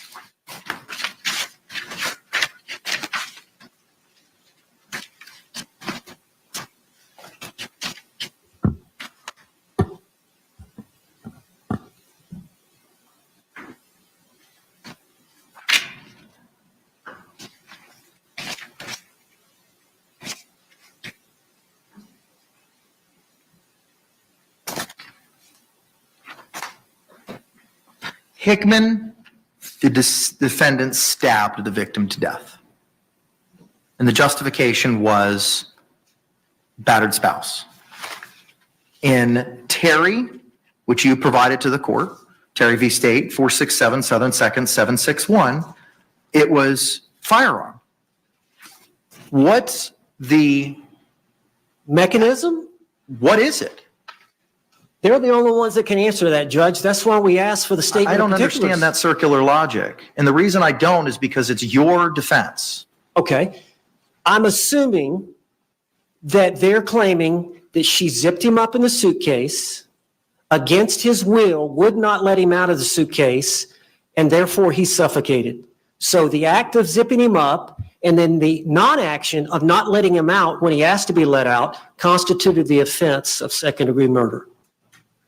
That's the only explanation that we can come up with based on the report, based on the evidence we have. But Judge, you remember Marsha Thompson, the Palm Beach County case? But there was a firearm. There was a firearm. She discharged a firearm. Remember Dr. Brannon said on the issue of imminent threat, it is in the mind of the battered spouse woman. Right there's the words.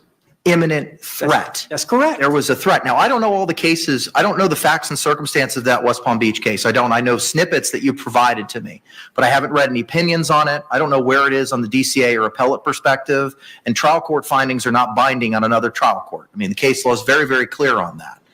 Judge, the state doesn't know what happened the 2 minutes prior or the the minutes leading up to, the time leading up to the 2-minute video.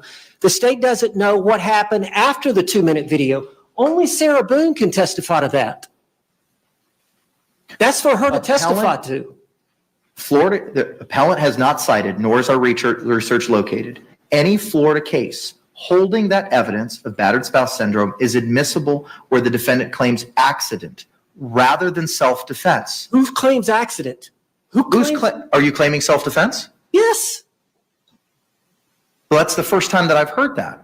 Judge, I just mentioned it a while ago. The word self-defense never came out of your mouth. Judge. Words that you believe that the state's position is, what you believe that they're going to try to establish, that we don't know what happened before and after that video. The word self-defense have never been uttered this afternoon. Judge, for the record, we're claiming self-defense. We're utilizing the battered spouse syndrome in conjunction with that defense. Okay. All right. Not accident, as they want to allege. Okay. Does your compatriot want to provide response further? Okay. Mr. Henderson, good afternoon, sir. Can you hear us? If you can hear me, sir, you need to unmute yourself. Can you hear me now, Judge? I can, but I have some concerns because I'm getting reverb from you.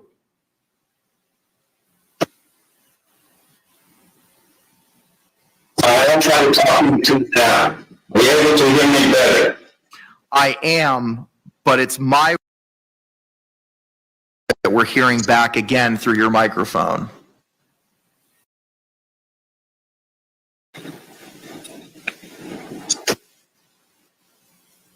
Turn that volume down. All right, this may work.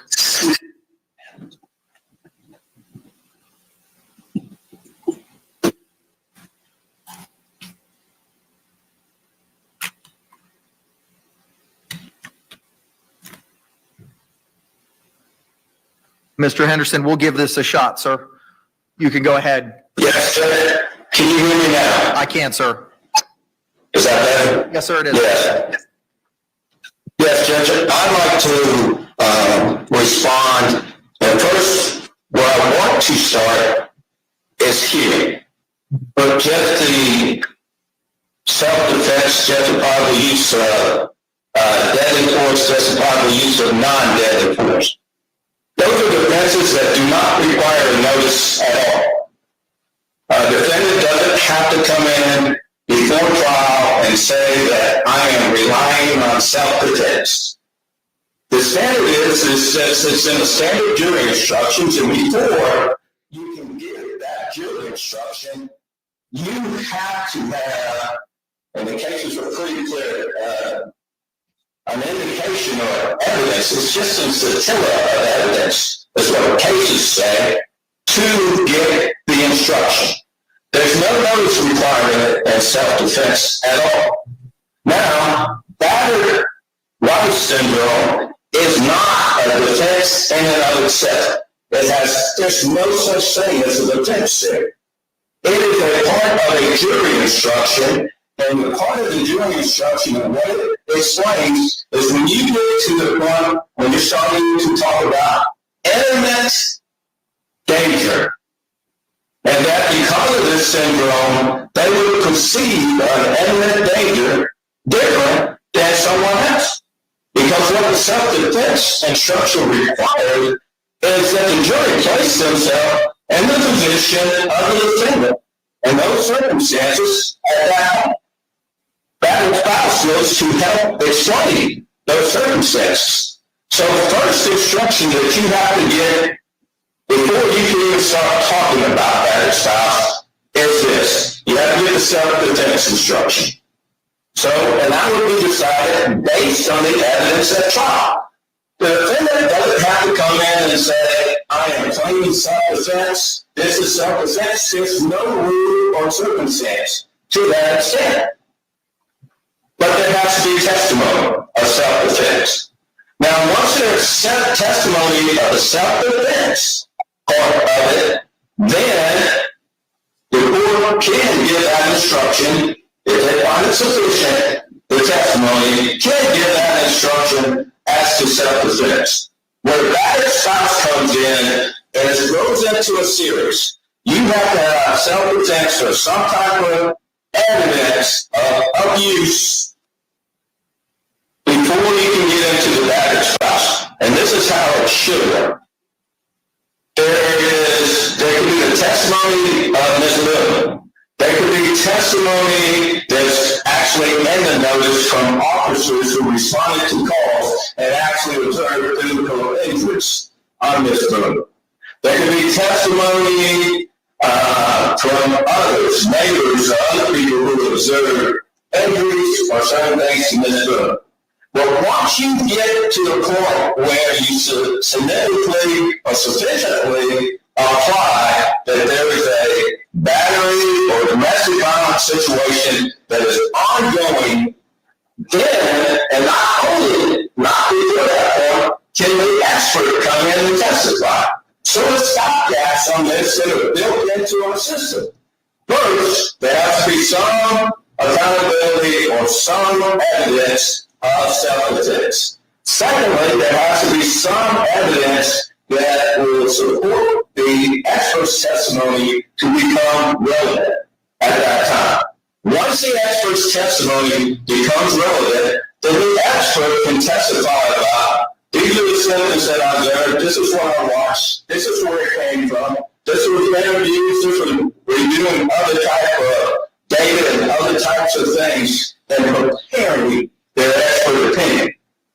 So after that point, Judge, when you get to that point, then it doesn't become a judicial act at that point in time. What it becomes a jury question. And it is up to the jury to decide. And what it does, and it doesn't say that battered spouse is a defense. What it will talk about in the jury instruction is this is something in the back of the board. Under these circumstances, if you find it credible, that you can consider. And that's what it does.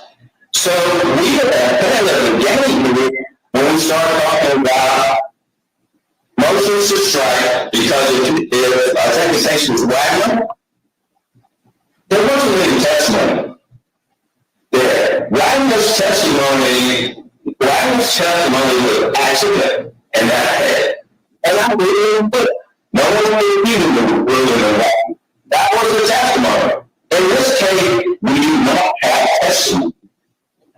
What we have is to say in this case, saying the discovery in this case showed it. But that's not solved. These rules have to be known better on the testimony of the preliminary report, either testimony itself, physical evidence. Mr. Henderson, we're having a difficult time understanding you, sir. I'm sorry, Judge. Is that better? Maybe. Madam Court Reporter and I were having a little bit of difficulty hearing you at the end. You seem to be projecting away from where your microphone is. Okay. Judge, can you hear me better now? Madam Court Reporter. We will do our best, sir. Keep going. Yeah. So to bring it in for a landing, Judge, is simply this. And to the court, here's the evidence that permitted trial. I now understand what was happening. So the young lady that left, she was on her knees. That's what it was. She was on her knees. Maybe that's why. It was having difficulty. Probably. She's got up and down, so it might get better now. We'll see. No more sucky. Right, so you might ease down a little bit now. You won't be as excitable, maybe. We'll see. Right, let's start hear him again. I can sort of understand him, but there's some phases I'm like, what? It's when he's like, it's like when he's getting close to, it's like he gets too excited, and then it's just like, I can't understand him. So now that she's gone, maybe we can hear a bit more, unless he's got another woman on her knees, I'm not sure. The court cannot make certain decisions. The court can't make a decision. Hey, hang on. Hang on, sorry, D. Oh, for fuck's sakes. Look at that. Tits and clams, that's a Shari D. Tits and clams, that's a Shari D. There you go, Shari D. How you doing, my darling? Nice to see you. You've been missed. Sucky time. Right, let me put that back on now. Boom, boom. Where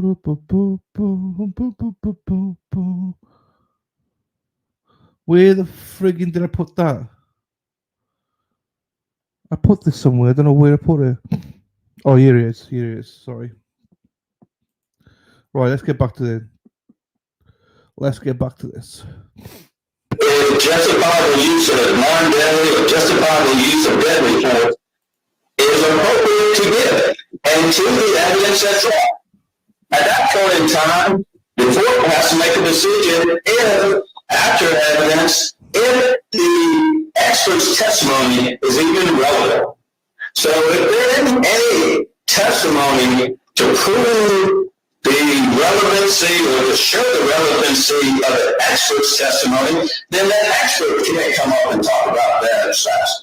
Now, if you don't get the expert to talk about battered spouse and render an expert opinion, battered spouse is out the window. So then you're just on self-defense at that time. But that argument and that decision can only be made after the evidence is put in that trial. And that's all I have, Judge. Thanks. Mr. J, any response? Fuck. I told you, didn't I? As soon as the woman got off her knees and left the room, it got better. He was less excited. There you go. We know our stuff here. There you go. It sounds like we're largely on the same page. The one point that I would strongly disagree with is that this evidence of battered spouse syndrome is relevant to the subjective belief of the victim or the defendant. That is not what evidence is used for. It's used to help a jury understand what an objectively reasonable person would do in those circumstances. And there's more cases that I have not cited because I know that would be raised today, but they kicked out PTSD testimony just last year. I believe it's an Okendo, because it was going to the subjective beliefs of the defendant rather than helping the jury understand why an objectively reasonable person in a battered spouse syndrome would stay. With that notwithstanding, it appears we're on the same page that the jury should not be hearing anything about battered spouse until the predicates are laid. And from the state's position to help us prepare for trial, pleading should be sufficient. And it's still our position that the pleading was insufficient. The state is well aware of the past violence between the two of them, with her being the aggressor and the decedent being the aggressor. There's evidence of that all throughout the discovery. But what isn't present anywhere in the discovery and what left the state at a lapse in understanding this defense in particular was, did this violence cause her to suffer from battered spouse syndrome? And what is this evidence going to be? Was he isolating her? Was he keeping her away from family and friends? Was he psychologically breaking her down? Was he doing any of these things that are a component of the battered spouse syndrome? Because all we have is her statements, which are almost 100 pages long, to the sheriff's office, where she repeatedly says that night that nobody laid hands on one another. It was a great night. We were hanging out, drinking wine, doing puzzles, painting, dancing with the dog. And then, like everybody else, we were playing hide and seek. And he got into the suitcase and I accidentally went to sleep. And then she's shown her video. But her statements are all that it's an accident and that there was never any claim of violence that day between the two of them. So that's where the state's confusion lies. And I don't know how we're going to go about this at trial, if the defendant's going to have to testify in a narrative form, if she's going to come in and testify 100% differently than how she gave statements to law enforcement. But that's where we're at, is we don't want this in front of the jury until all of the requirements are met. And as far as I know, the only person that can say that it was a justifiable use of force that night is her, because it was only her and the decedent in the home that night. And thus far, she has not made any statements about a justifiable use of force. And then our second complaint about the intent to rely on the syndrome, again, without repeating myself, is it just sets forth that there was past violence between the two of them, but no particulars about what actually makes up the rest of the syndrome. Thank you. Any other final positions offered in rebuttal to the state's argument, either Mr. Owens or Mr. Henderson? Well, I'll let Mr. Henderson go, but just as it relates to Ms. Boone's testimony, that's what jury trials are for. Mr. Henderson, any further arguments, sir? You're muted. You will have to unmute yourself.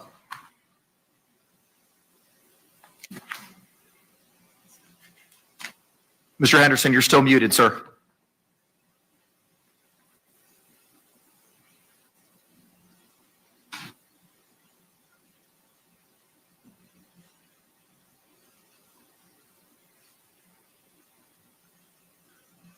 I'm sorry. Can you hear me now? Loud and clear, sir. Any other additional argument in rebuttal? Yes, Judge. The state is going to have the opportunity to depose the expert, Ms. Harper, who can tie those things together. That's why we have experts who know about these things and who have the knowledge, who can tie these things together and tell why she's of the opinion that she was suffering from battered spouse at that time. The notice is simply to require to let them know that we're seeking this avenue, and here are the witnesses that we're using to seek the avenue. We don't have to list a specific number of witnesses. It's just the ones that we intend to use. And as Mr. Owens has told you, this is an ongoing process, and we'll probably be adding more. But that's all I have. Thank you. All right. Thank you very much. The court is going to take the issue under advisement and provide a written order. I'll endeavor to do that by the end of the week. Last is the defendant's motion for enlargement of time filed September 17th. Mr. Jay, have you had the opportunity to review that? Yes, Your Honor. Okay. All right. Any problems with proceeding with that this afternoon? No, Your Honor. Okay. Very good. All right. I have reviewed that motion. Mr. Owens, you may proceed, sir. Judge, I do have about 2 or 3 other issues that we need to address, but I've asked for some time. I think there was an order. I know there was an order that you had submitted to writing and that was filed with the clerk's file that indicated that you wanted some things from the defense and from the state by certain dates. And I think that's a typo on paragraph 3. I said August 17. That should be September 17 on paragraph 3, Judge, of my defendant's motion for enlargement of time. It says September 5 on paragraph 3. Are you looking at my defendant's motion for enlargement of time? Yes, sir. Paragraph 3 says Dr. Julie Harper met with defendant Sarah Boone on Thursday, September 5, 2024. Am I looking at the wrong thing? I'm sorry. I was looking at the wrong one. If you look at the second page. Yes, sir. Paragraph 7. Yes. That should be September 17. Yeah, got it. Okay. I mean, obviously the court's order, the August 5 order speaks for itself. Judge, and as you know, we came in late. Dr. Harper formed an opinion that week. We filed a notice of intent to rely on battered spouse. It's ongoing. That's all I can say. We're working, we're doing everything we can to uncover evidence consistent with our defense. The problem is it's 4.5 years ago, and the apartment complex in Winter Park has changed hands. So we're trying to run down the employees. We're trying to run down the other tenants of the place. We're trying to run down medical records. That office manager is critical. We've taken her deposition, but we can't find her. Brandon, I think it's Moats, the neighbor that lived right next door to Miss Boone and Mr. Torres, and they shared a wall, is a critical witness in the case. We're trying to locate him. As you know, 4.5 years, people move. So we need more time.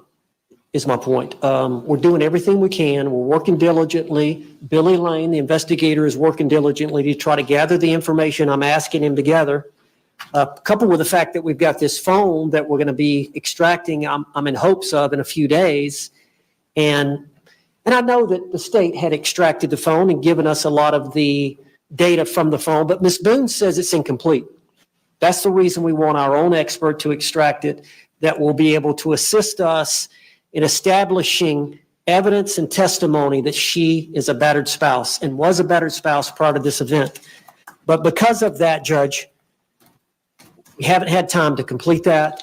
And as I said in my motion for enlargement of time, we're asking to be flexible on some time limits up to and during the week of the trial, because we're going to be working that entire trial. Like I said, there's 18 days until trial starts. It's going to be a 2-week trial.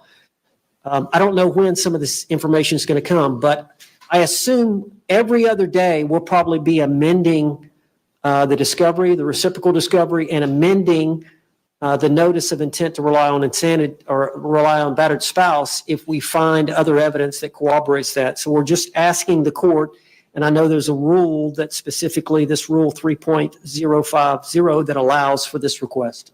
Thank you. Thank you very much. State, any response? Certainly the state is not going to be okay with them conducting their investigation once jeopardy has been attached. That is completely unfair to the state. This is the defendant's trial, not Mr. Owen's trial. She has been on notice of these charges since February 25th of 2020. She has gone through countless attorneys here who did not pursue this battered spouse syndrome defense, even though they had consulted with Dr. Harper back in 2020. And I believe the crux of that issue is going to revolve around her having to testify in the form of a narrative given her prior statements. So the state opposes any enlargement in time. The defendant has been on notice and has had centuries probably of legal expertise at her disposal for the last 4 years. And there may come a point in time where the state has to request a continuance prior to trial, but if this enlargement is granted. But certainly, once jeopardy is attached, that's not the time to be doing discovery. She's had 4 years to do this, 4.5. Thank you. Any other final arguments, Mr. Owens? No, sir. Okay. I'm just rereading the rule. Give me a moment.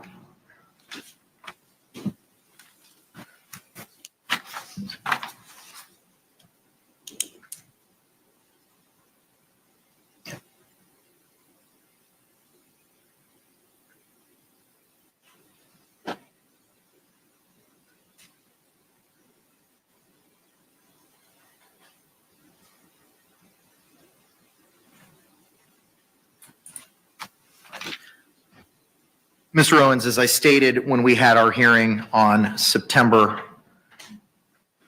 3rd, at that point in time, the court had outlined the history of the case, the court's prior findings.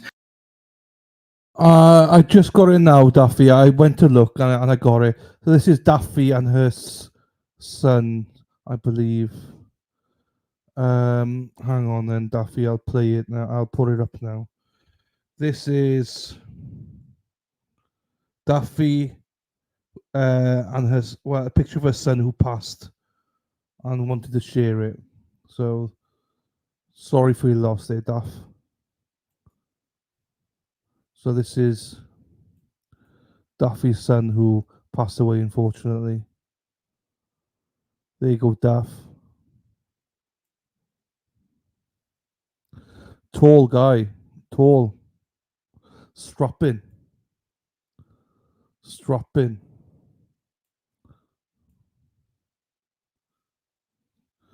Love and peace and care and lots of love to you, Daffy. Lots of love to you, my darling. There you go. I'm sorry to hear that, Daff. All right, there you go, people. That is a great picture. Nice picture. He's a strapping lad. Good built lad.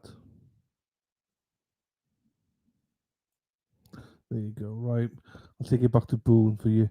It's about another quarter of an hour. 6'4". Yeah, he looks like a big boy. Looks like a big boy, to be fair. Right. The numerous experts that had been retained throughout this case, and I understand the position that you find yourselves in. But at the same token, based on the same analysis that the court had relied upon in its oral pronouncement in denying your continuance on September the 3rd, I'm going to grant your motion and deny your motion in part. With regard to the filing of objections to the state's exhibits, by your own statement, you're still in the process of going through those. The deadline expired on September 17th. So I believe that we're using the second portion of the rule with regard to that issue because there was a requirement to provide those names, and this motion was filed on the 17th. So I'm going to grant your motion in part with regard to filing objections for the state's exhibits. I will give you up until the time that we're having our trial case management on September 26th to file any additional objections to any of the state's exhibits. With regard, however, to the filing of a witness and exhibit list, I agree with the state. We can't be amending once jeopardy attaches to provide additional experts or any witnesses at that point in time. You're talking about jeopardy when the jury is sworn? Correct. On that Monday, October 7th? If we're lucky enough to get one on Monday. So just so that you understand, I've ordered a couple hundred people for that week because I don't know how long jury selection is going to take. I don't know what people know about this case. So my intention is to run 50 people in the morning. So I'm just letting y'all full disclosure here, what my thoughts are. 50 people in the morning, get rid of language, get rid of cause. And if those persons who don't know anything about this case, I'm going to ask them to come back either Tuesday or Wednesday. And then we're going to run another 50 at 1:30. Get rid of our cause challenges, those who can't be here for 2 weeks, those who've just recently given birth, all the statutory cause reasons that they can't be here. I'm going to ask them to come back. And if we've got 40 people, 50 people at the end of Monday, we'll start Tuesday. And we'll start with... Just so people know, that's significant because Erin is like 4'1". Literally, Erin is 4'1". Her husband's 2 feet 3 inches taller. So you can see that in the picture she's got there as well. Fair play to him. You must have a bad back, Erin. Or are you on the ladder? 4'1". Fucking hell. You go, girl. whittling it down. And I can turn over when I'm done with my colloquy. My voir dire is about an hour and a half, 2 hours. And then I'll turn it over to the state and I'll turn it over to you and we can whittle it down from there.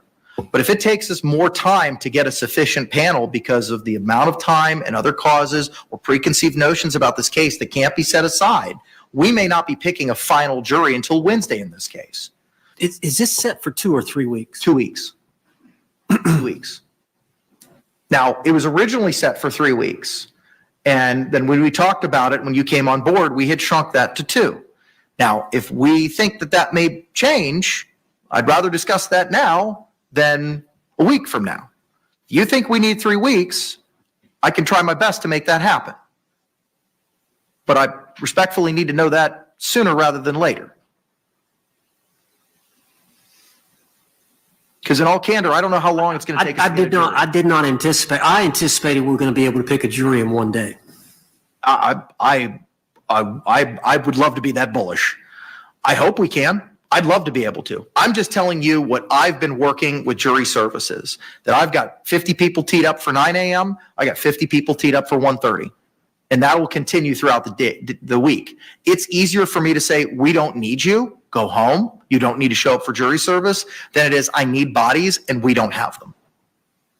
Now, if we're able to get a jury in one day, fabulous.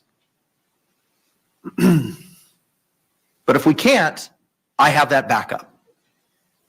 I believe if we pick the jury in one day, we could try the case in 2 weeks. But if it's going to take a little bit longer, and again, we don't know from now until October 7th what other evidence or what other witnesses we're going to uncover. So in the abundance of caution, I'm going to ask the court, if possible, to set 3 weeks. I don't think it's going to take 3 weeks, but I don't know how long jury selection is going to be. I don't know what additional evidence. We're going to uncover additional witnesses from now until October 7th.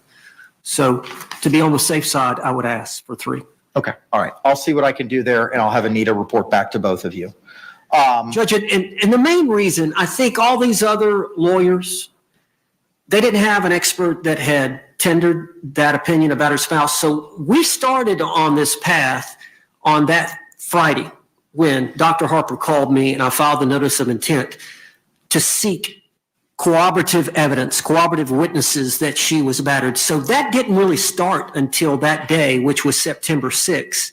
And that's why, and again, this was an event that occurred 4.5 years ago, trying to locate witnesses. It's just taking time.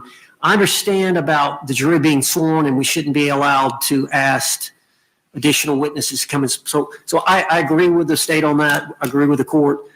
But I would ask up until the time we pick the jury that we be allowed to amend reciprocal discovery and amend our notice of intent to add additional witnesses and additional evidence. Mr. J, any other further positions, sir?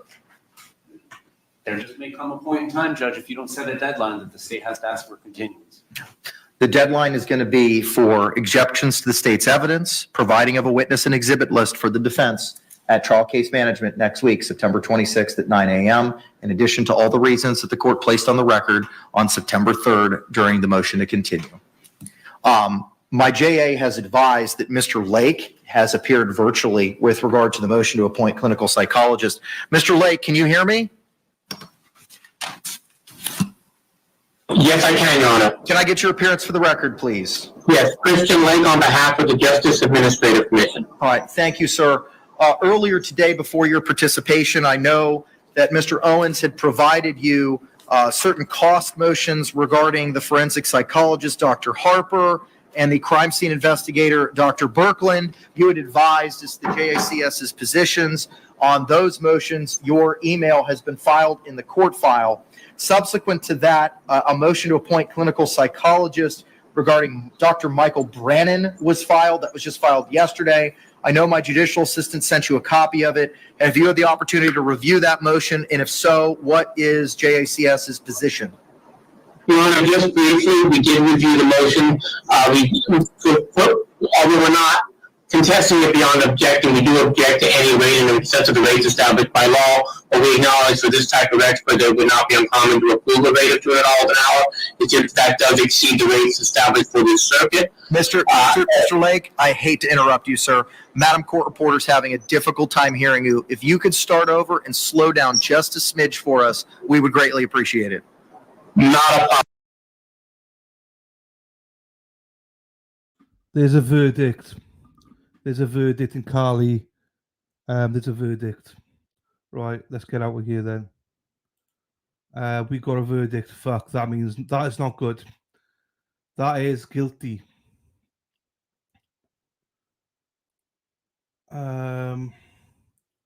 Let me try and find this then. They took 2 hours. 2 hours they took.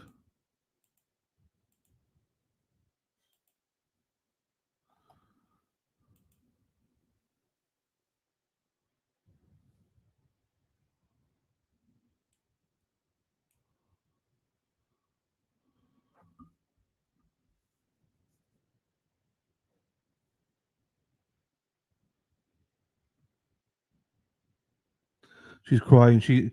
They know it's what the verdict's going to be.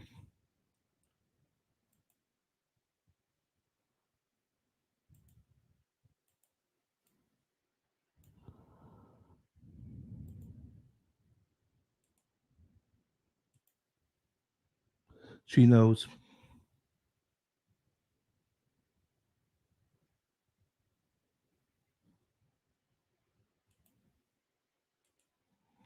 It's a court that doesn't have any audio.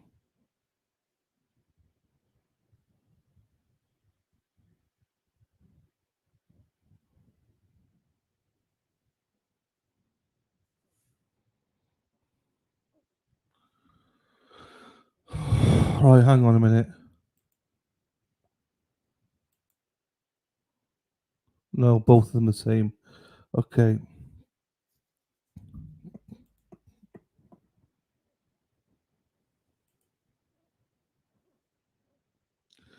I thought it was going to be a long one as well.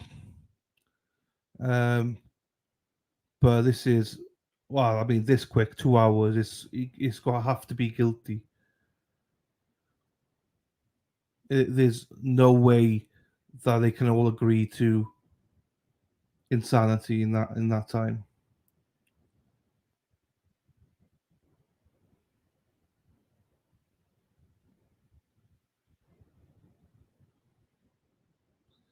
Yeah.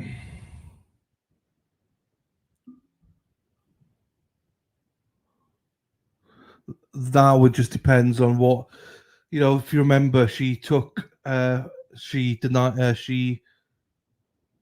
down 40 years. Yeah, there's a verdict, 2 hours, hippie chick. Less than 2 hours, actually, because depends how long they've been there for. So about just under 2 hours. I agree, Joe. I agree. It should be constitutional.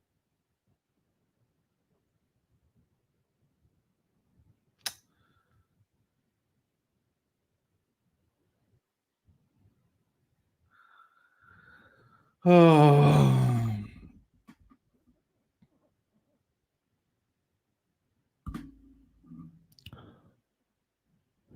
So yeah, she turned down 40. It depends on the discretion of the judge. Then I don't think they're going to sentence her today. Here we go.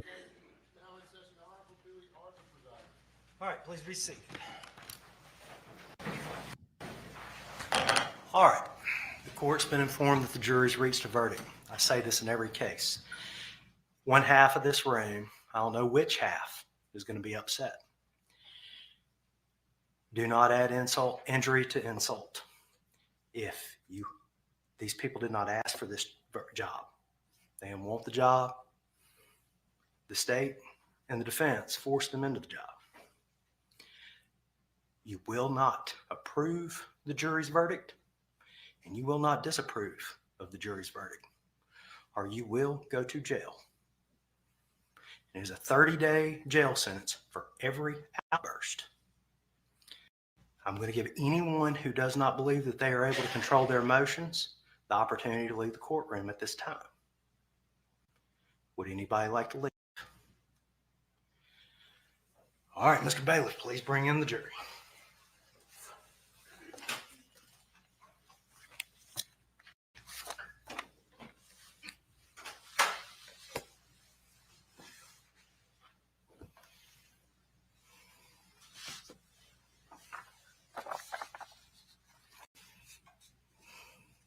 Oh damn! Hello, Chrissy. How are you, Ms. Mojo Rising? Hello to you as well. I see she snuck in.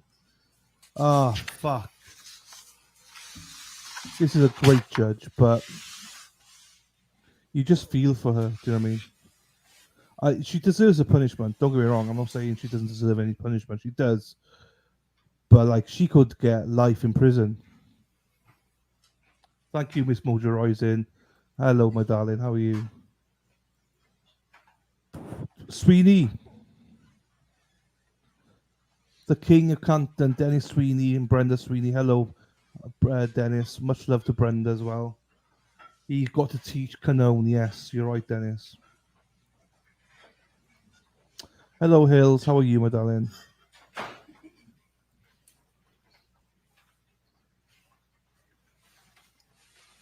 He knows. Everyone in that courtroom knows. Sit right there, Mel. I see you're holding some papers. The jury been able to reach a verdict in any of these counts. All right, if you would, please hand the paper to the bailiff.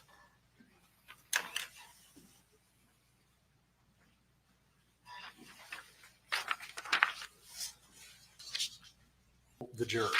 I have to do it each time. And for each count, I'm not being rude. The quickest way for me to get through this is to simply point at you and you answer out loud.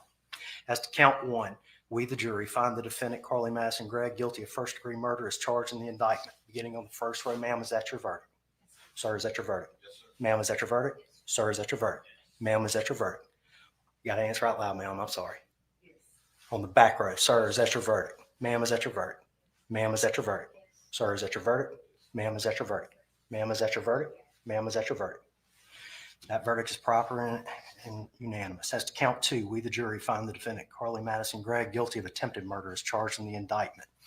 Beginning on the first row. Ma'am, is that your verdict? Yes. Sir, is that your verdict? Yes, sir. Ma'am, is that your verdict? Sir, is that your verdict? Yes. Ma'am, is that your verdict? Yes. On the back row, sir, is that your verdict? Yes, sir. Ma'am, is that your verdict? Ma'am, is that your verdict? Sir, is that your verdict? Ma'am, is that your verdict? Ma'am, is that your verdict? Ma'am, is that your verdict? Count 3, we, the jury, find the defendant, Carly Madison Gregg, guilty of tampering with evidence as charged in the indictment. Beginning on the first row. Ma'am, is that your verdict? Yes. Sir, is that your verdict? Yes, ma'am, is that your verdict? Sir, is that your verdict? Yes. Ma'am, is that your verdict? Yes. On the back row, sir, is that your verdict? Yes, ma'am, is that your verdict? Ma'am, is that your verdict? Sir, is that your verdict? Ma'am, is that your verdict? Ma'am, is that your verdict? Ma'am, is that your verdict? All right. All 3 verdicts appear to be unanimous. The court will enroll the verdict. All right. All right, ladies and gentlemen, with you having returned a verdict of guilty in count 1 and count 2 of the indictment, we'll now proceed to the sentencing phase of the trial. State of Mississippi may call its first witness. Your Honor, the state has no witnesses. We would just ask that the court adopt the previous testimony that the jurors have heard, with the exception of we seek to introduce 1 photograph. All right. State wishes to move to adopt and incorporate by reference the record of the guilt phase. Is that correct? That's correct. Show your piece of evidence Okay. on the other side. Now we're going sentencing now. They're doing sentencing right now.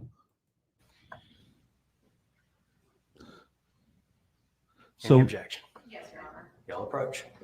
So the jury are going to decide the punishment. So similar to what happened in Vegas. Do you remember Robert Tellez? Same thing. Same thing. Oh, wow. The judge gets to decide the final thing, but yeah, the jury get to decide, yes. Wow. No, they can't sentence to a mental ward. It's jail. Prison. Donna. Sentencing happened today. I just emailed you back, Donna, yeah. She's going to prison. Now it's how long for? I think it's like life, but because of 3 counts, depends on how long they're going to give her now. She'll be assessed in prison, obviously. This guy's a bit creepy, but no, again, she's only 15, isn't she? Do you know what I mean?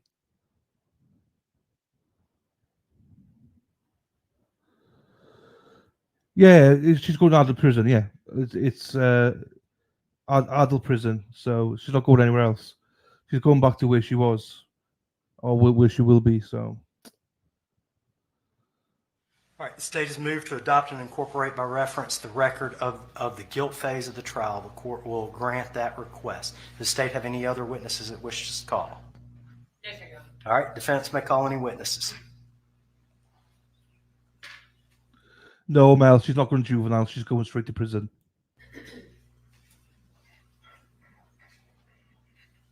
We don't have any witnesses, Your Honor. All right. With the defense not calling any witnesses, attorney's approach. Does the defense rest its case in chief as to sentencing? Do you also move to adopt and incorporate by reference the record? All right. Y'all approach. So she's going to prison. And then it depends then. So she'll be evaluated and stuff like that then. From there, but she's not going to an institutional. She'll get the basic mental health support. She's not going to get the full mental health support or anything like that. So she's going, to an adult's prison.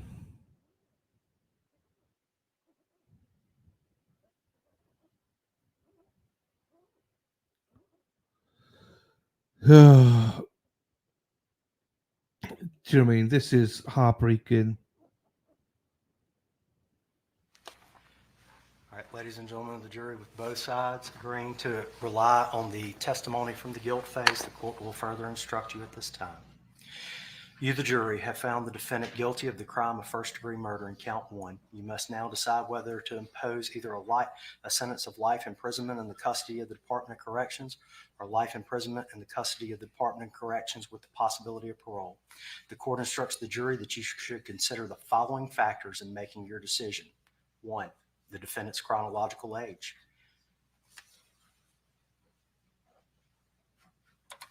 2, the defendant's family, home, and environment. 3, the circumstances of the homicide offense. 4, the defendant's incompetencies associated with youth. And 5, the defendant's possibility of rehabilitation. The court instructs the jury that when all 12 of you reach and agree upon the defendant's sentence for first-degree murder, you shall return the sentence in one of the following forms. If you agree to sentence the defendant to life imprisonment in the custody of the Department of Corrections, your verdict will be as follows. Quote, count 1. Quote, as to count 1, we, the jury, sentence the defendant, Carly Madison Gregg, to life imprisonment. Close quotes. If you agree to sentence the defendant to life imprisonment in the custody of the Department of Corrections with the possibility of parole, your verdict will read as follows. Quote, as to count 1, we, the jury, sentence the defendant, Carly Madison Gregg, to life imprisonment with the possibility of parole. Close quote. If you cannot agree to the sentence for the defendant as to first-degree murder, your verdict will be as follows. Quote, as to count 1, we, the jury, are unable to affix the punishment. Close quote. You, the jury, have found the defendant guilty of the crime of attempted murder in count 2. You must now decide whether to impose either a sentence of life imprisonment in the custody of the Department of Corrections or life imprisonment in the custody of the Department of Corrections with the possibility of parole. The court instructs the jury that you should consider the following factors in making your decision. 1, the defendant's chronological age. 2, the defendant's family and home environment.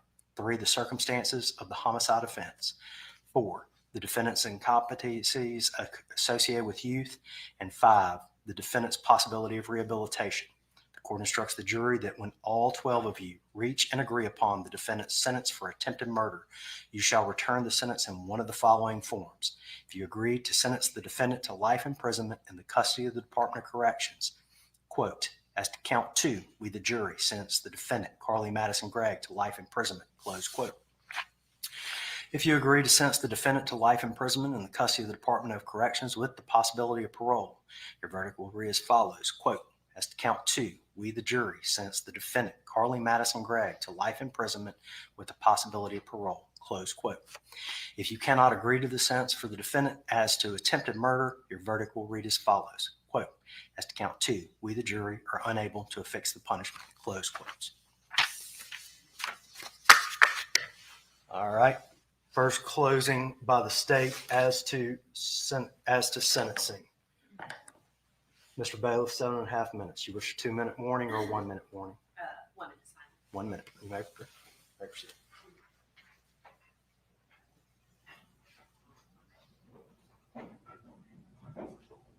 Ladies and gentlemen, you've been here for 5 days now. Over 5 days, we've heard about this terrible crime that was committed by Carly Gregg. You have to consider her chronological age. We can't change that. She's 15 years old.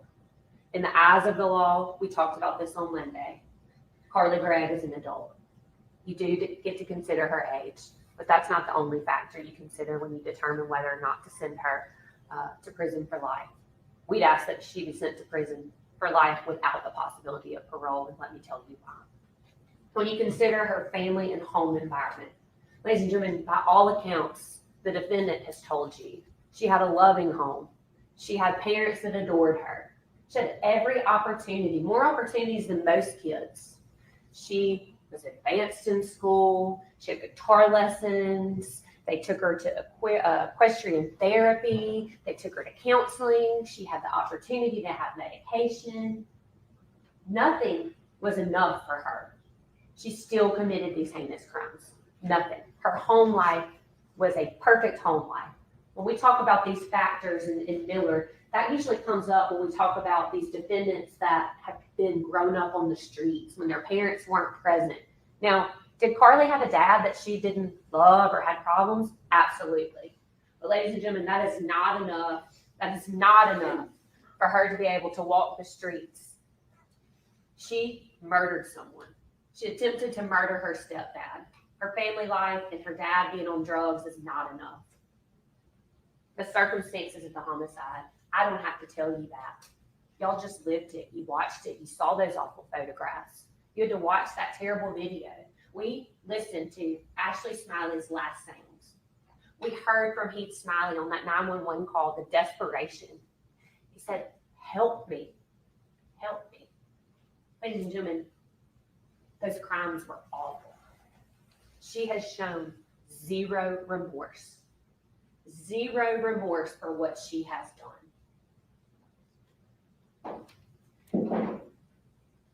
Let's talk about her ability for rehabilitation. The defendant's own expert during the guilt phase of this trial said, you know, she's on this medicine, she's fine.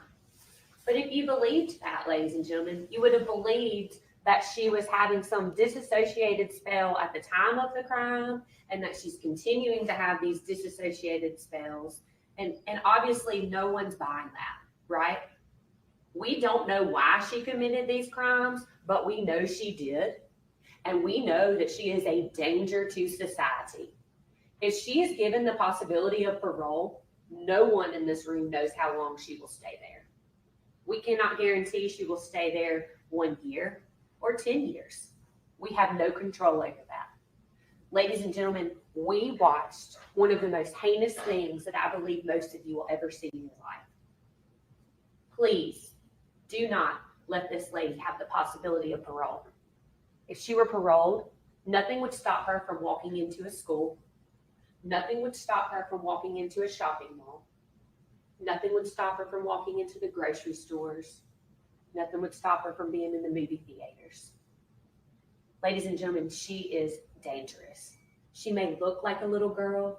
They may have said she's sweet little Carly, but unfortunately, we all know that that's not true. We will ask, and I will ask you again when we stand back before you, that you sentence Ms. Gregg to life in prison without the possibility of parole for both the murder of her mother, Ashley Smiley, and the attempted murder of her stepfather, Heath Smiley. Thank you.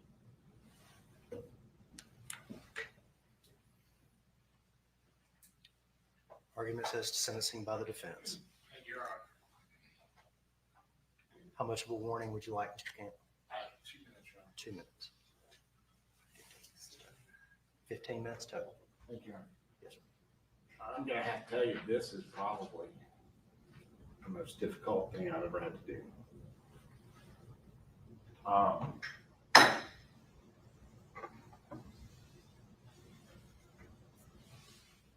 I respect your jurors, and I respect your verdict, and I totally understand that. And now I'm in front of you. Tell Gregg, when this happened, was 14. She's 15 now. Her family's sitting on the front row. Her grandparents, which are Ashley's mother and father, have been supportive during this whole process. He's smiling. Who's the victim in this case?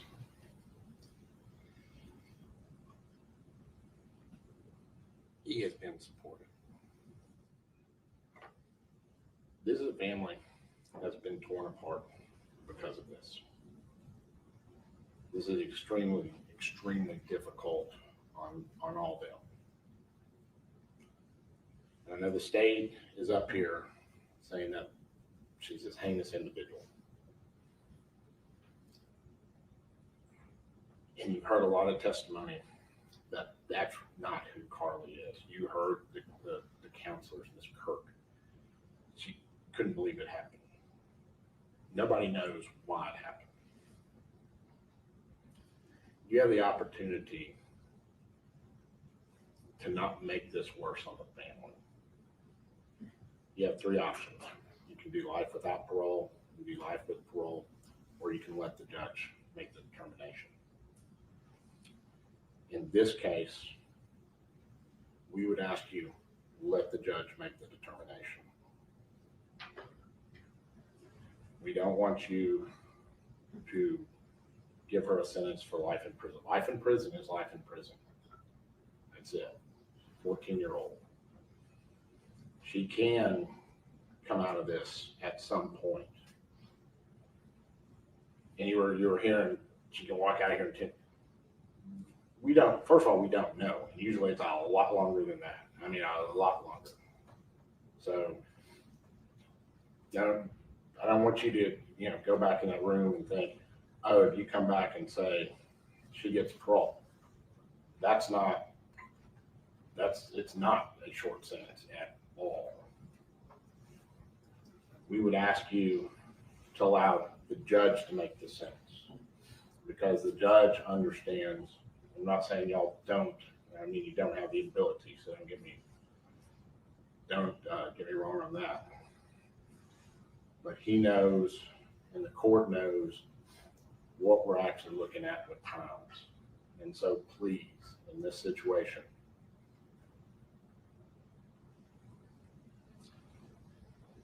please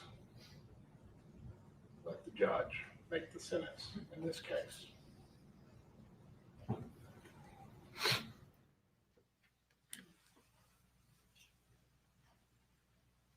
Final closing on behalf of the state.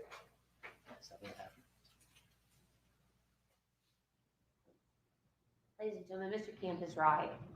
We may never know the reason why Carly killed her mom and attempted to kill her stepdad. And for me, that's even scarier than knowing why. Because if we don't know why, what's to say it won't happen again? We don't know. It is terrible for the family. The family has my sympathies, absolutely. I cannot imagine what any of them have gone through. We talked in voir dire about how sometimes the victims cooperate with the prosecutor and the prosecution, and sometimes they don't. We don't always know why. But I know this. My office represents the citizens of Rankin County, and my office is asking you to please sentence Ms. Gregg to life in prison without the possibility of parole. Thank you. Ladies and gentlemen of the jury, you've received you've heard the arguments. I'm going to ask you, I'll send you back the instructions. I'm going to ask that you retire to begin your deliberations. Everyone remain seated while the jury exits.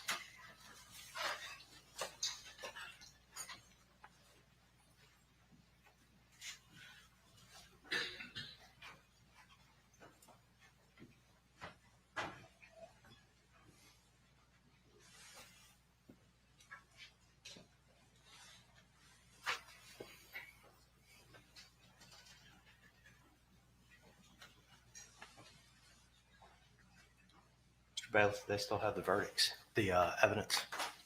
Yes, sir. All right, if you would take those to them. All right, we'll be in recess till such time as the jury reaches its verdict regarding sentencing. This won't be long. There's no point in doing anything else. This won't be long. This is Mississippi, David. Mississippi. Shame on them. Doing me fucking hell.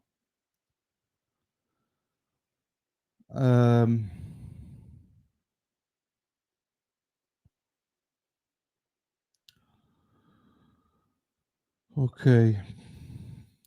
Don't know what to say.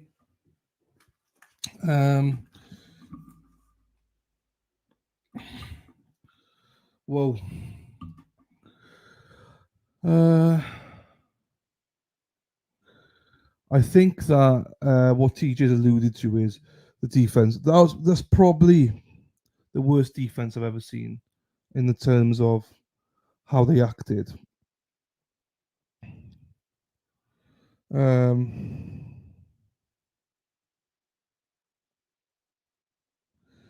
Jury just gone back.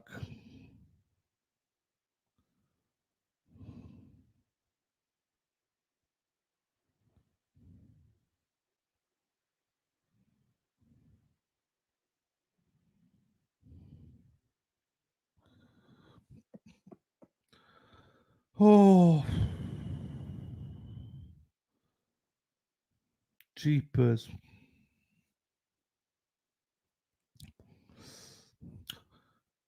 I don't know. Oh, fifth dimension. Are you from that area? Maybe you're from that area. Top defense attorneys. Unfortunately, I think they may be good. They might be good. It was more the fact that their behaviour throughout was really bad, very underhand. I generally came into this trial worrying about her and the jury's conduct.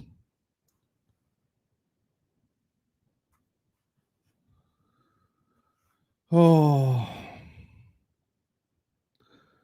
it's more the fact they were told not to. Do you know what I mean? Or you end up 30 days in jail.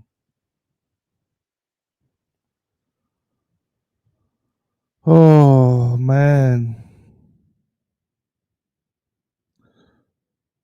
Yeah, I agree. I don't think it was clear cut either. I agree. I agree.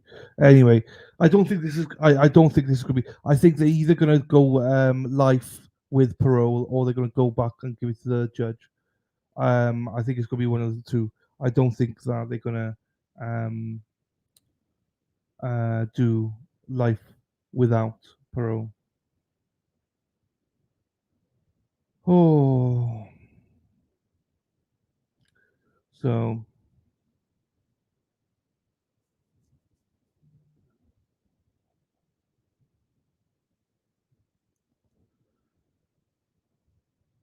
it's a tough one. Look, she deserves. Like, and just to be clear, she deserves absolutely punishment.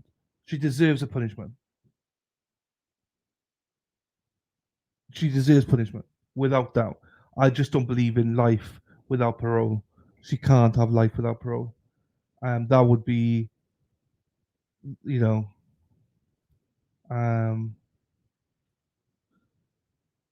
but like, what is life? What is life without parole? With parole, sorry. So I think they want the judge. So my opinion, I could be wrong here. The reason I think they want there's no death sentence. I don't believe there's a death sentence. So I think they want the jury. First want the judge to do it because he can impose something a little bit different, and maybe they can bring in different laws. I have no idea, but I think they might think that he will be more lenient. Yeah, 96 years. Well, it's so when she turned, how I remember it, Joe, was she was told, before you make this decision, just know you're turning down 40 years, but just remember you could possibly get up to 96 years. You could possibly get up to 96 years.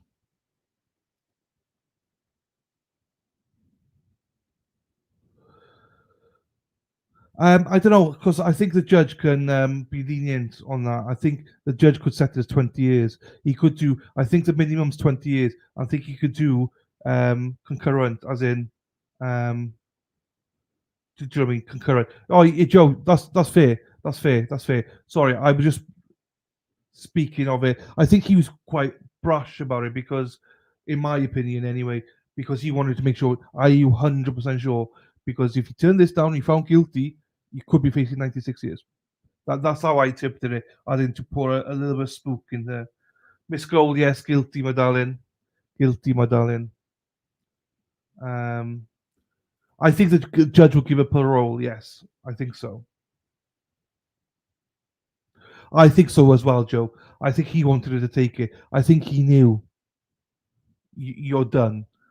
Take it, because I don't think he can give her less than maybe 40. But I'm hoping, like, oh, do you know what I mean? Katie Santos, hello, my darling. How are you? In Oregon, guilty on all three counts. All three counts, yes. So, looking up to 96 years. I believe Joe's right, 96 years it is. So we'll see. But again, the judge could say they're going to run concurrent.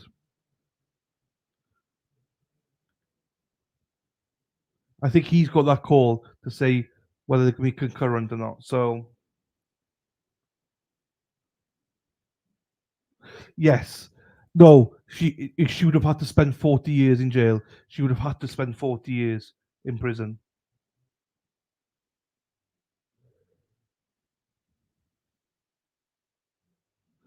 Doesn't matter. She can't. She could never. Well, the thing is, Miss Gold, I totally agree with you. What? No, she was not found insane, little G. She was not, because she's in a mental hospital. She's not in a mental hospital. She's not in a mental. She's in a women's prison. So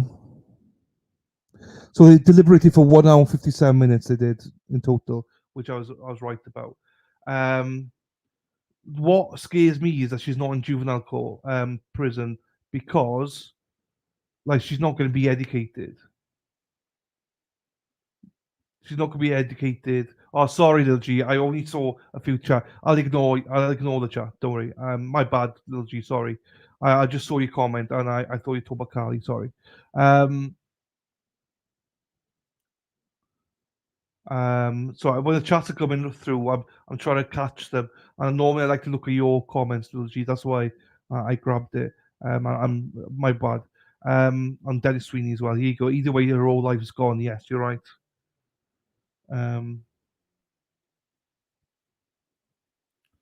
So what's happened with this one? If you remember, the pre-trial, she's currently in prison for 23 hours in her cell, 23 hours a day. She has no access to education. She has no access to mental health. She has no access to anything.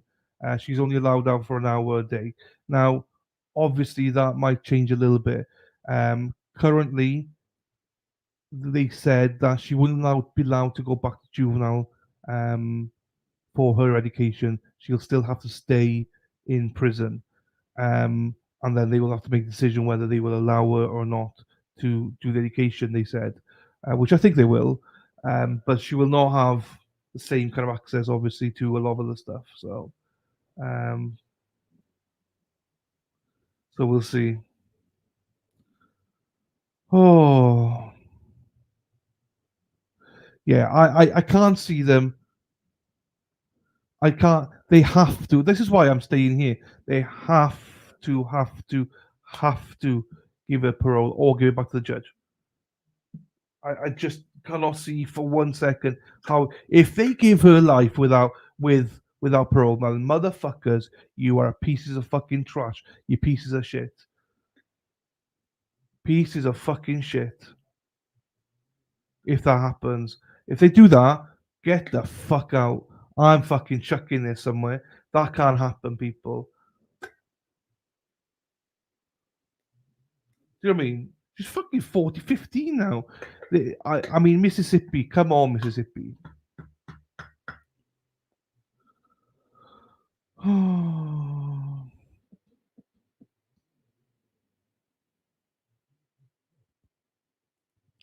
Take that off. I can't see them taking long. What's to talk about? When you've made the decision, to be fair, don't break your mic though. Yeah, I know. What might take a little bit, they may not have realized they had to do the sentencing, maybe. Maybe. I'm not sure.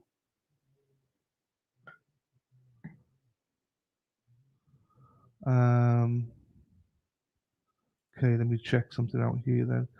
Oh, I'm so sad, people. I am genuinely, I don't think I've been this sad for ages. I don't think I've been this sad for ages. She'll be appealed. It'll all be appealed. But Mississippi, you're an adult when you're 13. Fucking hell. Only communications the guards, yes. She's not allowed to talk to anybody, Miss Gold. 13 and you're a fucking adult. Jeepers.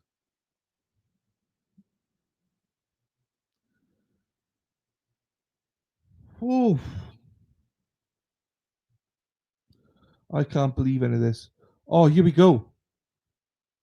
Are they back? Oh, motherfucker, they're back. Okay, here we go. Here we go, people. They're back. Oh, they're back, everyone. Let's go. There must be a verdict here now. So I believe these are her mother's parents, not them. That's the mother's parents. Do you know what I mean? So that they're supporting. Do you know what? I'm not gonna. I normally would do as post that, but I just feel. I honestly like. Man, I feel like shit.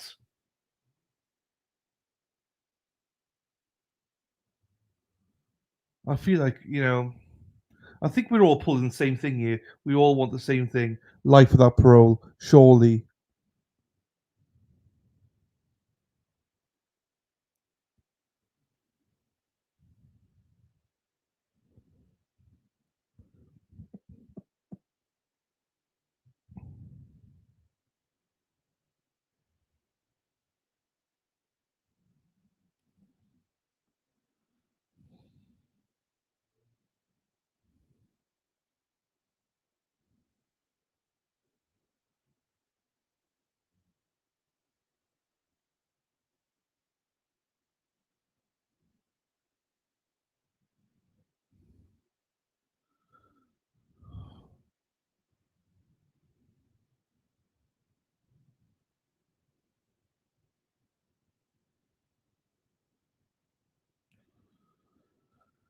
Oh, I'm so sad, Dylan. This is injustice. No.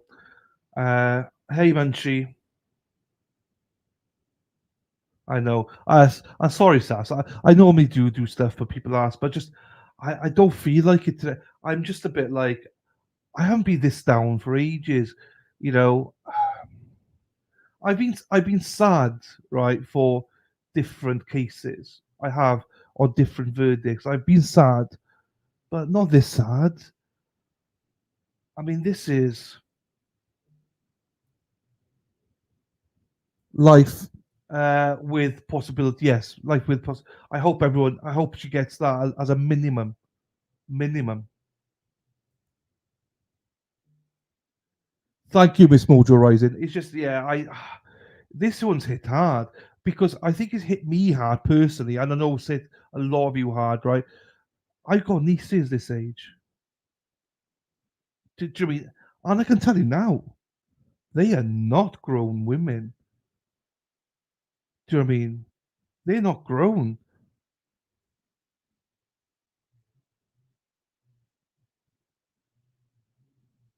That's what that. And I know some of you got children same age and stuff. Even if you got children, full stop. But wow, it's like 40. Ella, even niece Emma, though, Carol. Do you know what I mean? It's the same. Oh,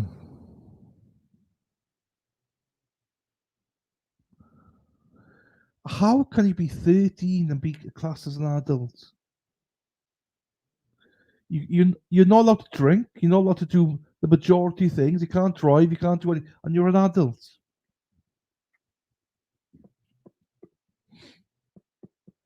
Dennis Sweeney, the king of Canton. I hope so, Den. I hope so, my friend. I hope so. I don't even want to play any videos, fun videos and stuff.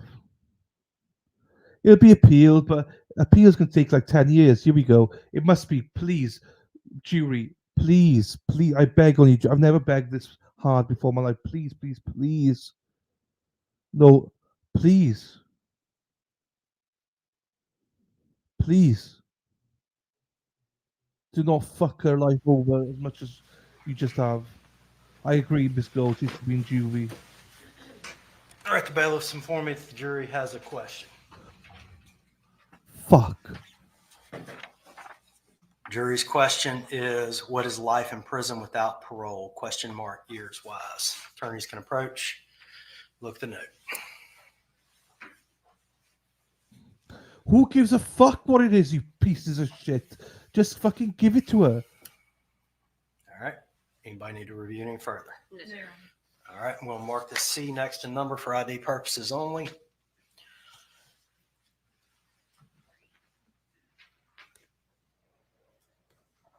All right.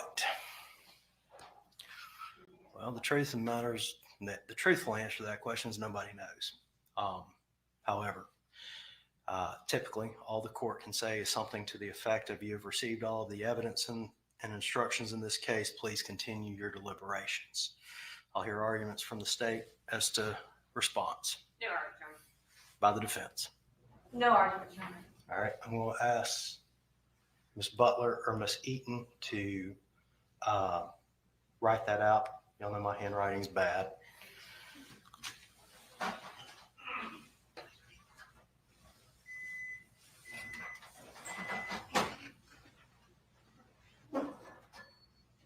I love you, he said.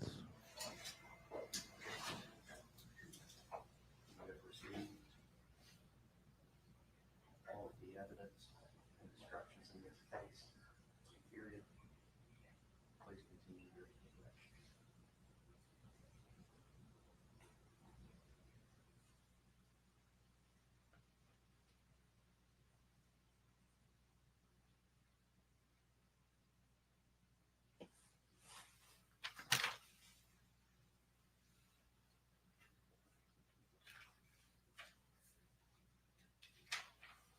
All right, I'm going to ask counsel for both sides to approach one more time. Look at the note. Make sure you agree that's what it says.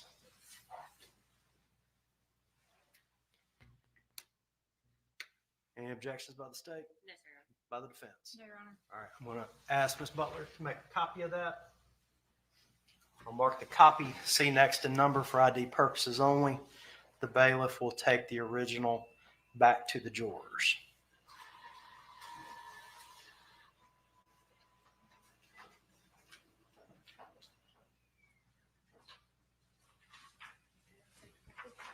I'll take a copy. The copy of the note will be marked C next to number, C4 for ID purposes only. Mr. Bailiff, you can take that note to the jury. We'll be in recess till the jury reaches a verdict. Oh, so there you go. There's no straight answer to it. Oh my days. So they're leaning towards life with parole. However, they want to know that it's sufficient enough time. That's what they want to know now. Is it sufficient enough time? Oh.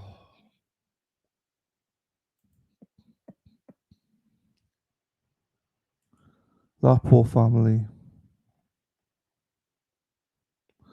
That poor family. Like, no one here disagrees that she should be punished. Everyone agrees she should be punished, but it's the whole life thing, you know?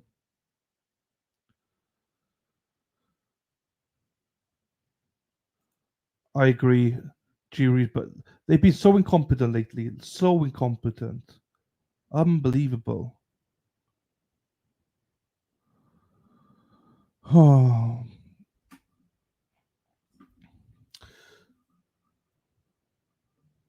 No, I know Sasmas. Yeah, I agree. Jewish system is a joke. It's a joke. Like, if she's 15, how long can you be in juvenile for? Like, she should be in juvenile for however long you could be there, and then a little bit on top or whatever.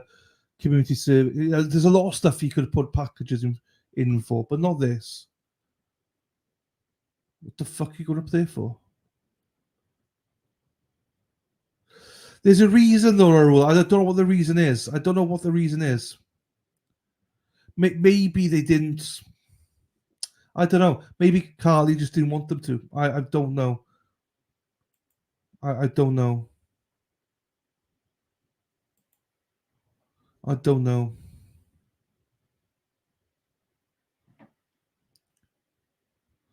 There's a reason why they didn't do it. You know, must be. Maybe they didn't want to do it because obviously that's his wife. That's their daughter that was killed. I don't know. I don't know. Maybe they couldn't do it. Maybe they just couldn't do it. It's emotional for them as well because you can imagine that's their daughter that died, and that's his wife that died. Maybe they should have written something down and got it read out. Yeah, I understand that's a maternal grandmother, but what I'm trying to say is it's not quite as easy. Put yourself in their shoes, in the sense of, you've been asked to speak, like maybe they don't not comfortable doing it. Maybe they just can't do it. I'm not sure if I could speak.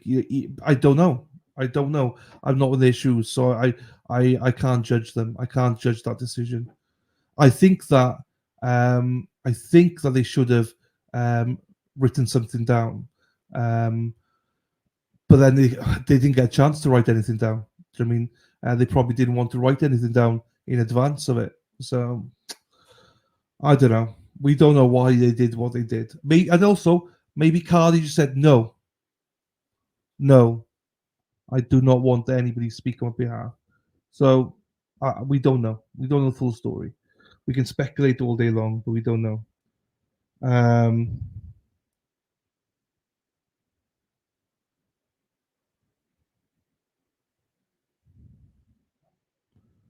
Oh.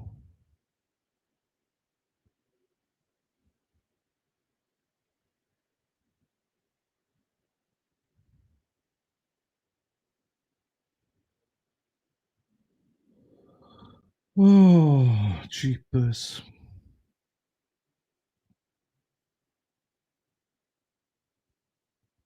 This should be quick now. I don't think it's going to be like, again, I think it's going to be super quick.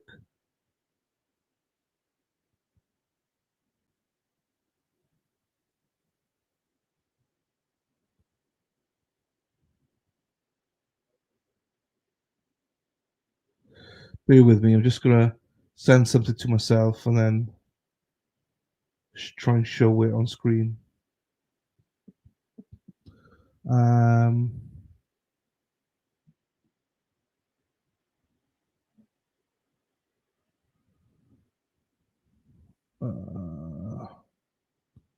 Okay, let me just open this then.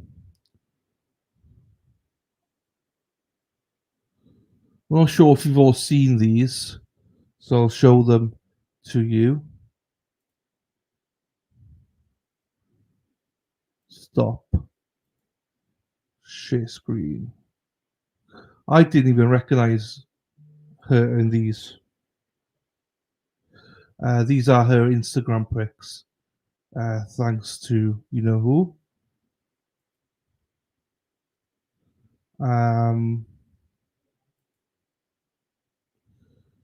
So there you go. That's Carly.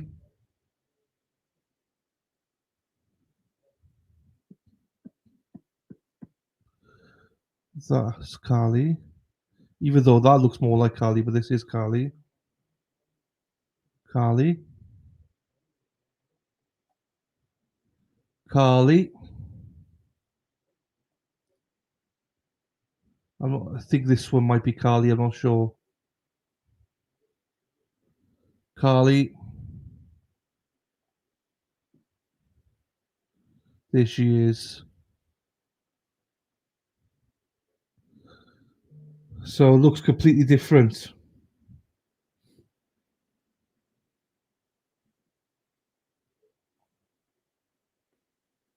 I didn't think he was here to start off with, but yeah, that's her.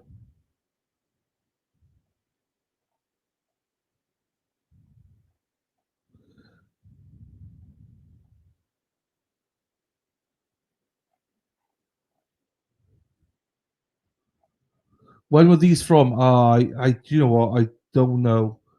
I don't know. Maybe somebody in chat knows. They're from her Instagram. They are, but I'm not sure when they were.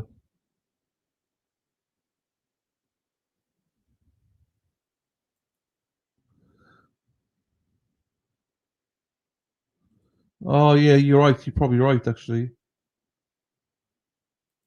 Before she could hear that mum disliked, yes. Oh man.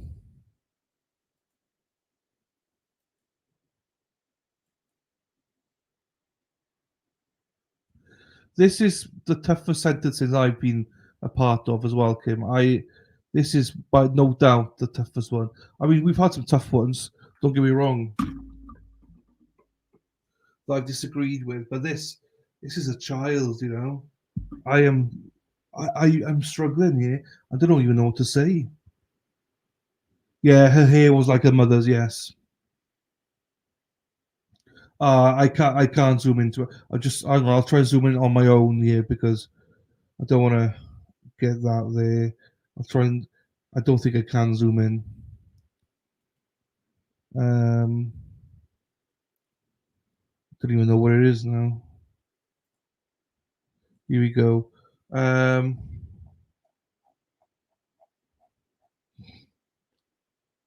It just says first place. No, I can't zoom in.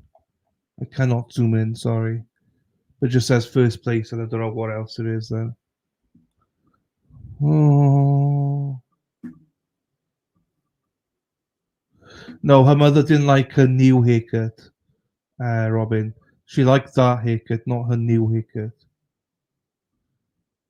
Because in those photos, she looked like the same spit as her mother.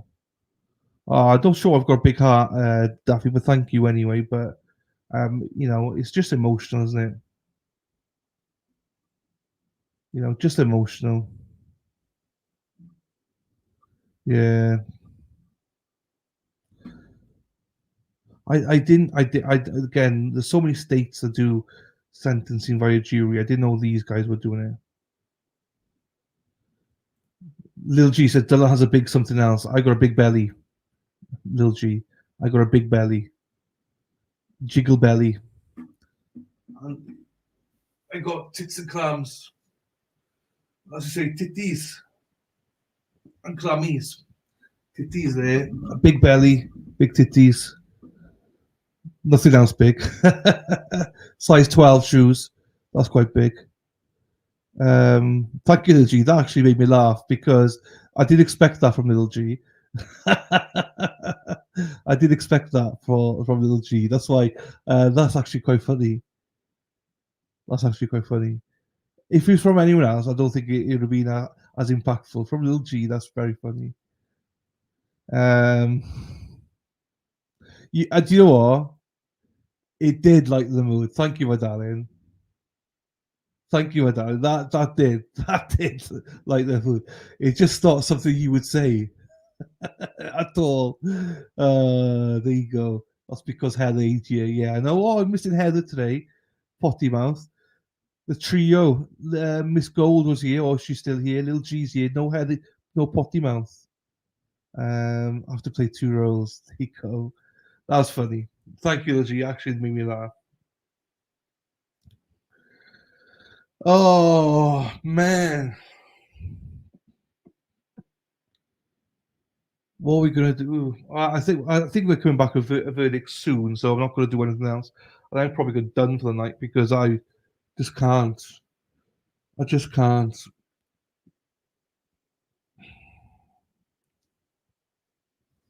Just can't. Lil G. Where's Bill as well? No Bill today.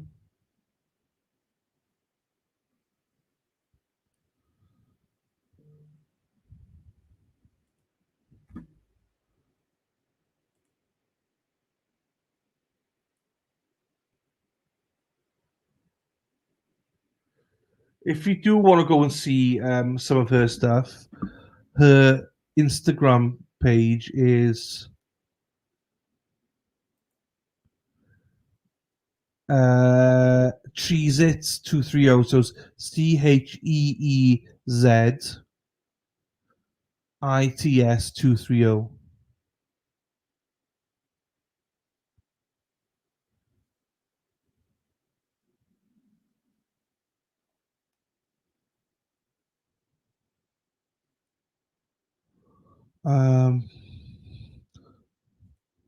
Are you doing?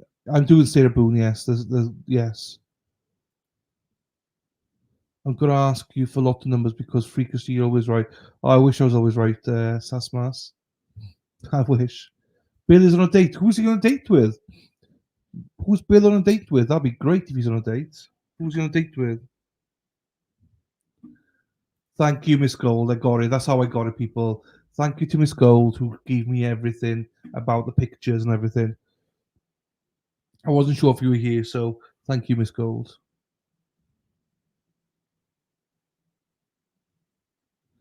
Someone posted in the Discord.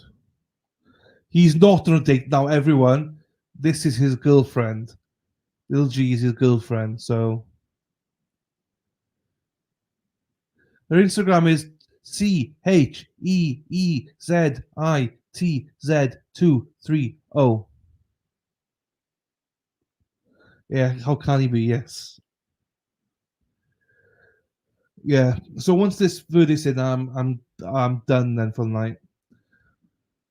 For this anyway.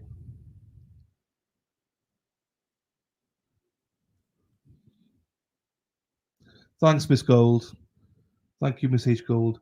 And then because actually what I'm going to do this evening and on the weekend is look for a new I'll just update about StreamYard, people.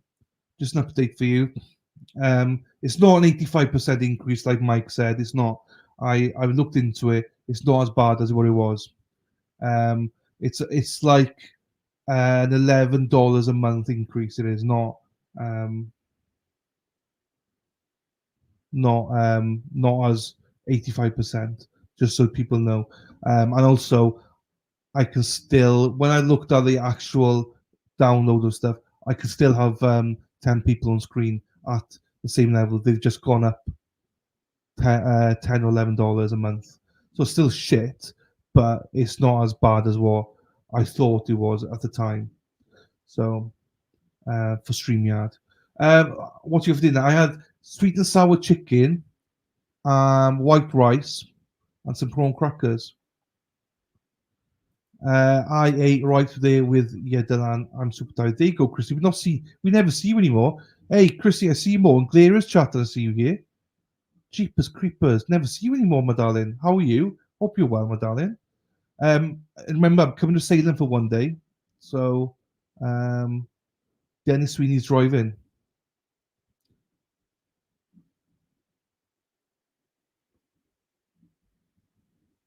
Ewes. Lambs. That's all good.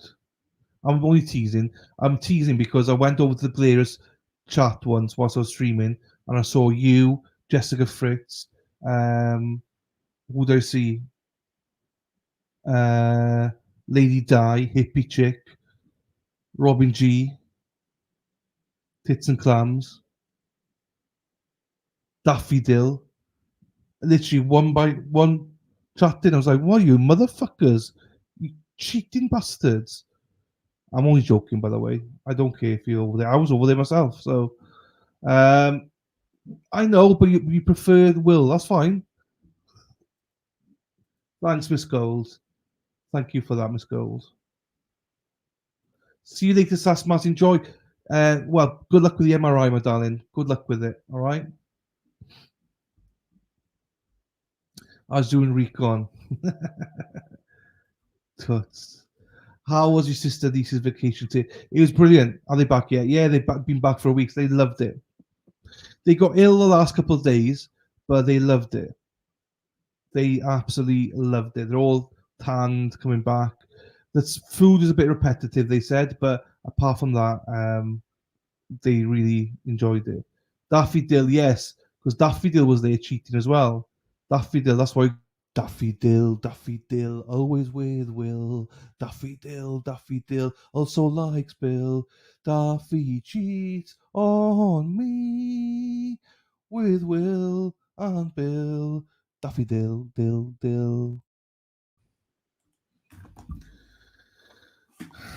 Knows what happens to stuffing.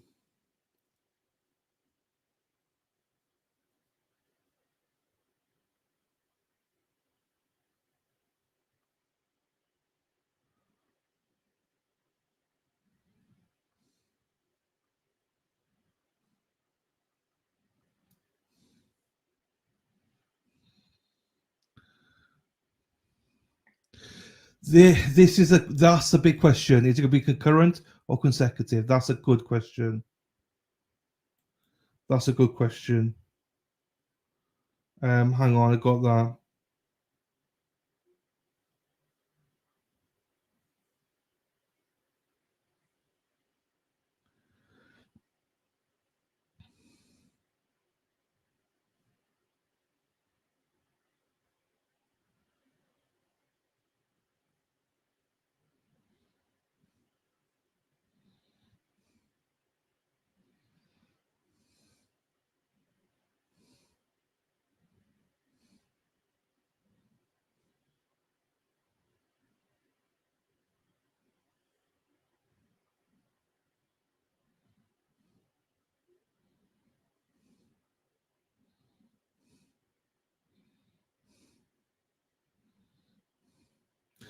Okay, let me just check that.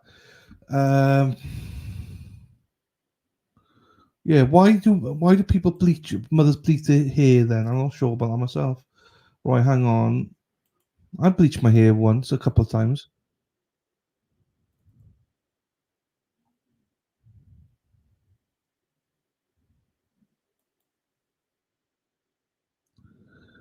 So I showed that one. Thank you, Miss Gold. I showed that one. So yeah, once I get, I'll do it again now. So once I, again, Robin G. Just so you know, the whole thing with StreamYard, it's not 85% increase, my darling. It's not. It's not. So I don't know where Mike can't do maths. That's for sure. It's not. It's still an increase, but it's not as bad as what I thought it was. So it's fine. I've gone. The email was different, but I've gone through it, and StreamYard's fine. It's about $11 increase. But I got this expert who's gonna try and look at streams for me and stuff like that, and we can look at it. But I had a meeting today about it, but they just didn't turn up. So not reliable, or they don't like me, one of the two. So you know what I mean? I'm not sure. As I say, maybe they don't like me. I don't know. But anyway, so we'll see what happens. We might move from StreamYard, might stay, but it's not that bad. Robin G and everyone else that was interested. So yeah. But yeah, these people unreliable. I was sat there waiting for like probably 4 hours waiting. Just waiting, just like that. You know, you know, when you get stood up, you cry a little bit. Do you know what I mean? I was in tears. Do you know what I mean? I was just there, sitting there crying. I had to change my top a few times. I was like, they don't like me. So dripping, my top was with tears. So gutted. Thank you, Robin. Thank you, Robin. Yeah, it's not that bad. $11 increase, but if I think it's no, sorry, I'm lying. It's $14 increase, or $15 increase, eh? But if you buy an annual one, it's like $5 increase. So anyway, it's not as bad. But I'm still, well, I was going to go to this person to see new layouts, but I might have to find a new person. I'm not sure now. We'll see what happens. I shaved my legs. There you go, little G. There you go.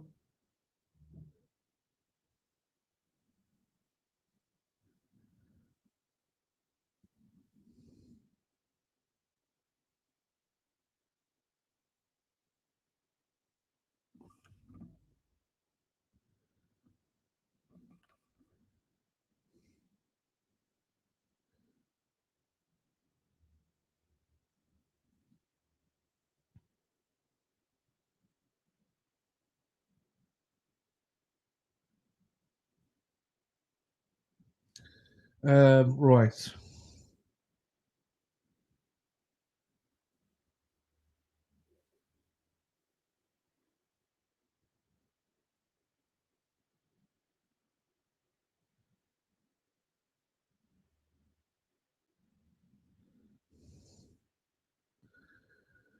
Don't forget to press a like. No worries, my darling. You know where I am, Donna. You know where I am, my darling.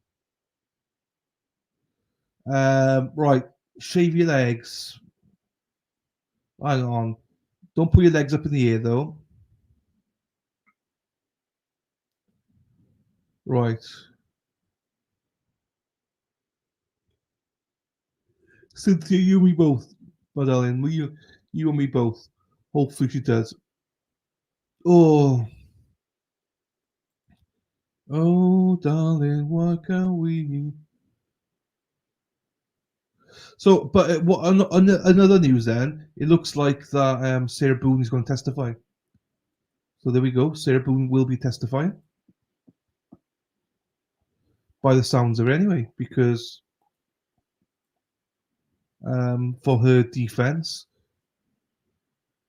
Oh, hang on, people. Hang on, people. Hang on, people. Right, let me just do this.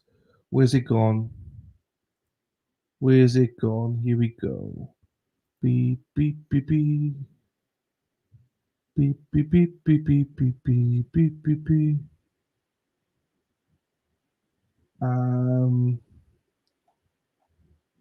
Bear with me 2 seconds, people, and you will all come clear.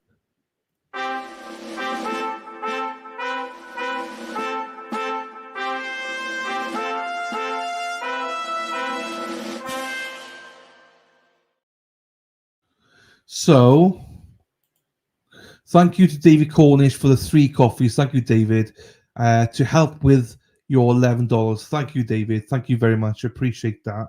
I do appreciate it. Thank you so much, my friend. Really grateful for that. Thank you. That's really nice. Thank you very much.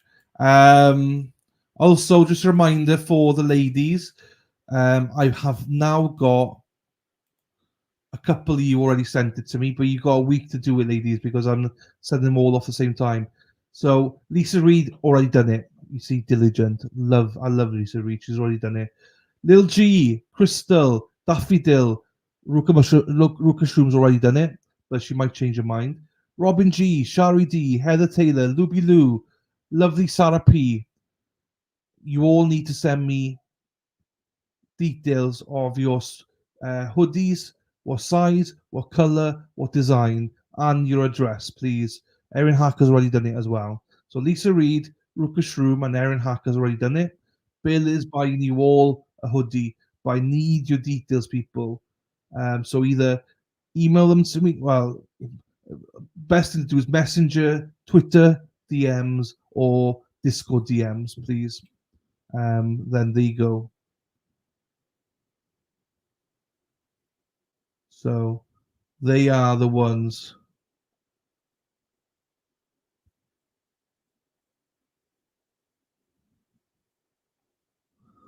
So yeah, thanks to Bill.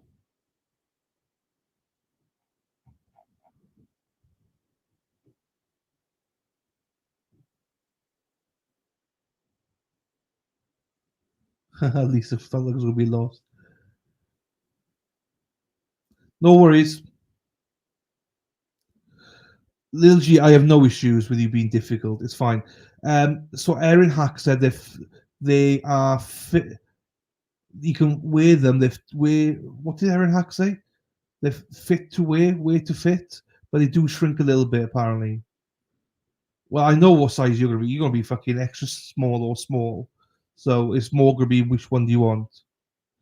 Yeah, I think the evening sex. Hang on, Erin Hack, if you're here, my darling, please answer these questions because I have no idea. So the sizes will be on the drop downs.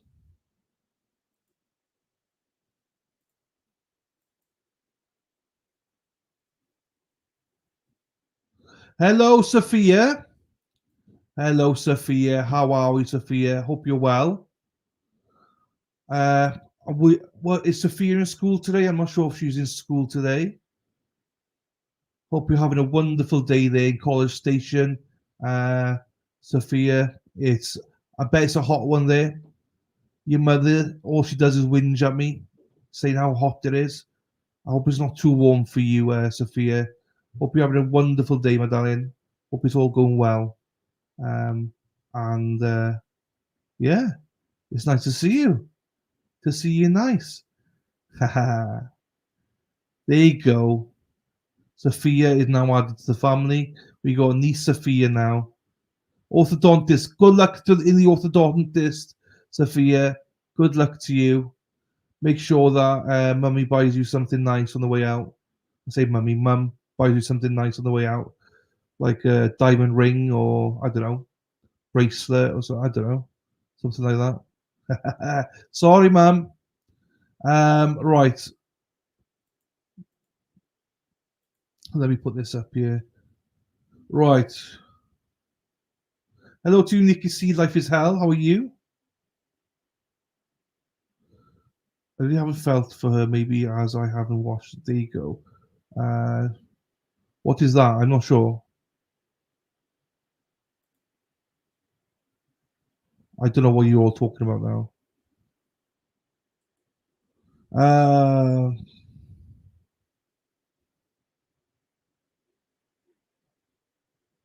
Oh yeah, Carol actually bought some. Yes.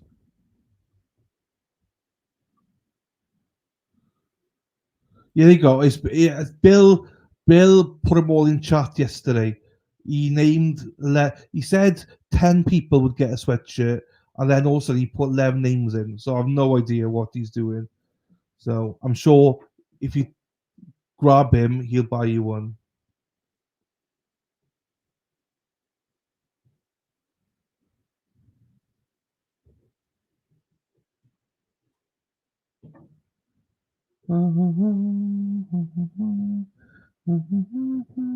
No worries. It's all good. Crystal, it's fine. It's all good. It's fine. People, you got a week to do it. It's fine.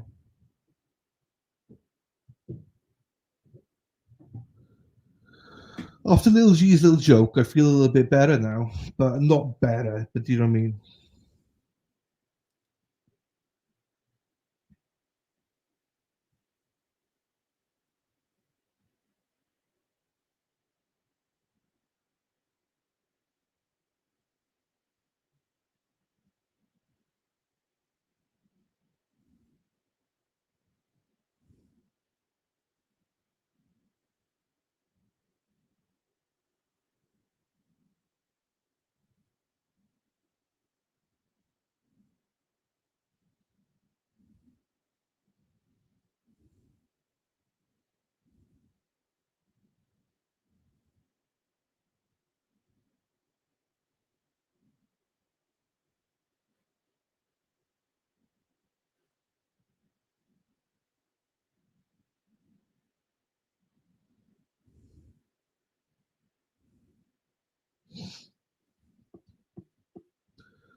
Right, what are we doing here now?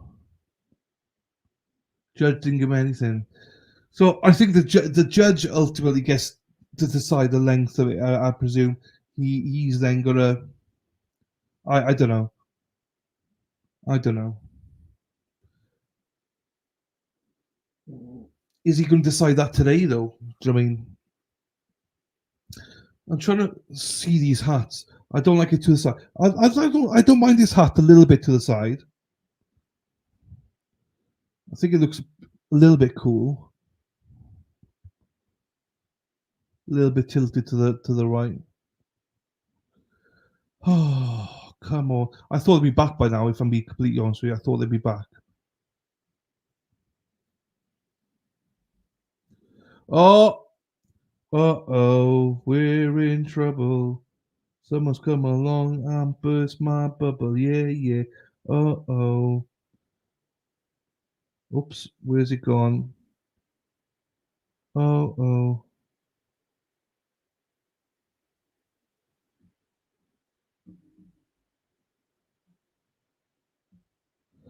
Oh, shit, I fucked up here then.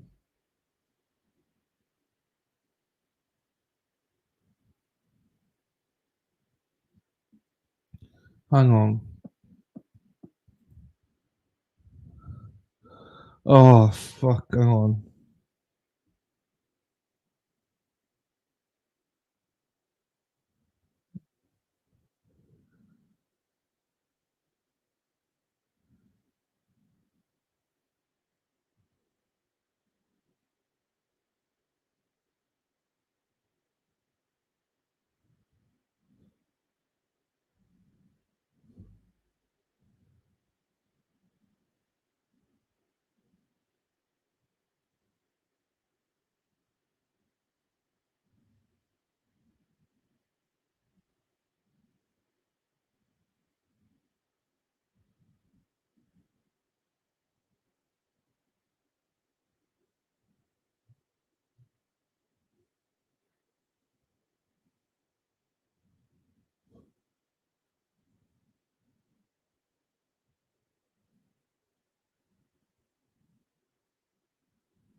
Right.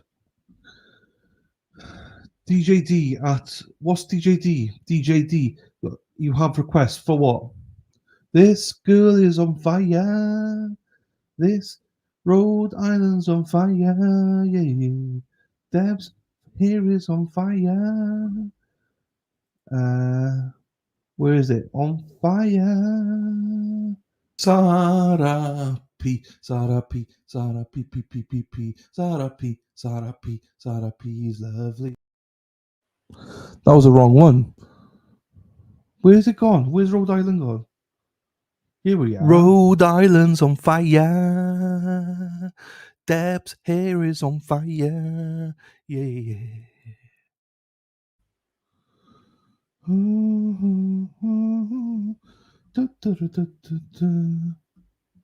That's what she said.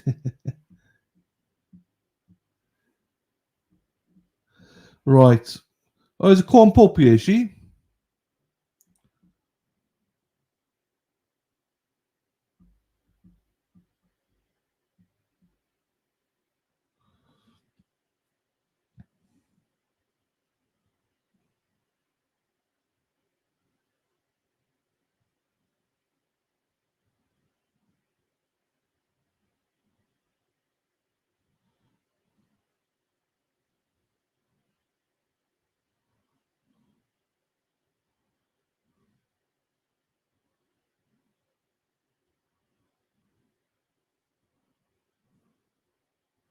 Right. Where's Cornpole? Is Cornpole here? I don't see Cornpole. Scott M clip, please. Okay. Bing bong a bing Bombay, bing bong a bing Bombay, bing bong a bing Bombay. Scott likes to wear lingerie. There you go. Let's do there's no one new here, so we'll just fucking do this one then. Because she's not here, we'll play this. This is for Potty Mouth. Hey chat, how are you? I'm pleased to see you all today. Remember that you're all called El Chatty, even Heather, who is El Potty. El Chatty, don't be afraid to have an opinion in this chat. The minute you let the trolls under your skin, the mods will come in and make it better. Hey, Kimmy, go fuck yourself. You're not welcome in El Chatty. El Chatty will make you go fuck yourself. Don't come in here and troll Sean El Hefe. Hey, chat, how are you? I'm pleased to see you all today. Remember that you're all called El Chatty, even Heather, who is El Potty. Hey, ladies, spread out your legs and put them well in the air. Judge White wants to spread them nice and wide for his pleasure, the dirty old man. Hey, chat, how are you? I'm pleased to see you all today. Remember that you're all called El Chatty, even Heather, who is El Potty. Hey, chat, let's go, El Chatty, let's do it.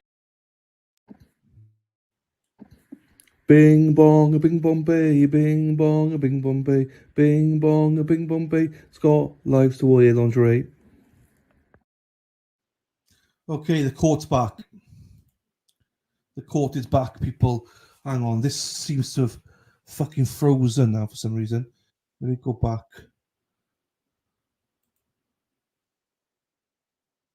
Law crime's playing up a little bit. Let's see if we can find another one.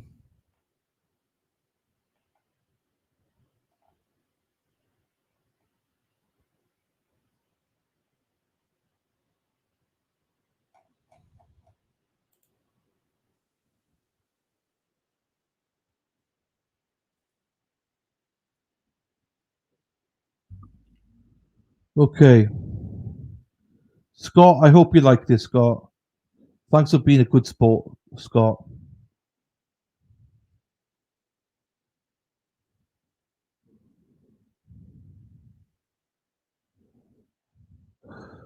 Ken, you asked about members only. No, there's no members only this weekend. If I'm being honest, you Ken, what I'm doing this weekend is I've got to look for cases. I'm going to do some research tomorrow night. And then Sunday is NFL day, so I won't be doing anything for NFL day. Yeah, they do, Scott. They do. Scott, this is the foreman. The foreperson is here now on screen. Bing bong a bing bong bay, bing bong a bing bong bay, bing bong a bing bong bay. Scott likes to wear lingerie. There you go. They're back, yes. Maybe with a question. Yeah, same here. So my plan is tomorrow. Hey Paula D, how are you doing, my darling? Plan is tomorrow to do research into cases for trials for next week and some future cases. Then Sunday I will watch the NFL. So that's my weekend. That's it.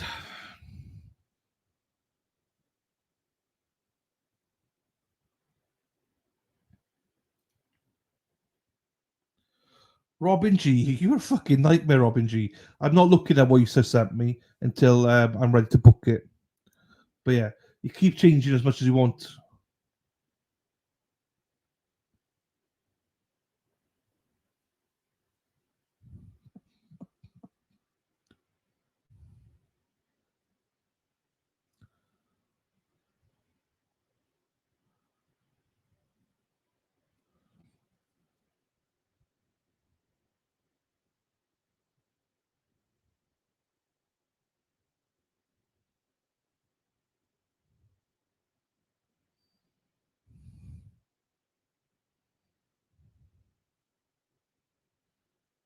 Unisex.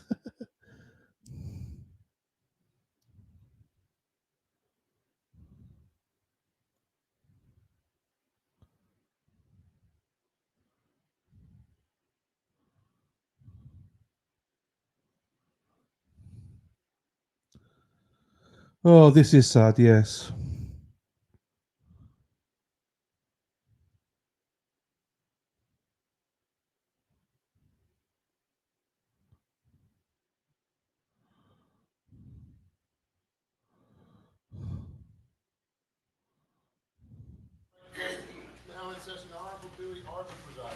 All right, please be seated. All right, the court's been informed that the jury's reached a verdict. I say this in every case. One half of this room, I don't know which half, is going to be upset. Do not add injury to insult. These people did not ask for this job. They didn't want the job. You're holding paper. Has the jury been able to reach a unanimous verdict? Yes, sir. Please hand that to the bank.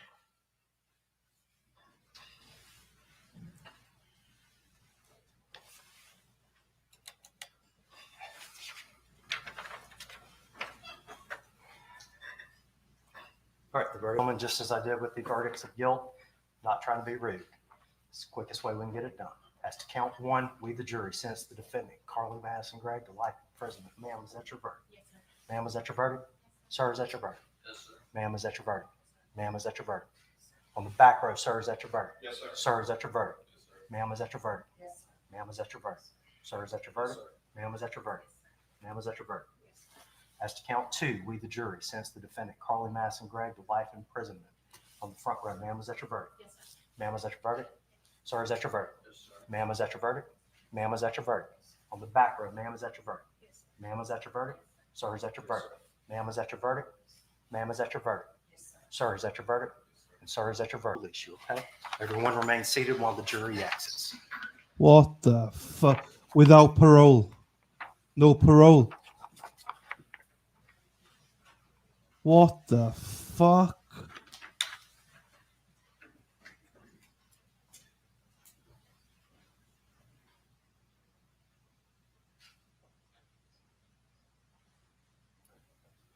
That is people. That's disgusting. Ms. Gregg, please come to the podium.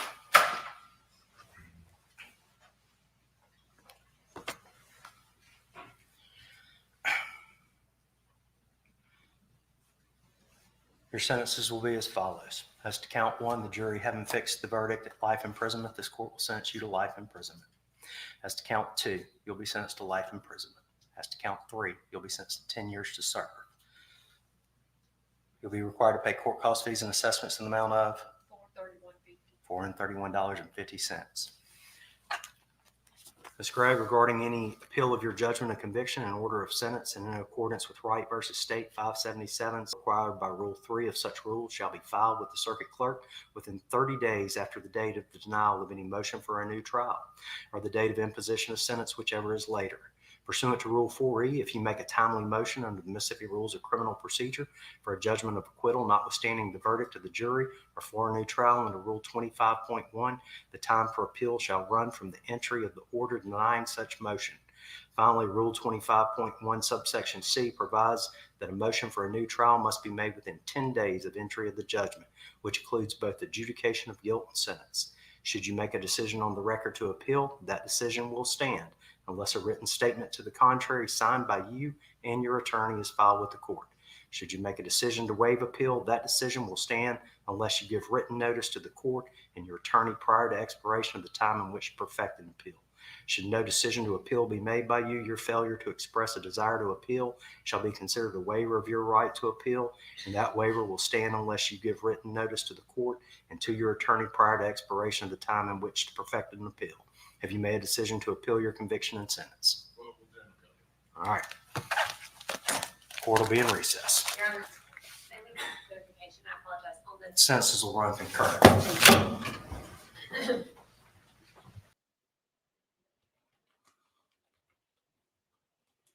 Fuck.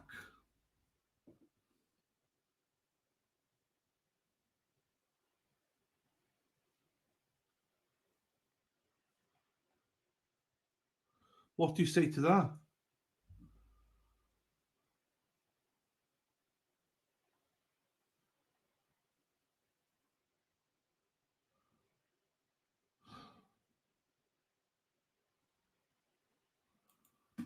Wow. Verdict guilty and life in prison. Concurrent. Well, yeah. What? But what? Fuck. I'm ashamed. I'm ashamed that there are 12 people in Mississippi breathing the same air as I am, or as we are. The choices were life without parole, or pass to judge. Yes, that. Well, yes, Robert G. That's what it was. That those two people. And you know, I know being a jury, I shouldn't judge it because they made the decision. It's up to them and stuff like that. But come on, people. It's like, yeah, punish the girl. Absolutely punish her. Give her 20 years. 20, 25 years, absolutely fine, whatever. Life without parole.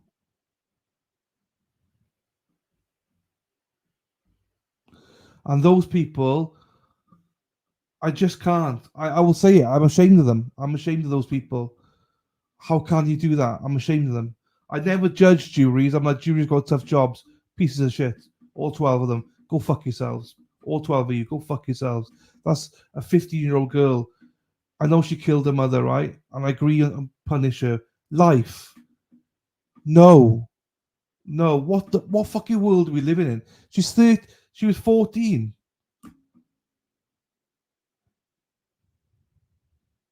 The concurrent, yeah. I mean, fucking hell. 14-year-old, your brain's not developed till you're 20 odd. Punish the girl, yes, absolutely. But don't give her an opportunity. Give her a fucking second chance in life.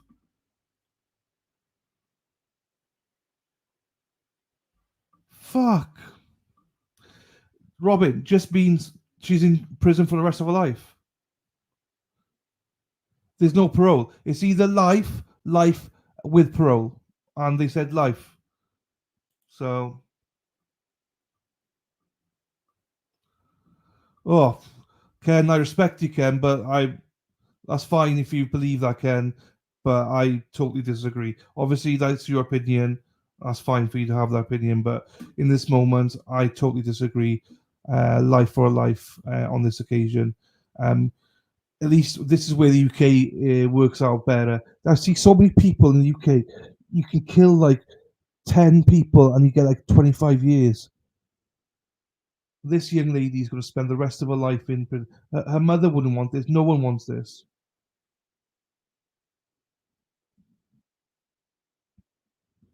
She deserves parole. She deserves jail time, absolutely, but she deserves parole. This is not. It is totally backwards. I totally agree with you. Again, look, if people believe it's justified, absolutely great. Good on you. Hope you can sleep at night. That's fine. I'm not, who am I to judge? I just can't. Give her 25 years, rehabilitate yourself, educate yourself, get help. Then at 25 years, let's reassess it. I'm not saying let her loose at 25 years. Let's reassess it, see what she's like, what situation, and take it from there. Not fucking 15 years old. Dot, bye, gone. See you later. Never to be seen again.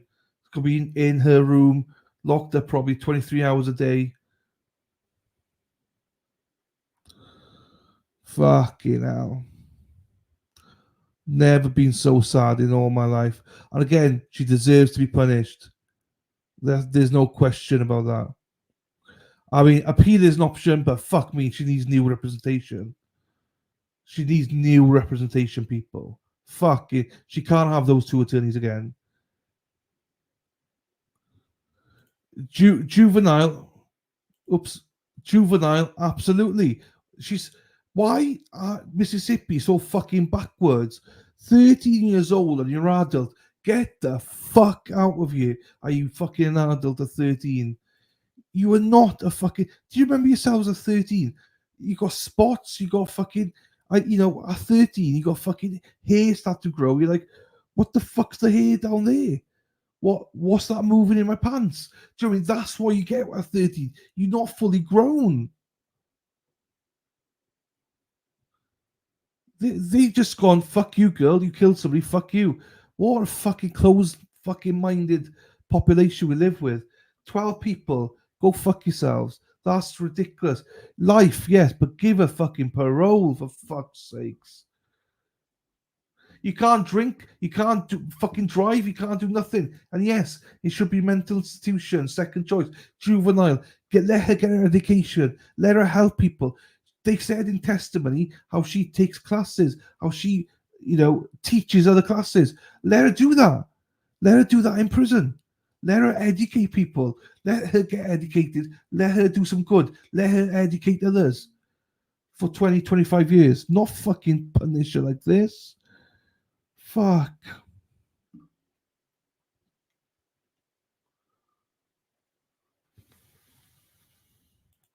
Always behind. Hey, Kelly Barber. I don't know where you are, Kelly. Sorry. I'd be all me skipping chat. Sorry, my darling. Jurors are predictable, if anything. I mean, just Gypsy Rose. It's just so inconsistent. State by state, it's so inconsistent. So inconsistent. Education and work experience in prison. Yeah, that's what I said. That's why I totally agree with you.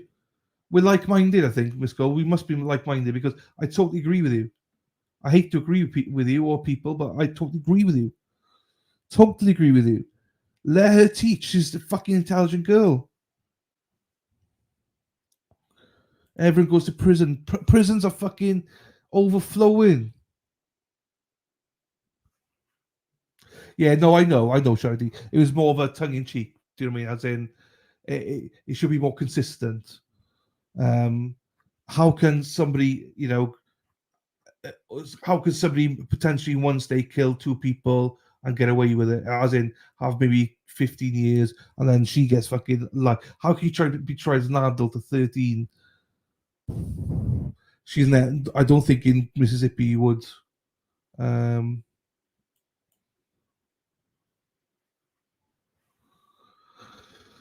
Oh, Casey Anthony. I never watched that trial. Everyone keeps speaking about it. If they could have gone a good brain scan to show the extent of her damaged brain, I mean, yeah, maybe.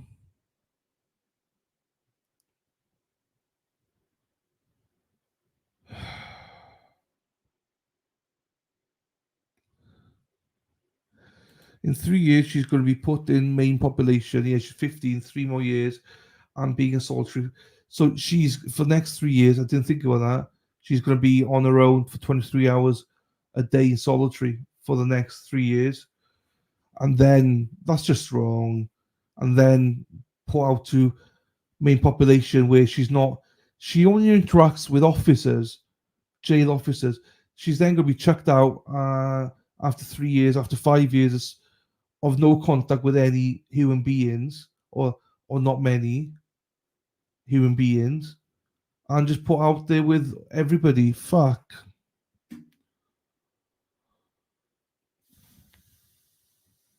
Well, anyway, fucking hell. I just don't. Again, she deserves to be punished. If they just said 25, even if they said 30 years, I think 30 years would be like a little bit maybe excessive, but at least I would have been like, okay, at least she comes out. She'd been 45 and she comes out. That would have been, for me, that's a harsh punishment. Bill, thank you. Hope she likes tits and clams. Bill. Always Bill. Hey, Bill, thank you, my friend. Hope you're okay. Okay, I have nothing else to say. Looby Lou, yes, totally lose your mind. Gifted membership. Did he give you one? Did he?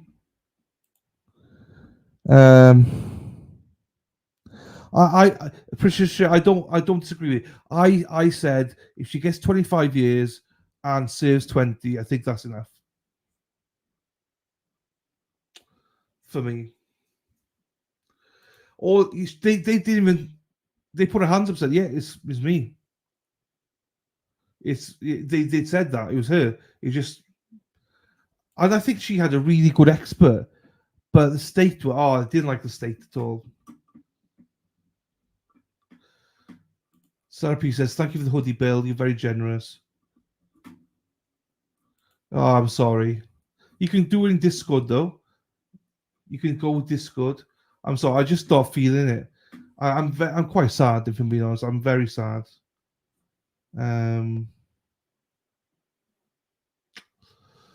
Marilyn says, so she will be isolated for sure. Yes. She's time to reflect. So in the future, she can make a difference, not only to herself, but others. Time is on her hands. But unfortunately, she spent 14 years on the outside, and she's going to spend the rest of her life behind bars. She might help change the lives of some people in prison, maybe, but she's now just a number. She'll be lost. She's lost to the world, basically. Lost to the world.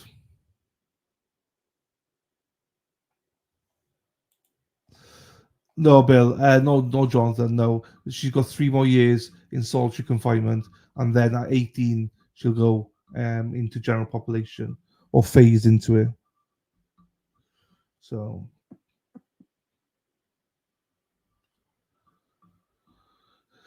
yeah, Lavina, I agree.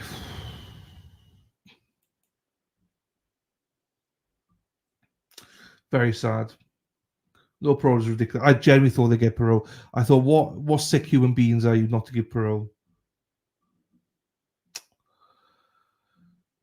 Because even then, you might be in prison for 40 years. You know, it depends what the judge gives them. But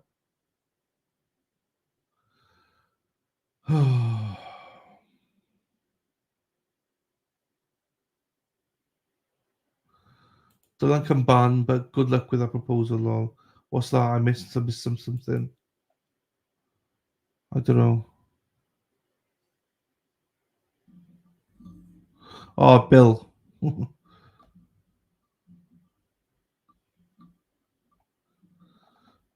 Well, actually, the mods can ban.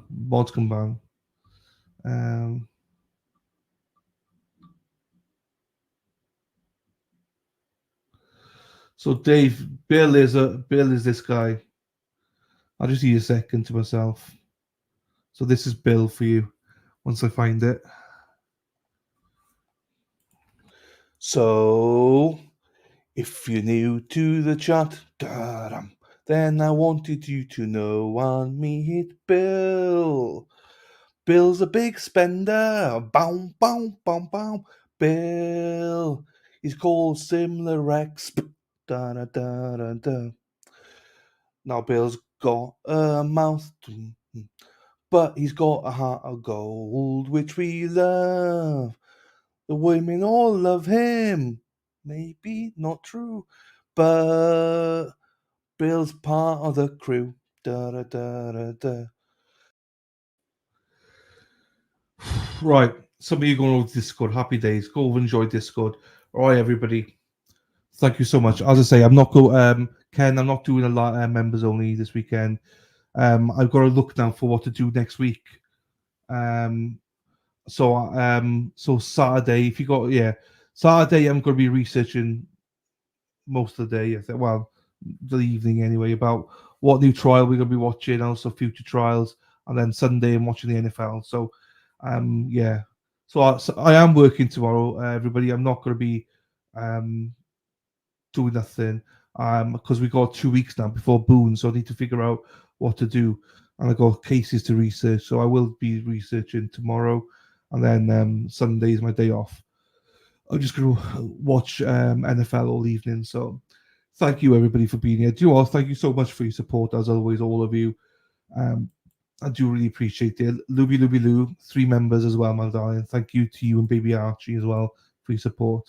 Marilyn Bowen, thank you to you, my darling, as well. Thank you for being here. Thank you for your contributions. Thank you to all of you for your contributions. It's been good. Fucking hell, I think I've got allergies. I've got some tears in my eyes. Thank you, Gary. Thank you, everybody. Ruka, everybody. Oh, Shari D, my darling. Thank you, Shari D. See how nice is that? I was grinding. Now Shari D's and I need to go and play this now. Tits and clams, that's a Shari D. Tits and clams, that's a Shari D. Congratulations to Tanya Lennox, SK, Shirini, Donna Breen, and Joan. Thank you so much to Shari D for that. I appreciate you, my darling. Really do. Thank you, Carol. Love you too, my darling. Thank you, Luby Lou. Thank you, Carol, Disney Queen. Say hello to my nieces. Hello them. Hope they're okay. Logan Carter. Tits and clams, boys. Tits and clams, boys. Love that. I love that. Dennis Sweeney, the king of Canton, everybody. Nice chatting to you and Brenda this morning. We got some plans going on the go now. Thank you, Paula D, my darling. Thank you, LC. I'll play the burp on the way out then. I'll play the burp on the way out. Bye, Josie. Everybody, thank you very much. Now they're screaming, tits and clams. No worries, my darling. No worries, my darling. Hey, Logan Carter, behave yourselves, boys. Tits and clams, everybody. I'll end the stream with Scott McGuinness and the burp, all right? Have a good one, everybody. And I'll see you all hopefully Monday. I'm not sure what time, probably 9 o'clock Eastern. And with that, people, good night. Bing bong, a bing bombay, bing bong, a bing bombay, bing bong, a bing bombay. Scott likes to wear lingerie. for DNA analysis for mainly for identification purposes. Excuse me. Is the femur a good source of DNA for some reason? It is. He burped. Hang on. Let's go back. He burped. Oh, that's funny. That's a nightmare. That's that's a nightmare for anyone. That'd be my nightmare to, fart or burp or something. He just burped. Oh, how fucking childish am I? Oh. For DNA analysis for mainly for identification purposes.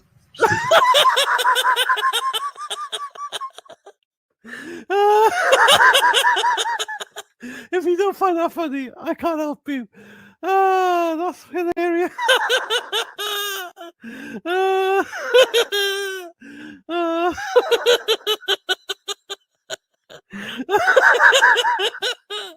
Oh, fuck. I'm sorry. Go back and watch it again. That bone, release it to law enforcement, and law enforcement would then send it to a laboratory for DNA analysis for mainly for identification purposes.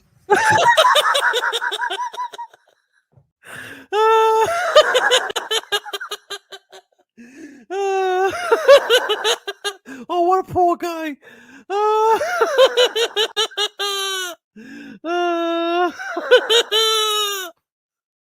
Oh, poor guy.